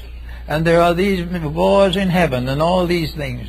Now, there is never an actual war in heaven, because heaven cannot fight. The war is a conflict over what is heaven. The rulers of things. The ambitious ruler takes the attitude, possibly, that God should be on his side. If God doesn't appear to be on his side, it's a very serious shock. But it has to be. The truth is never on the side of error. It is on the side of correcting an error. It is never competitive. For all truths lead to unity. All errors end in diversity. Everything that is essential to our forthwith growth is going to lead us nearer to the realities we seek. And in so doing is going to help us to be better people all the way along. Now, when we come into life in an incarnation or embodiment, we bring in with us the records of our own achievement in the vibratory level of religion. We bring our religion with us. Not our religion in the sense of a creed, but our religion in sense of an integrity. If we were reasonably developed in a previous embodiment, we will be reasonably developed now. If we avoided and evaded then, we will be suffering from the consequence of avoidance and evadance now. We will pick up our religious life where we left it off. We will pick it up with the selfishness and the unselfishness, the kindness and the cruelty, the strength and the weakness that measured it in the past. And the individual coming into life nearly always becomes concerned about the spiritual aspects of his own nature, because he is primarily a spiritual entity. Therefore, all of his material actions are karmic to some degree. They represent need of further experience to prove moral or ethical integrity. The individual who breaks the rule and suffers is taught a lesson. If he does not learn the lesson, it is repeated. If he does not learn it in this life, he will repeat it in the next. He will complete a mistake until he wears it out. But he will never be subject to a personal hatred. He will never go into hellfire and damnation over it. He doesn't need to. He can be miserable enough simply living with himself. And in so doing, learning that he cannot accomplish certain misdeeds successfully. So we come into life in various degrees of this religious pattern, assuming that there are 10 levels of religion, and that within these 10 levels there are 49 subdivisions. We realize that there's room for a large diversity of religious differences and opinions. But in all cases, the basic integrities are the same. They come in a different language for different people. They use different symbols for different nations. They use different words for different languages. They come with all the differentiation that is necessary to adjust them to the consciousness of the group toward which they are being developed. So that in this religious grouping, we have not only all different types of orthodoxy, but all different types of heterodoxy. We have the world religions, we have all the theories and practices of our ancestors, and we have with it all a tremendous philosophical background. And that philosophical background is the basic background of the vibratory rate of religion itself. There is only one basic religion, never has been but one, and never can be but one, because it is a ray of the infinite. And the infinite only has one ray for that, and never wears it out. The individuals living or developing within these patterns wear out their rebellions and come finally to peace with the law itself. When we come to at peace with the universal law, political, social, economic, industrial, educational, that law no longer becomes a frightening thing. We are no longer afraid of the values that we have learned to accept. We also have become aware that in the pattern of values there is always a space for promotion. When we think we have everything we need and we are just so proud of ourselves we can hardly bear it, something goes wrong and we suddenly discover that we have to go on and do some more. And we have to keep on growing through this pattern of religion until we have completed the 49 levels which go from absolute negation to absolute fullness. The negation, however, is not the presence of evil. The negation is only the absence of the active participation of the universal law in the habits and practices of humanity. So we are very much concerned then in trying to understand some of the problems we have today. We have now a proof of many things. Statesmanship, government, is a unit. It is a vibratory keynote. A government is part of a marvelous cell, or we'll say a unit of power. The government is part of one great vibratory rate, and it extends all the way from the perfect inconceivable government to the lowest possible local political situation. And all these things are harmonious. Now, when we try to adjust to them, we come into problems. The individual trying to take a law of progress in government and kind of tip it a little bit to his own advantage, breaking a little of the ethics in order to advance his own purposes, immediately he is in trouble. There is no possible way for him to avoid the trouble, because when you're walking with the law, there's no other direction you can walk without pain. So then the mistake that has been made is caught up with, and the individual has to change. Now, a nation may go against the law. Nations have been doing that pretty steadily here in the last 50 years. They've all been out for the dollar and for power, and we watch them. One by one, they get into more and more trouble. They get into a trouble that will continue as long as they break the rules. Now, a lot of people would think, I would say under those conditions, that these nations that are in trouble are being punished by the law. They are not. They are punished by their own attitude toward the law. The law is not punishing anybody. It is simply failing to cooperate with that which is bad. That which is unlawful will never be supported by law. That which is lawful will always be supported. And if for one reason or another the support is delayed, it will come in due time. So we look around and we see nations in great trouble. And our first thought is, of course, that some heavenly power, some mysterious dictator, some grand spirit beyond our reach is punishing us for our mistakes. The problem is not that way at all, because the instrument of punishment and fulfillment are all under our own skin.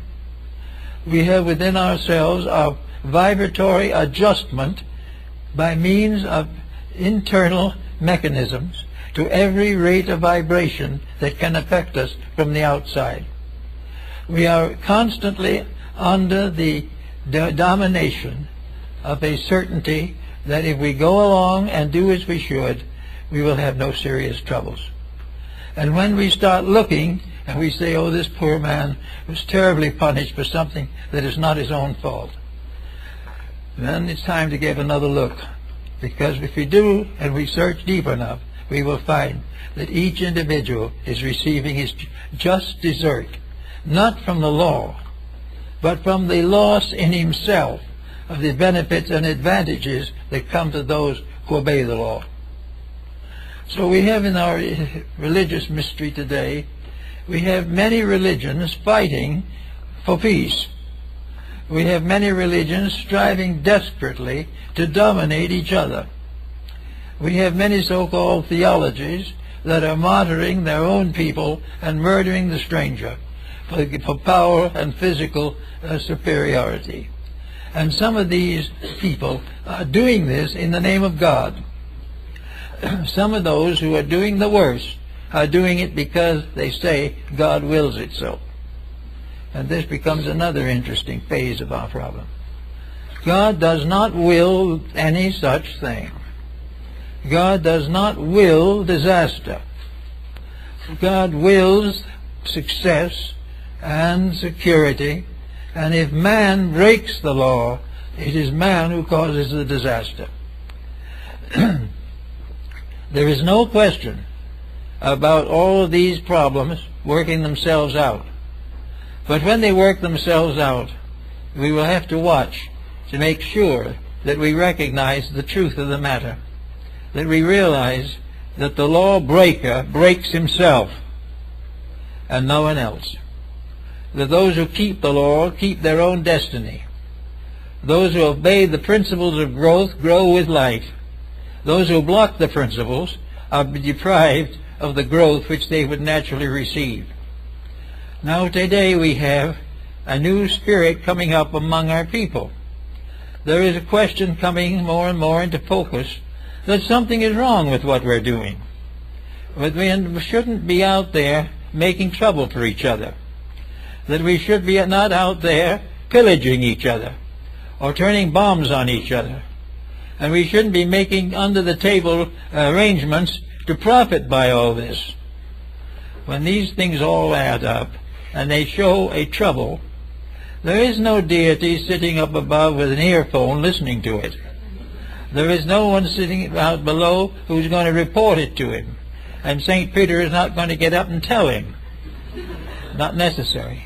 The vibration set up by the person in himself as a result of his own action is his punisher. He thinks he can blame it on something, but the only answer is that it's his own fault. And he will continue to suffer for his own misdeeds until he stops performing them. This is a point of view that most religious people do not have. And most religious people believe there is some kind of a punishment that is meted out to them because of their misdoings or because what they are doing is not in harmony with the miseries of the day. It is not true at all.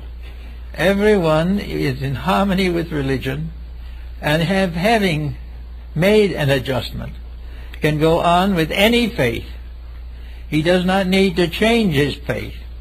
He does not need to do anything except live it. And all religions have as their final code something resembling the Ten Commandments or some Sermon on the Mount to give courage to them. Almost all religions start by saying that the man must be just, that integrity is demanded by God. Well, it's not really demanded by God, but integrity is there, and those who keep it will be rewarded for keeping it. They will not be rewarded by a separate deity off somewhere. They will be rewarded because their own bodies grow more healthy, their minds become more clear, and their daily lives become more constructive. The reward that apparently comes from God comes from the simple performance of a right action. And all right actions will be rewarded, and all wrong actions will be punished. By the action, not by an arbitrary deity. Everywhere we are working with a universe of life. We are floating in the midst of an infinite field of constructive energies that go on into the infinite future as they came out of the infinite past. Man as an entity has been fighting against this integrity for thousands of years. He has decided that it was the one thing that prevented him from amounting to something. If he could do exactly as he pleased and conquer the universe, then he'd be happy. But it it isn't going to happen. Because if he conquered the universe, he could only do it by destroying the universe. And in destroying the universe, he would have to destroy himself. There is no way in which the individual who is not interested in integrity can hope for security, peace, or happiness. Now, it's wonderful to think of it out in space, where planets and stars and galaxies move about an invisible axis, which will be there forever, perhaps. That all seems very wonderful. But when we come down to the personal life of individuals, where it comes down to the recognition that each human being is a magnetic field in himself, he is a vibratory creature, and his vibratory creature is the support of his physical body. And where he portrays the body, he damages the support. When he portrays or disobeys the support of the inner life, he is in trouble. He must therefore always bear in mind that he is an energy field, and that somewhere along the line his energies match in with almost all of the major energies of space. He has an authority factor in his own nature, by means of which he attempts to establish a family or create a business. He has a political factor to elect or be elected to public office. He has a creative factor which is going to help him to succeed in some personal field. He is going to be drawn to medicine, drawn to law, drawn to all the different phases by the integrities of his own energy field. His energy field, if it is protected and taken care of, will take care of him for his entire lifetime. But the moment he compromises that energy field will begin to fail him. Now that is what we have in politics today. We have too much corruption, and it is destroying the very purpose for which these laws were enforced. We are no longer thinking in terms of a just government. We are thinking in terms of profit and hoping to last until something falls on us. This is not a good philosophy, but it is coming. Now, there is no deity that is going to fight with us over it. If we want to do this, we will do it. But if we do what is wrong, there is no possible way, by any force we can conceive, to get away without misery. There is no way of winning the fight against truth.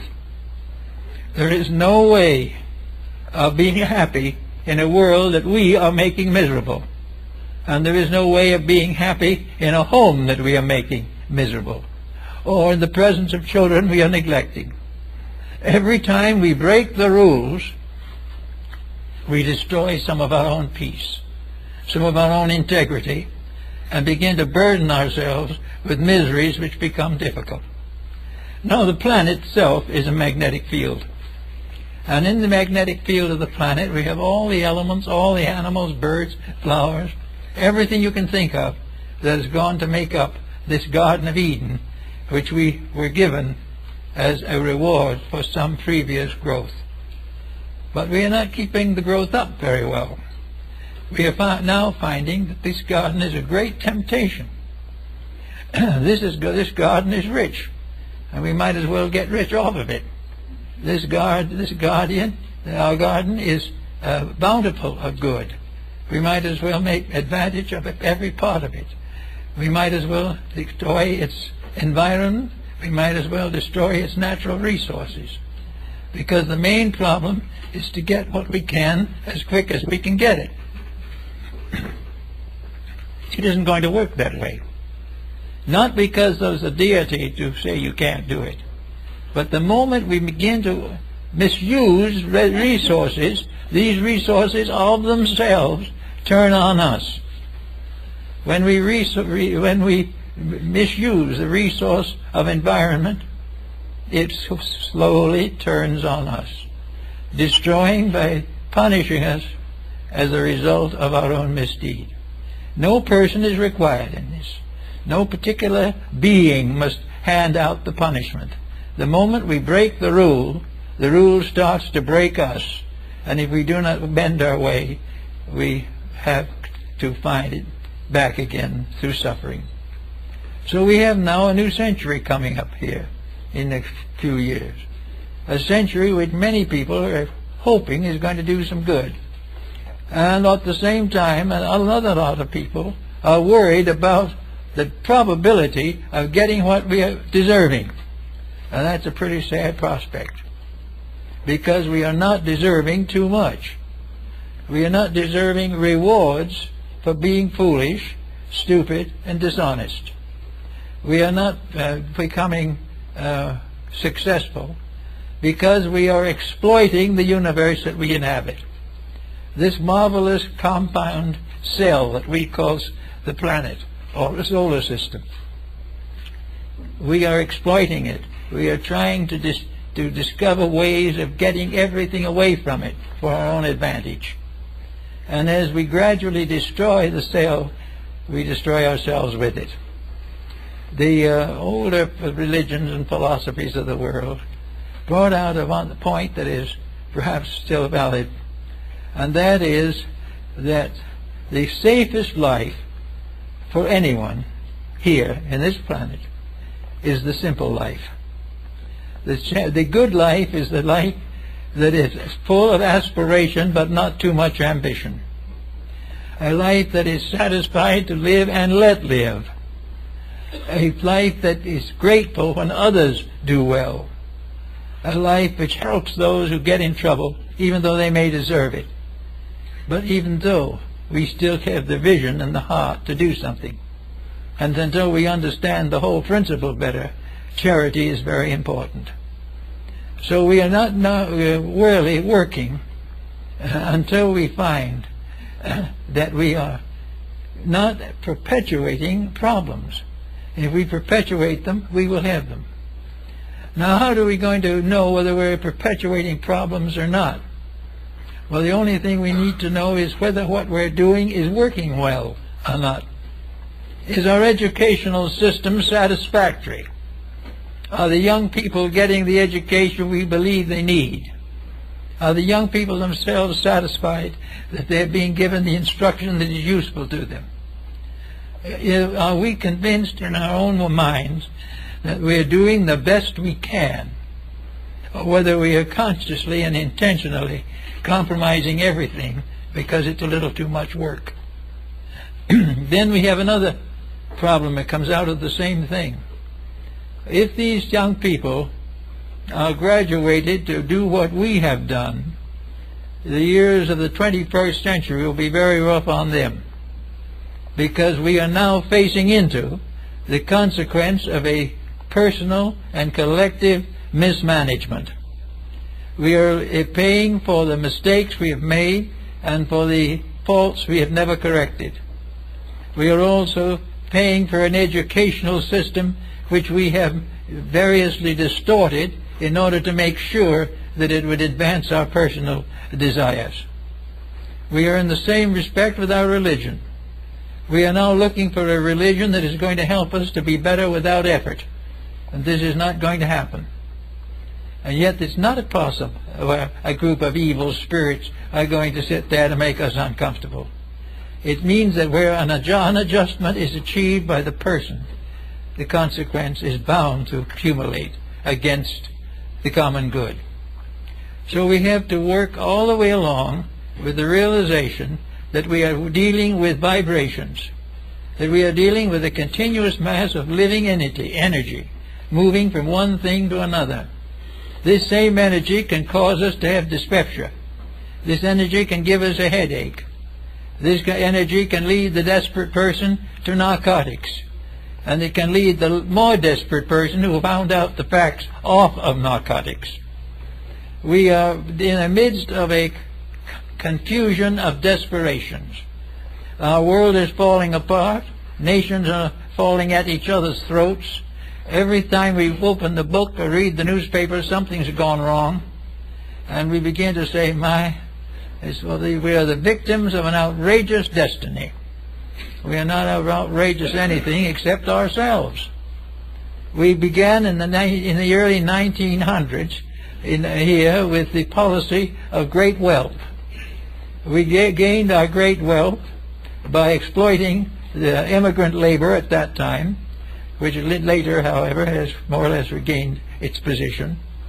But we are constantly thinking only of material success in a world in which matter is actually electrons. So whether we success or not doesn't seem to make much difference. The thing that makes a difference is the vibration that we set in motion constructive. Is it going to do things to make a better world or a better life for ourselves? Is neglecting our responsibilities in order to have fun going to pay off? And the answer is, if you understand science sufficiently, it can never pay off. Now this brings us to the realm of science for a moment, as to what is there and what we have to do about it. Science is working very hard to split atoms and do all kinds of interesting and phenomenal things, like putting people on other planets. That's very part of a nice little game that science plays. But there are other things that are more important. It's very important for science to realize that the very world in which he functions is a world of infinite energy, and that the only thing that is proper to knowledge is to find out what that energy wants. Because if it was wise enough to create us in the first place, it can probably tell somebody who listens where we're going in the second place. If we are able to use science to solve the mysteries of our own ignorance, it could be a very wonderful thing. If we could use science not to produce more and more contraptions to confuse us, but to straighten out our thinking so that we know that 2 and 2 makes 4, instead of 2 and 2 making great fortunes somewhere. We need to have a clear line by means of which science, discovering the vibratory pattern of life, assists all things to keep that pattern, to obey those laws, and to fulfill the destiny which those laws and those principles have intended. There is no doubt in the world that the universe wants to have a happy existence. It wants to fulfill itself. It wants to have the success that comes with achieving what is necessary for security and peace. It wants us to learn to grow without suffering, learn to keep our tempers without being frustrated, learn to face the mature experiences of living without being subjected neurotic. The nature wants us to recognize that we grow because it is the law of existence. And if we grow happily, we are happy. If we grow fighting every step of the way, we are unhappy. If we have to decide between natural growth and television, we must learn to select natural growth. Television at the present time couldn't be much worse. They say it can be, we're just waiting. But the answer is that all this type of thing, hour after hour, waiting and sitting in front of a tube to watch things that have no meaning in the first place, or major proofs of what's wrong. And if the proofs of what's wrong, we're not going to accept that proof anyway. But we should be doing things to learn, to help, to create, to provide. We should learn to take the energy we have in life and make it earn a destiny that is suitable. By the right use of our potentials, we grow. If we use one energy wisely, we will have a second energy given to us. If we become master over our own dispositions on one level, we will have the strength to master them on another level. Growth is what is intended, and nature is perfectly happy for happy growth. It doesn't want miseries.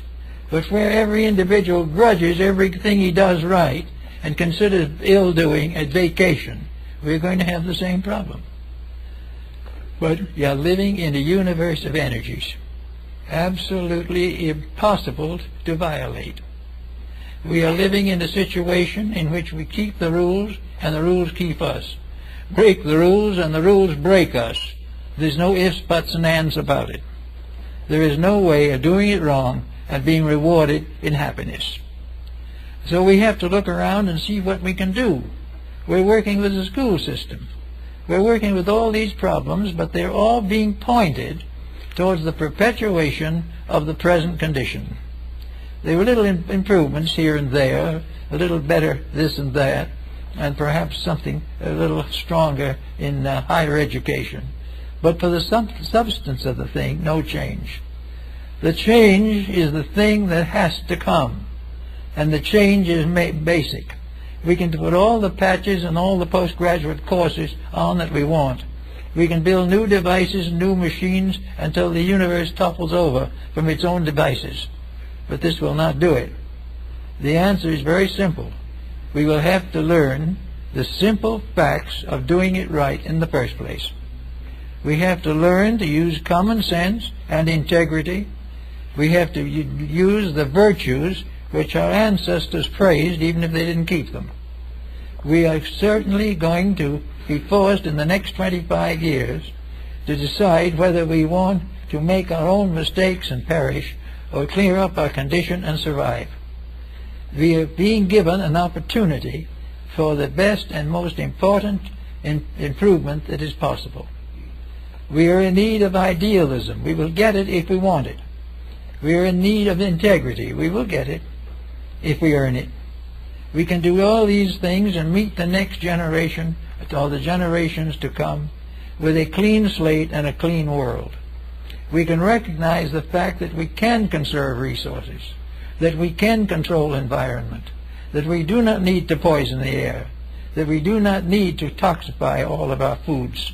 These things are not necessary, but they represent little shortcuts to the ways of profit. And with these we're going to have trouble as long as we have them. And we'll never be able to create a government strong enough to sustain us in our mistakes. It's not possible. And then when we realize that, then we'll stop making the mistakes and do it right in the first place. Now, in our little religious world that we are living in now, our own particular little world of hopes and ideals, we find a great interest coming up. A new world is breaking for integrity. We are becoming more and more aware of the necessities of cleaning house, and more people are willing to do it. Little by little, the improvement of character is becoming something generally to be hoped for. And I've noticed in many publications that have been coming along recently, the new ideas in schooling, the new ideas in marketing, the new ideas in education. They are all working towards the solution. Now, not one of the ones I've talked with have been thinking of doing this for the sake of pleasing God. That was the old way. Now they're believing that the truth of the pudding is to please the universal plan of things.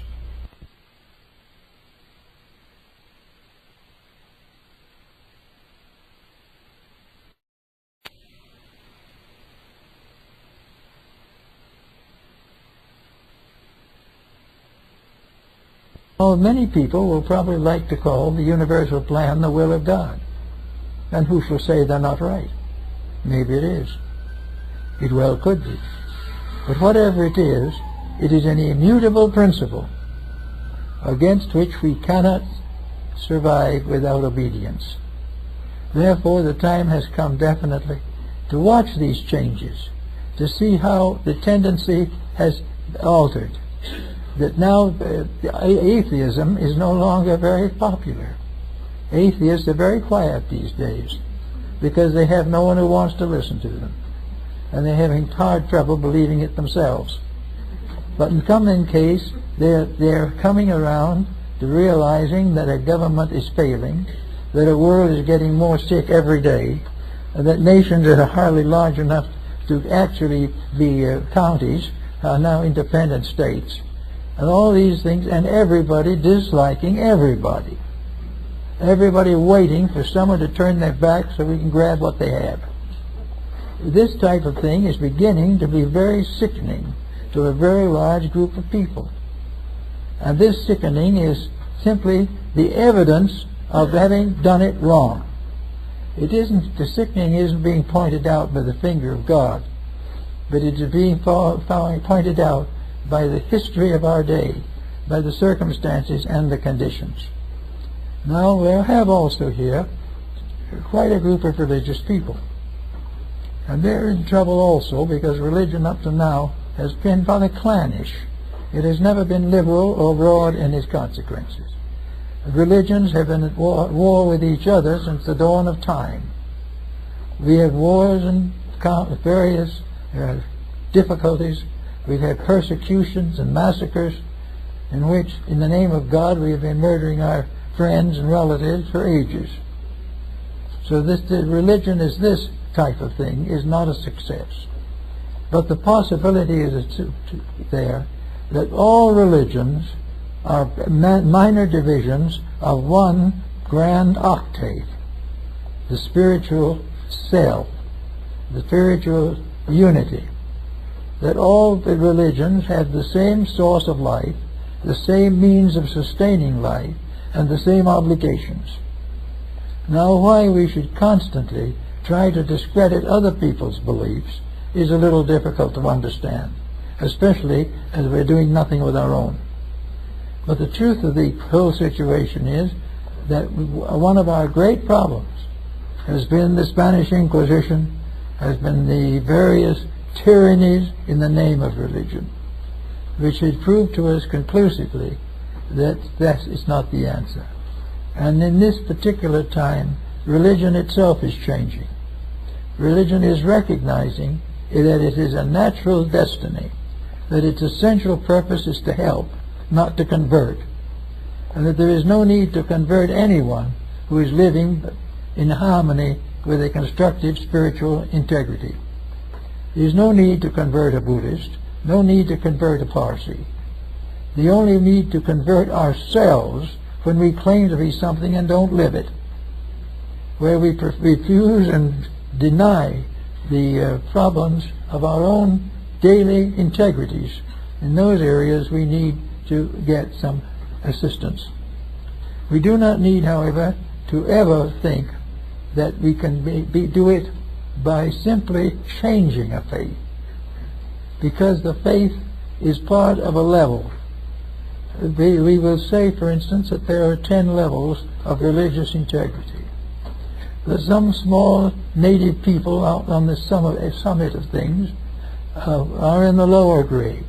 They have their witch doctors and their various seers and chieftains, and they live a very simple life. Their whole philosophy was, as it was with the wandering tribes of American Indians, be friendly, trust your visitor, and help whenever there is trouble. This was enough. So we go on up over through all these different levels of religion. We find the glories of Buddhism, the wonderful ideals and hopes of Zoroastrian philosophy. We learn the wisdom of the Greeks, the wisdom of the Latins, and we say to ourselves, why, as our neighbors say now, that these religions died because they were not strong enough to live. We lost the Greeks because they weren't strong enough to live. We lost the Egyptians because they were not strong enough to survive. They developed too many iniquities. But the truth is the entire opposite. We lost Egyptians because they were overcome by militant destroyers. They didn't die because of weakness. They died of assassination. They died when the Greeks died, when the Romans came in, and the Roman Greeks died when the Muslims came in. And the Muslims summed it up very simply. If it's in the Koran, we got it already, and if it isn't in the Koran, we don't want it, burn it. This is not the sign that Egypt failed. It was a proof of inability of a single unit to survive the pressures of the rest. We do the same thing in our Christian life. The wars of Christianity, the Crusades, one after another, the child crusades, in which thousands of infants went out and died in the desert. All these things are not because of God, are not because of evil beyond the guardians of Gog and Magog.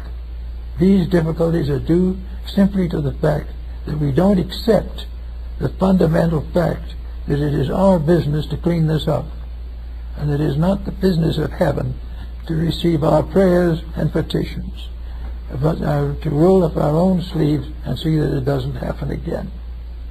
And we have the same with wars all over.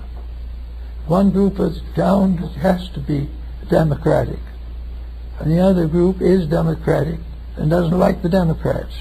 Everything is different. Everything is confused. A man gets up and someone contradicts him before he says anything.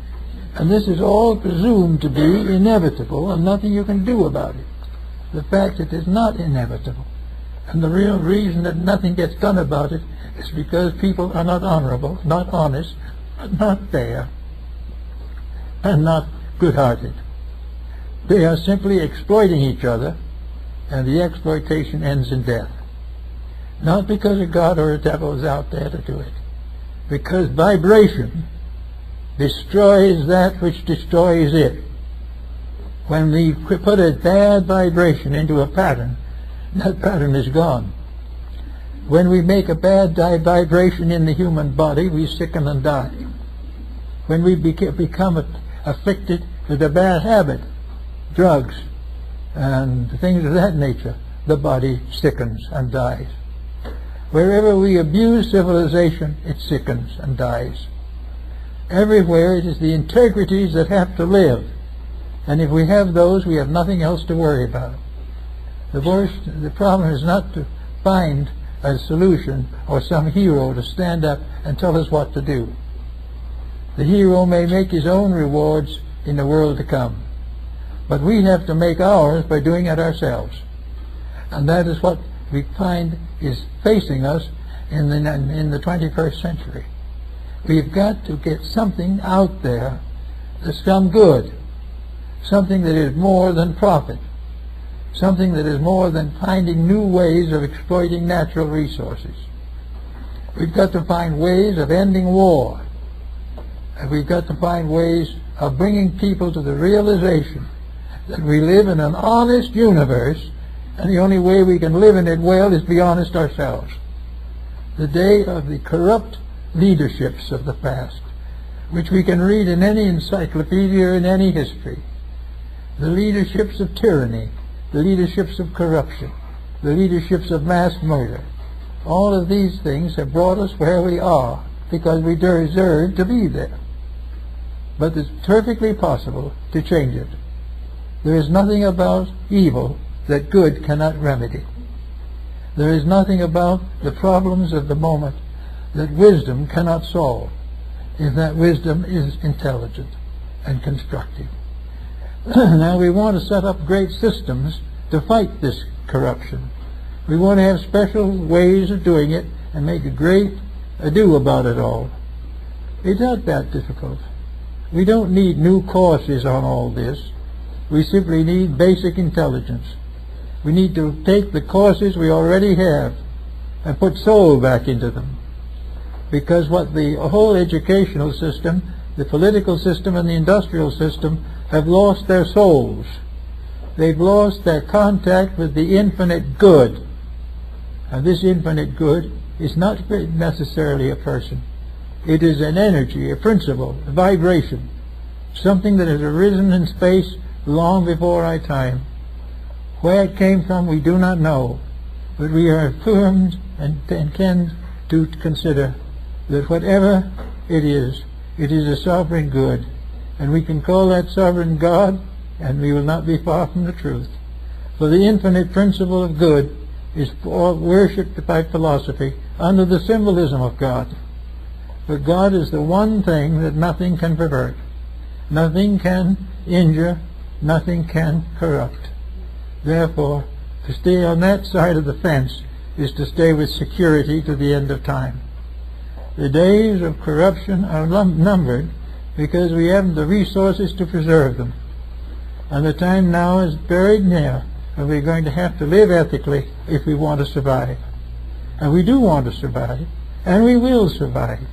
But we would like to do this rather pleasantly, We would like to survive rather cheerfully, so that our children and their children will have a pleasant world to live in.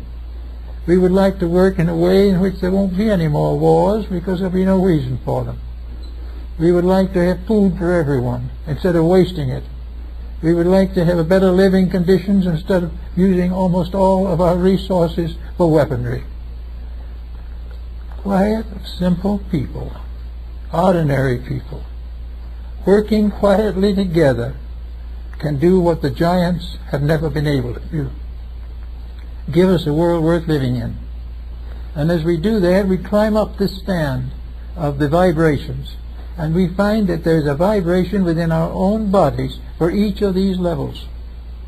Each of these levels reacts into us, because we are all planets. We are all solar systems. Small ones, yes, but the same general principle. And we can make the same corrections in ourselves that result from a wise viewpoint in larger matters. We can become peace-loving in our own natures. We can forgive our enemies and we won't have them anymore. We can be unselfish, and we can get away from a competitive arrogance in which we try to outwit and out-wisdom everybody else. The problem is not to do these things at all, just to daily keep the rules. Keep the rules that created us. Keep the destiny which confronts us. Continue to go on to do what is right and what we know should be done until it is done correctly. That will give us the new start and a new foundation for a better life than we've ever known here. There is no reason why a people as intelligent as the modern world cannot reorganize itself to keep harmony with the rules of its own salvation. We know these rules exist. We see people falling under them and trying to crawl out again. We see all these things failing from lack of integrity, but it hasn't occurred to us to try to improve the integrity. What we have tried to do is to find new ways of bolstering up our corruptions. It can't be done. We might as well get used to the idea and set to work to use the truths we know and the principles that we are learning to understand to become useful and become a help to our own kind. The more we do that is right, the better the future will be, and we will come into the new century with hope and understanding. Thank you.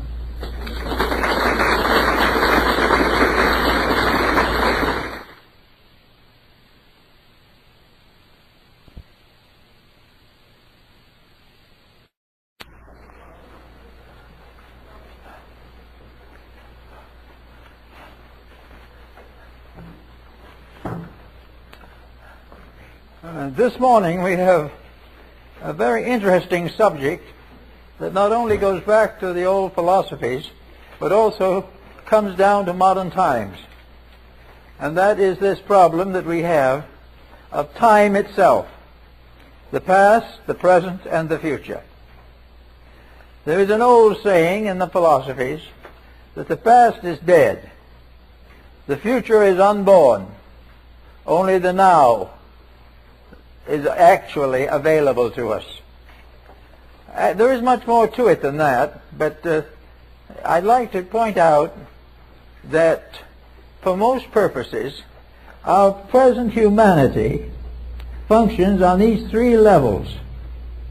And the ones who live in the past and the ones who live in the future, so to say, are the ones that have become of interest to psychiatrists and psychologists, because they are the ones that accumulate a variety of peculiarities.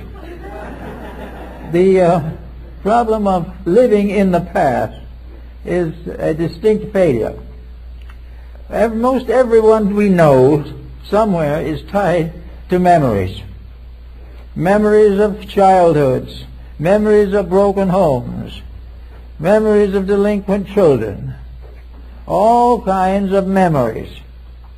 Many of these memories are more or less negative, and many of the people who have them are more negative.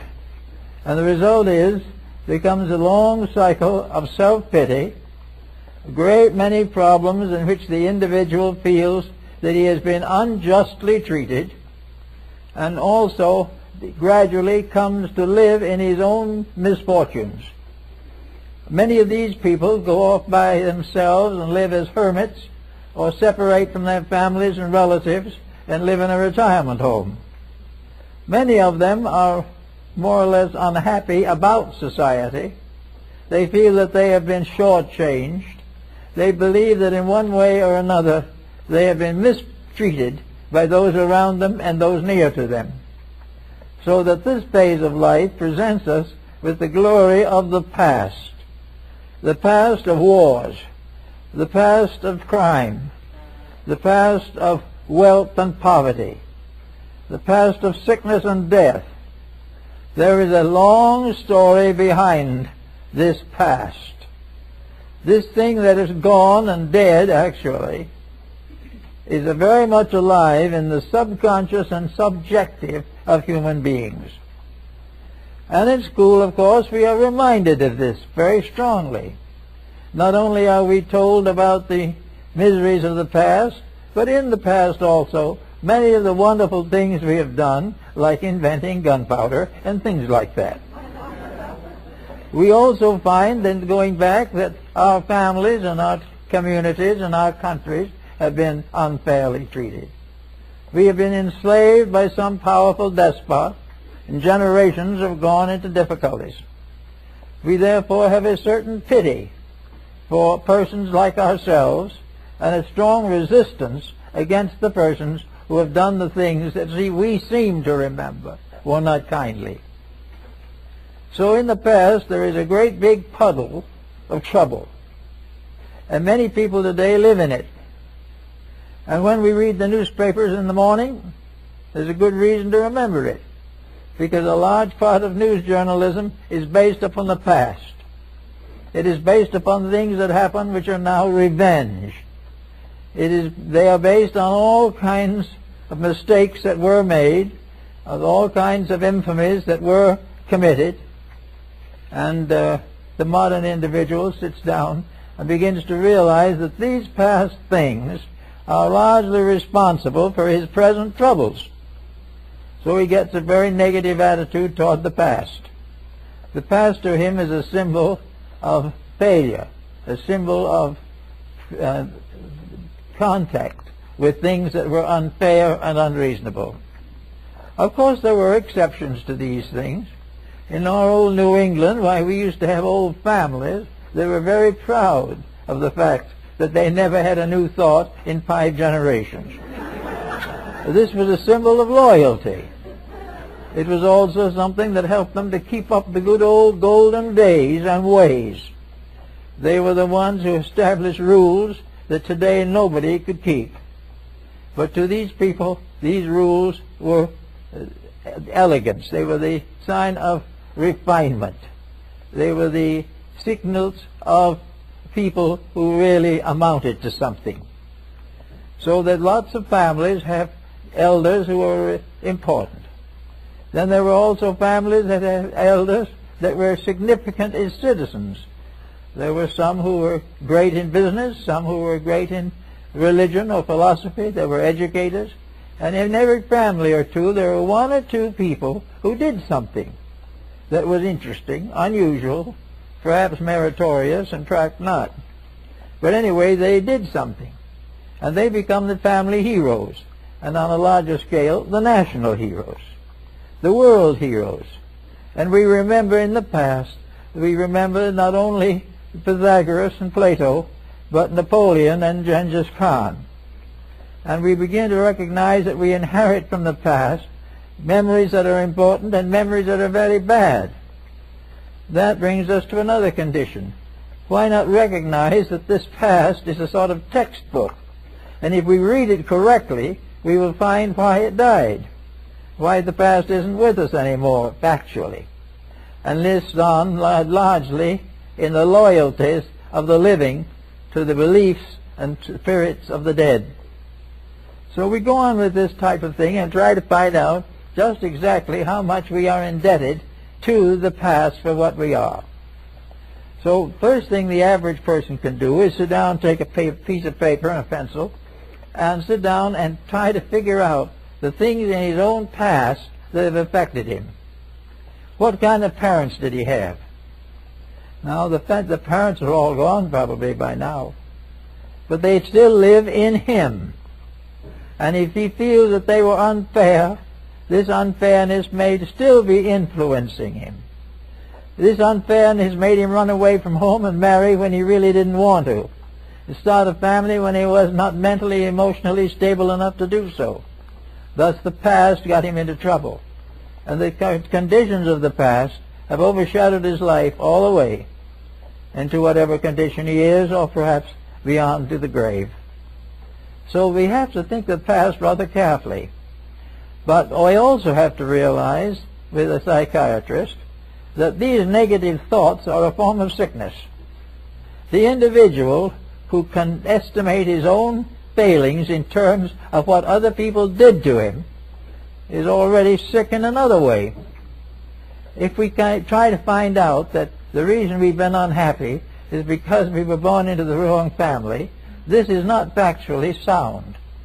It is excusable. It has been generally accepted. But actually each person, if he uses the resources given to him by nature, has a personality of his own and can decide how he intends to live.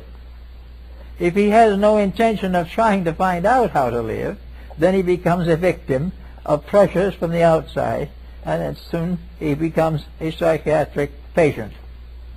So we have to realize that a lot of mental illness is affecting people who are unable to escape from their own past. And this continues all the way. Now, in our generation, the past may not be very far away. There are broken homes that have been broken in the last 6 months. 6 months ago was in the past, but very shallow. It was so near that it represents almost a part of our daily living. But actually, the moment an individual finds out to his own content and assurance that he is living in the past, that he is remembering old grudges, that he is remembering that he wasn't the favored child, but he remembers that the family broke up and he was sent off to school or to relatives he never knew. All these different negative things, that he had to go into the army and that ruined his life, that he made a bad marriage and that ruined his life. And on that basis of thinking, it's not difficult to be ruined 8 to 10 times during the course of an embodiment. Everything that once starts to go bad or starts to go negative has a tendency to deepen in that direction. So we have to look at people today and see if we can find ways to get them out of the doldrums that come from memories. And memories can be very tricky things. They can be very beautiful things. But the perverse memories can be a very sad and disheartening aspect of our compound constitution. So we have to try to figure out what to do with these people. One thing is to try to move this individual from the past into the present, into the now. Actually, the now is the only reality that we have. The reality of now is that at this moment I can make a decision. I can make it of my own accord. I can make it as I feel is best. A minute after I've made it, it becomes part of the future, or becomes part of our own past. But there is a moment when now permits us to change, that now permits us to do something differently, that enables us to break this pattern. After we have put in this new pattern, it may become a tyrant in time also, but for a moment it may release us from a misery that has carried us all through the years of life. So we do try to remember that no matter what has happened to us that is unfavorable, there is now a moment of understanding, a moment of realization, a moment of acceptance, and also a moment of realization that the longer we nurse the trouble, the sicker we'll get. So where pressures get very heavy, where sorrows get very heavy, some turn to alcohol, some turn to narcotics, some commit suicide, and a few start to think. And in starting to think, a new pattern comes in. A pattern that we know that for one moment we are master of our destinies. Once we have proclaimed our mastership and have decided our destinies, it had better be something more important than we've had before, or we'll be right back where we were. But it is quite possible for the individual to make a new start any moment of his life. He can have a start at 3:04, and he can have another start at 3:05. And that time, 3:04 is part of history. There is a moment of decision every moment of our lives. And it is the decision of that moment that is the basis of growth, the basis of the individual asserting himself over the providence which he finds objectionable. Now, if he makes another bad decision, he is in more trouble. But he still has made it. And perhaps out of a new decision comes a new realization of values in the future. So there's no doubt in the world that we are dealing with a lot of submerged sorrows that have come out as a result of remembering the past. I know one lady came to me for discussion. She was a younger daughter, and the family would not allow her to marry until the older daughter was married. And what happened? The older daughter married the man the younger daughter wanted. Now, that was a catastrophe. But it was one of those things that happened. Now, that could ruin a life. But on the other hand, it didn't have to. It could be recognized as one of the circumstances of existence. It could be recognized as an opportunity to grow, to deepen, to understand, to rise above a disappointment. It perhaps to build a new value in life, simply upon a value that had not proven itself to be permanent. So every time we come upon a challenge out of the past, we either perpetuate the past or break it up, or cause something to come along that takes the edge off of it as a force to hurt us or endanger our survival. Therefore, the past is, in a sense, a kind of judge and jury. If you make the same decision that got you in trouble in the first place, you will be in trouble again. If you do not find some answer that is more reasonable, even then the old answers will hold, and your life will be burdened thereby. There are all kinds of things that can happen that when we take hold of the past, the individual who hasn't spoken to a relative for 15 years can suddenly gather up the courage to send them a Christmas card and perhaps end a feud. That card went in a moment of now, something that we forbidden to do because we can do what we will until we have done something else that blocks it. So this ended a feud, and the people, older but wiser, mended a situation that had disturbed the family for years. Another individual had a very bad marriage. In this very bad marriage, with the divorce, 2 small children were involved. The mother, the children, felt that this situation was not her fault, that things had happened that should never have happened, and that somebody else was to blame. So these are the things that could be taken into the idea of dead yesterdays. But then now comes the problem of what to do to make it a dynamic, living tomorrow. So when the time came to take care of the problem, the individual had to determine whether he would keep the feud going, whether he would continue to be injured, to continue to be subjected to tyranny, or whether he would grow up out of it and think of something better. Also, we find things of this kind come up in business. An individual has a job that is not very pleasant. He isn't enjoying it greatly. And in the job he's in, he makes a series of unfortunate mistakes. These are blamed on someone else, never on the person. But this costs them the job.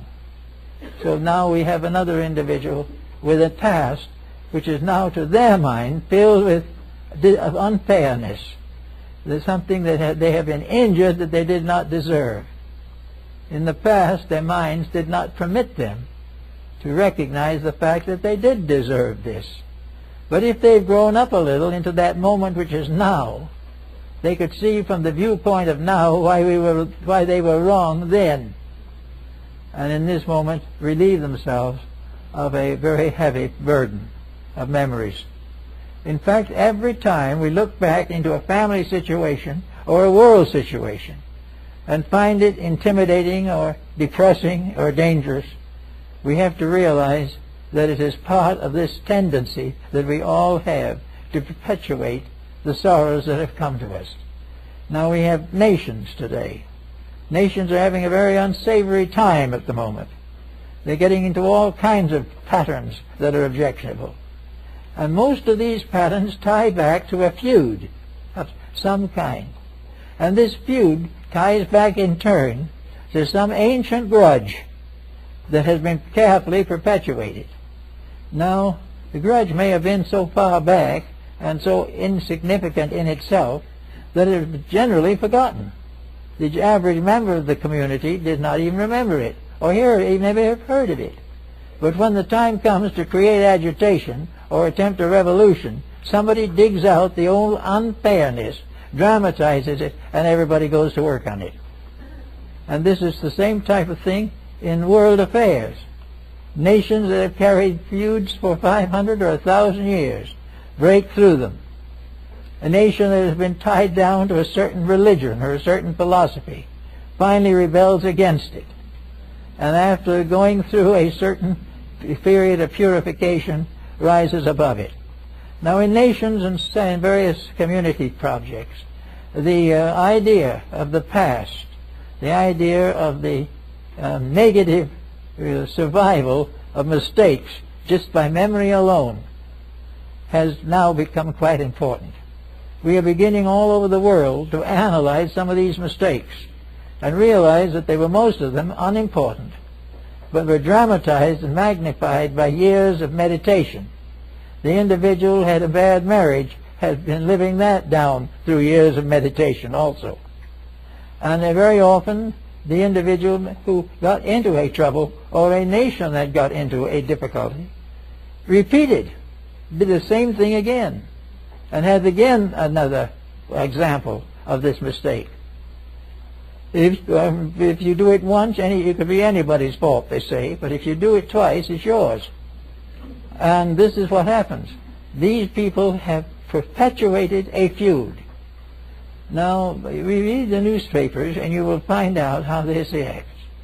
You will find out that the minister of something or other dug up a record that his great-grandfather or something or other was mistreated. And it was a terrible thing. And therefore the clan, the family, and the country are now all back of the righting of a wrong. Everyone involved in the wrong is dead, but the grudge goes on. And it has to be cleared up. So in the problem of clearing up the grudge that we had, we may have a war or an outbreak, thousands of people killed, homes destroyed, all about something that's been gone over hundreds of years ago. It's the same way in our modern life, in our home. We are nursing grudges only for a year or two maybe, but by the course of that year we have broken a home and maybe broken the lives of children. So everywhere you go back to the negative, that is the dead past, we are reminded that it is the better part of philosophy that the dead past should bury its dead. Everything in us that carries back should be a constructive memory. Now, if we can't say that the incident itself is particularly pleasant, that can be true. But that if it's unpleasant, but it led to something, if it helped us to cure something in ourselves, it was well worth it. Therefore, if there's a grudge anywhere in our own natures which we feel we have been slighted or wronged, our first real problem is to examine the details, maybe again over a long time in life, to find what we should have learned instead of constantly looking for an opportunity for vengeance. To revenge an evil of the past is a very common thing today, politically, socially, religiously, economically. We are constantly resentful of anything that we consider to be unfair. But the only type of unfairness that we do not resent is our own. We expect that to be given every possible consideration. Now, on the other end of the stick in which we are concerned, we have tomorrow, the unborn future. Now, all things that exist in the moment of now will probably have some kind of survival in the future. In other words, lots of people are building futures. A lot of people are trying to create a future that will be of service to them.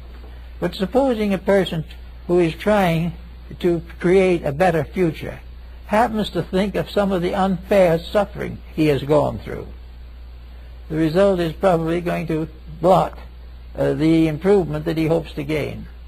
If the future is merely an avengement of the past, if the future is only a time in which what we hoped for or wanted, regardless of whether we deserved it or not, is going to happen, then we are again in trouble. The future, it should not be considered merely a period of the fulfillment of our desires. The future should be the fulfillment of that which is necessary. Because if it's to fulfill your desire that you make a pause, then you will be in the same place as the ones who are suffering from the past. The past may be a case in which a personal injustice was committed.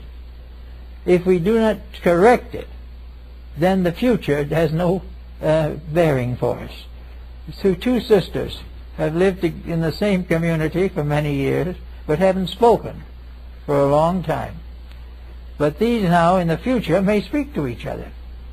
If they can now speak to each other, then the future has become significant.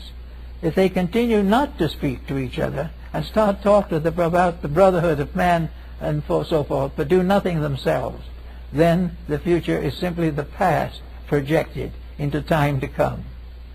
Now, most people in their right minds do not want the future now to be merely a projection of the present.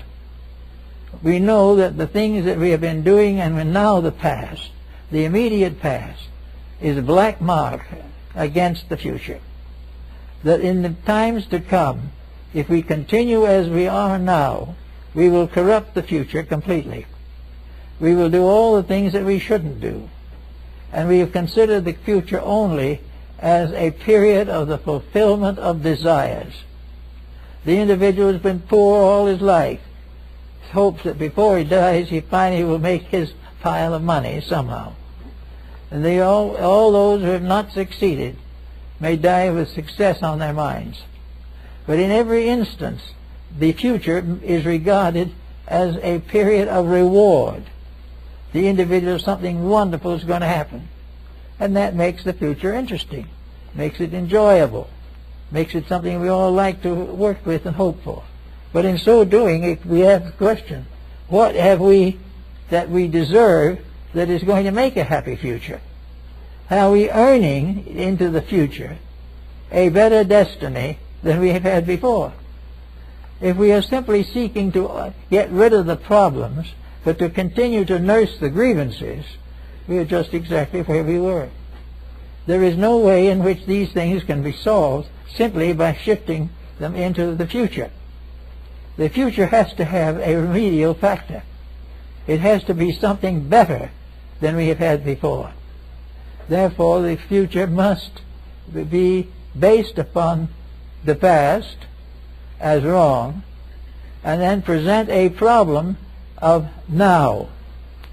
And when you get through realizing that we were wrong in the first place, that the problem is that we brought forward into the present and now think to take it into the future, unsolved political problems, unsolved family problems, unsolved world economic issues, then we cannot expect anything very fortunate. We have to recognize the importance of the future correcting mistakes. Now, I've been watching the newspaper as it comes out now. Someone notes we're in trouble for oil. We just had another tanker go up and a great loss of oil. And but somebody in their mind thinks, well, probably by the time we need it, we'll discover another place where there's plenty of oil. We will have another one. Or if we do not have another one, we will use something else instead of oil. We will find a way out of this difficulty without changing ourselves, without changing our own desire to do exactly as we please. We want certain things, but we will not suffer for them. They must be made pleasant and happy. Now, if the karmic laws that were recognized in the Orient actually hold good, nearly every problem we have today is ancient business. We are now in the midst of problems that should have been solved 5,000 or 10,000 years ago. But because they were not solved then, they were carried on to 1,000 years from now, and we had another chance at them and muffed it again. Now it's only a year or two to pick up the same problem. It's always done the same thing to us. We know definitely inside ourselves that we cannot win against facts, but we'll keep going on believing that they'll find another source of oil somewhere under Greenland or something of that nature, that we will not have to cut down, that we will not have to regiment our facts and problems, that we will not be required to give up any luxury that we want. There will always be a solution. Well, this is the point that we can't depend on any longer. We are beginning to realize that the possibility of maintaining the future as a kind of Eden in which we will all come finally to the promised land is optimistic. We cannot do things that are not doable in nature, and we cannot definitely do things that we don't deserve to do. We cannot have a joy that we have never earned. We can never have a security we have never earned. We are here in this world to learn something. If we don't learn it, that constitutes failure. And failure means come back and try again. So all the way along the future now, we think of the golden age to come. We think we're going to solve all of the problems we have. We could, but we cannot unless people themselves get on this thing we call now, the moment, and in the moment make decisions that change the course of the future. If we expect the future to change its own courses to please us, or take it for granted that if we amble along full of mistakes, we will get through somehow, these things are going to defeat the problem of progress. So we have to settle down and begin to think a little bit about it. Thinking about conserving, because that is the way to survive under the present system. And yet everywhere we look, we find that people are not mature enough to look forward with hope and joy to hard work. We do not want to work. We want to recreate. But only God knows how we expect to recreate. Most of the recreations we have now are not only stupid but vicious. If we want to try to be happy in the world as it is, we have a very big job and we can never win it. Because there's nothing really basically here to make us happy. We have to earn happiness or we don't have it. That was one of the secrets of the Arabian Nights entertainment, those famous old stories. Happiness must be earned. We are not earning happiness in television, motion picture, literature, music, art. None of these things is being used to earn merit. So there being no merit, there will be no result of merit. Now merit is a term used in Eastern philosophy very generously. It means actually something that is deserved. It means that if we have a certain merit, then we will have a condition appropriate to that arise in our society. No merit, no progress. No merit, no peace. We must do the things that cause the thing we want. So we have in front of us another now, we have the future. The future which is all kinds of things. The future which is hope. And it may be, it will come true, but hope doesn't happen too much if it isn't earned and deserved. So we have all kinds of possibilities of making this a better world. But we cannot do it simply by hoping. Nor can we do it on the grounds that the present policies will do it. We are already in the presence of policies we know won't do anything. Or if they do anything, it will be to make problems worse. There will be no way of getting the future we want simply by sitting back, dreaming about it, holding the thought, and hope we can find a candidate to elect who will do it. It can't be done this way. We want to take the old and reform it. We want to build it into the new and make a better world for all of us. And this is a job. This is something that cannot be done by prayer alone. Or, if we want to say it, the most profitable prayer that will do the job is work. If we earn it, we can have it. But we are not earning it. You pick up the paper today, a terrible earthquake, wars, seditions, anarchy, all these things in the world by people who want peace, want happiness, want security. Every one of these people would like to have a safe life, but they say go out and vote for danger and get it and then destroy themselves. So here is a future that could be filled with possibilities, but is likely to become part of a past that went sour. So we have to get down to the facts of the matter and say the past is dead, the future is still unborn. No matter if the future starts today or 100 years from now, every moment is a future. But any moment from now is a future according to what we do with it. And whatever we do with it, it becomes part of the great pattern of the world in which we live. Now then, we know several things that need work. We know the problem of fuel, we know the problem of food, air pollution, all these things. We know the danger of narcotics. All these things are here. Now how do we solve them? If we go back to the past, which we can still remember some of, we will find that the past had exactly this same problem. The past had the plagues. The past had all the difficulties, war, various dangers, hazards, earthquakes, all these things troubled the past. And the past didn't solve them. It has given us a new kind of cotton machine, it's given us telephone, television, but it has never made the world safe to live in. It has never helped the individual to unfold the resources within himself. All that we get is a kind of panacea, which panacea has nothing, on the grounds that if we follow the rules, we will be able to survive. But we are following rules now, but we're not surviving. We are knowing beyond all doubt that we are using man-made rules to run a divinely made universe.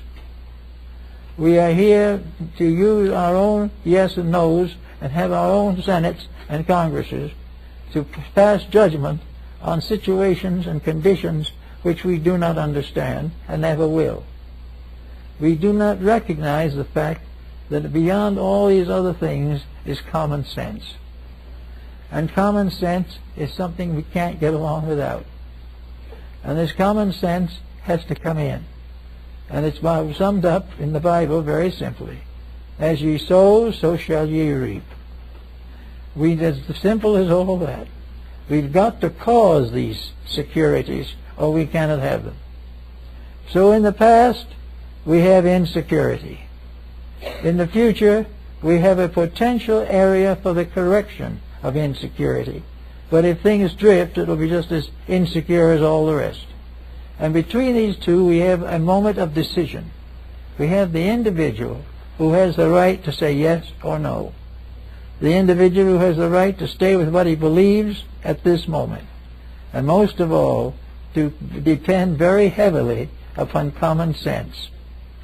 Now, for the now man, what are the basis of the rules that he has to work by? If he lives to take what he is now and the world as it is now and make it better, where is he going to get the rules? Well, I think Ben Franklin summed them up pretty well, and so did Bacon. He's going to get the rules by the realization that if the thing works, it's the rules. If it doesn't work, it isn't the rules.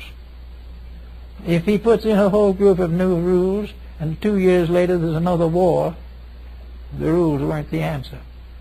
The rules are not shadows written out in something or hung on a wall. Rules are working instruments that accomplish the necessary. If they do not accomplish the necessary, they are not the rules. So we try to find out what the rules are. And probably Ben Franklin is one of the ones who gave us some of these rules. His very simple answer was that the real rule is common sense. Now, common sense is something that everyone is born with to some degree, but it is usually smothered out in the cradle. It also, if there's any of it survives, it is killed off in the public school system. Common sense is the one thing nobody wants, because they realize that if they have common sense, they're going to have to live better, and this is a very serious obstacle. The individual does not want to live better. He just wants to get even or get away with the things that help him to keep what he's got, or get more. So there is no probabilities here. But Ben Franklin told the thing very definitely. The answer is common sense. Common sense is the most uncommon of all the sensory perceptions. It is based upon the simple fact that an average 12-year-old child, if asked a question within its comprehension, and it can express itself, it will probably give you the correct common sense answer to a common sense problem. It will tell us definitely the experience of all time on working with the matters that we have to face. Ben Franklin said, "Waste not and want not." Well, that's pretty good common sense. This is an age of wastrels. We waste just about everything. We waste 3/4 of the world's wealth on munition and armament alone. We waste our natural resources. We waste gasoline. We waste everything you can think of, simply because waste means a little added luxury. And because of a little added luxury, we're going to wake up someday without the necessities of life. So Ben Franklin summed it up very well. Want not, and you waste not. And if you want too much, you will waste. And here is the great age of waste. I think every one of us realizes that every time we go to the mailbox in the morning. We find it stuffed with literature that we didn't order, don't want, and will promptly throw out. But it is using up valuable pulp, it is using up time, using up everything you can think of. Wasting simply in the hope of one thing alone, and that's profit. And sometimes it undoubtedly makes profit. But it's a very expensive way to waste our natural resources, because it means that one of these days, maybe 10, 20 years from now, we won't have enough of that resource to send a single circular to a prospective customer. We need to understand these things. We need to get down to the simple facts of life. So from the past and its mistakes to the future which could make the mistakes, again, we have to pass through the now. We have to pass through the moment of consciousness. There is a consciousness in each one of us. We have within ourselves the most priceless integrity that can possibly be imagined.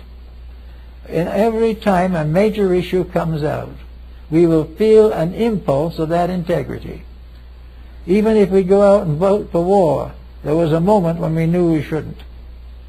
If we also want unreasonable profits, there is something in us that will kind of give us a little conscience twang. But we cast that aside quickly and go on and take the profit. And in a short time, we're unemployed. A study of the facts of life is far more important than any of the elaborate findings that go out of commissions and people of this nature. They are out trying to fit all these things together under the problem of how to cure a situation without changing it basically. We want to know how to be rich and to be richer and to abolish poverty without anybody paying anything. It's not very likely to do it.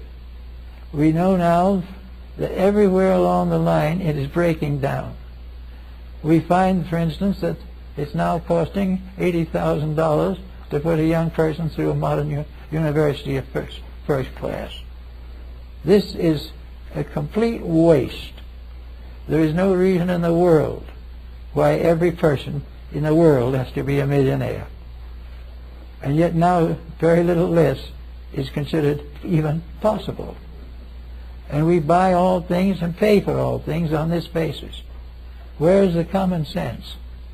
If the thing that we buy at an exorbitant price is an absolute necessity, we may have to struggle with it a little bit.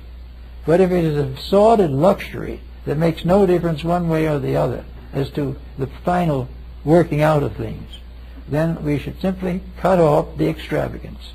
There is no need to be extravagant when there's nothing we can take with us to the graveyard except our shroud. We have never been able yet to resist the temptation of temptation. We have never been able to stand strong for principle if it meant that we had to save or be careful or we had to be thoughtful or generous. These things have got to come in change, and they've got to come pretty soon. So we have now the three moments of time: the past, the present, and the future. The past we messed up pretty badly. The future we could mess up if we get around to it the wrong way. And in the middle is now. And now is the human mind. It is the mind as an instrument of knowledge, a mind capable of common sense, a mind that is not trained into ineptitude by false educational standards, a mind that thinks, and thinks simply, and thinks in a common fact way, and recognizes the fact that if we expect to survive, we must stand firmly for the processes and changes that assure survival.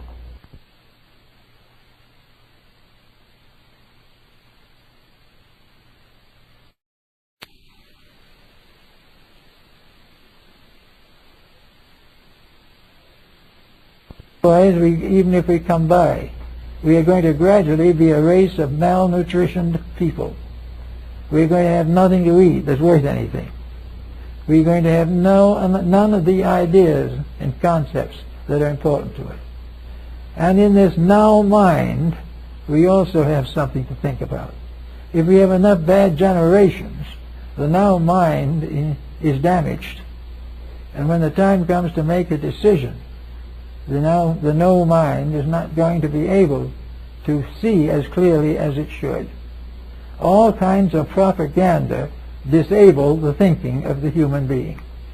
And this propaganda is necessary to permit us to keep on making the mistakes that are profitable to somebody, whether they are profitable to us or not. So now we have come to the another thing. We're going to get to go on. We're reading every day in the paper the new problems that arise. We understand little by little the difficulties that we all face, but we also might begin to think a little bit about this developing discrimination and integrity for ourselves. We do not need to fall for every temptation that comes along. We do not need to hunt for bargains forever in a world where we won't find any. We don't have to buy the things we don't need simply because a neighbor has one.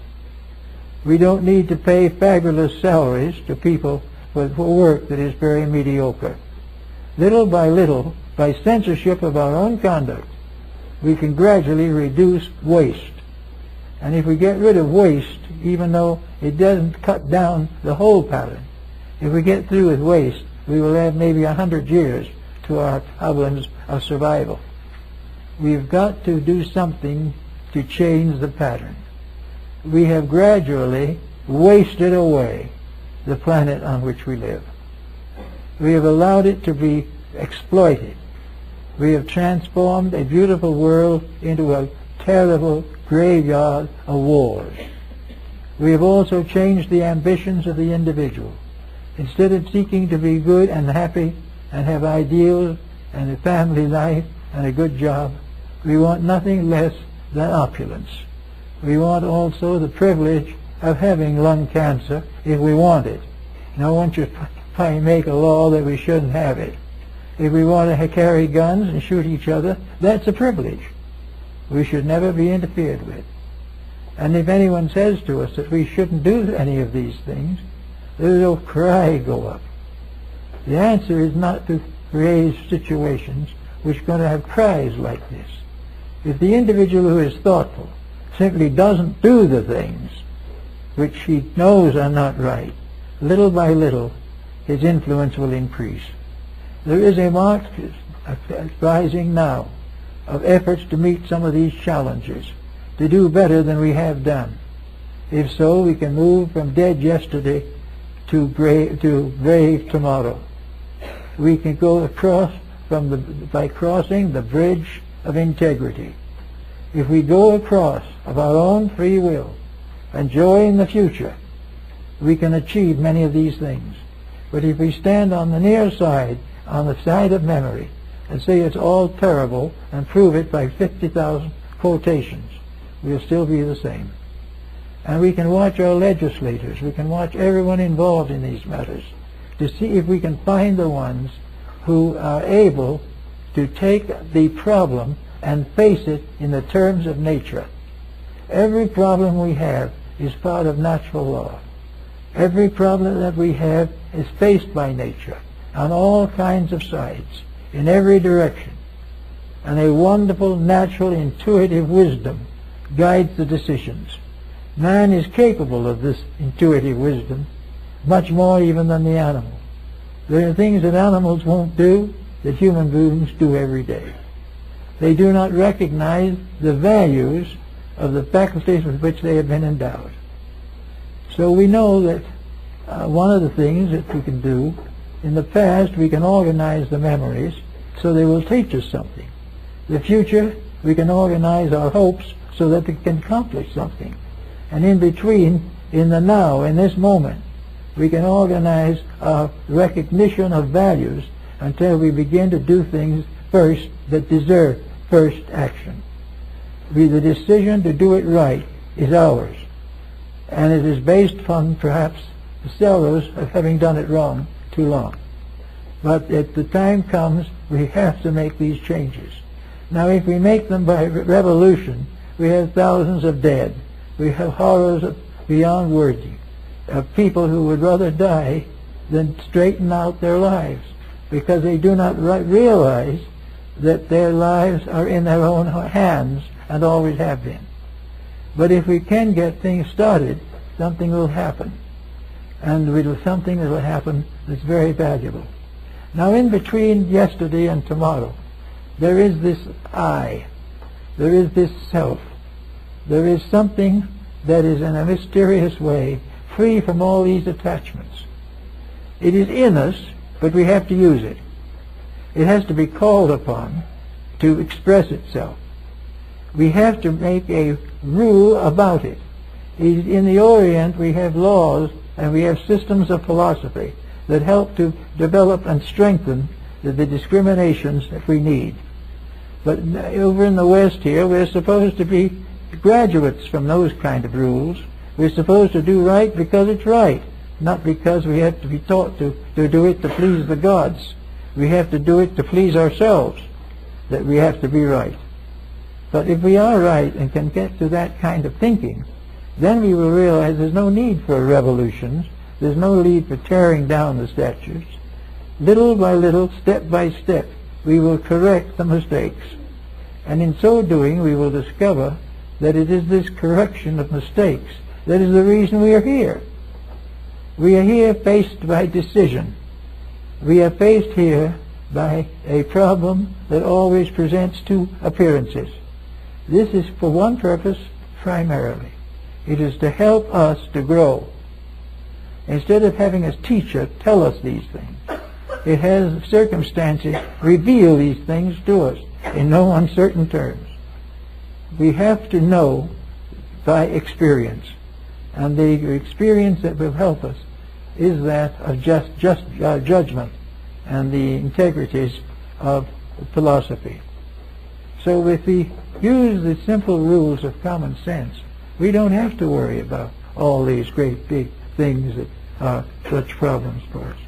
We come along all right, and we come out without any major upheaval. The world isn't going to get very unhappy over the fact that some of us are a little happier. It's not going to wreck everything if we are not corrupted. If we want to buy where the product is reasonable, this is not a sin. If we don't buy things we don't need, this is not a crime. It is an economic mistake. But the economic system should have been changed long ago so that it wouldn't have been a mistake. A system of economics that has to survive on extravagance is no good.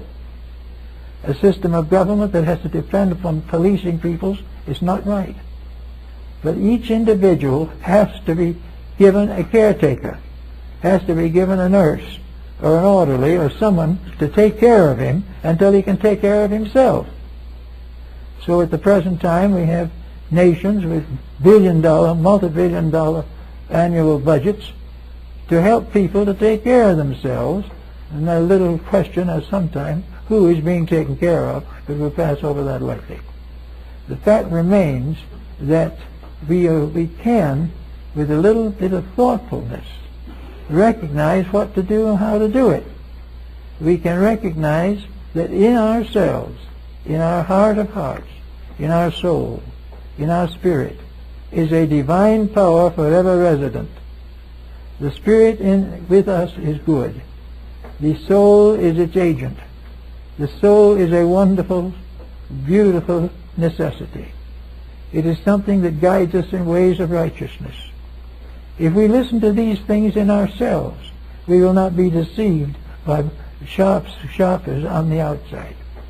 We will not buy things we do not want simply because of advertising. We will think quietly, work things through, and will gradually develop a sense of merit. Now this will be very useful not only in the near future. We may pass out of this life before the world is on a merit system. It is quite possible. And it's possible that our children's children will pass out before it is a merit system. But if we start now, it will be more meritorious than it will be if we don't do anything about it. A 50% improvement would be so remarkable that we wouldn't recognize the planet anymore. But we have to start with ourselves. And within each of us is the power of redemption. We can redeem, convert, redeem, and save our own resources. We can think through our own values. We can be worshipful of our own good. We can see the God in our own souls and recognize and serve that God in the souls of others around us. We can move from a materialistic foundation of spend and spend to a more idealistic foundation of use and use correctly. If we will do these things, we will find a more or less painless revolution. Certainly, it'll be a little inconvenient. We'll have a little worry over the idea that some prize fighter is making 10 times as much money as we are making. But if that gets all very serious in your mind, remember what the prize fighter does with the money. Gets nothing. It's gone in a few days, or some luxury, or at most he has to go to the grave taking nothing with him but what he brought. So that all this great falderall about fame and fortune is part of a viewpoint that has no foundation in integrity. And integrity says we're here to do interesting things. If we didn't have to worry about money, we could be artists, musicians. We could do all kinds of philosophy. We could serve each other. We could develop new ideas that would add thousands of years to the life expectancy of living things. We could have the investigation of values, and we could gradually develop within ourselves knowledge that we could take with us beyond the grave. The only wealth that we can take beyond the grave is our own soul.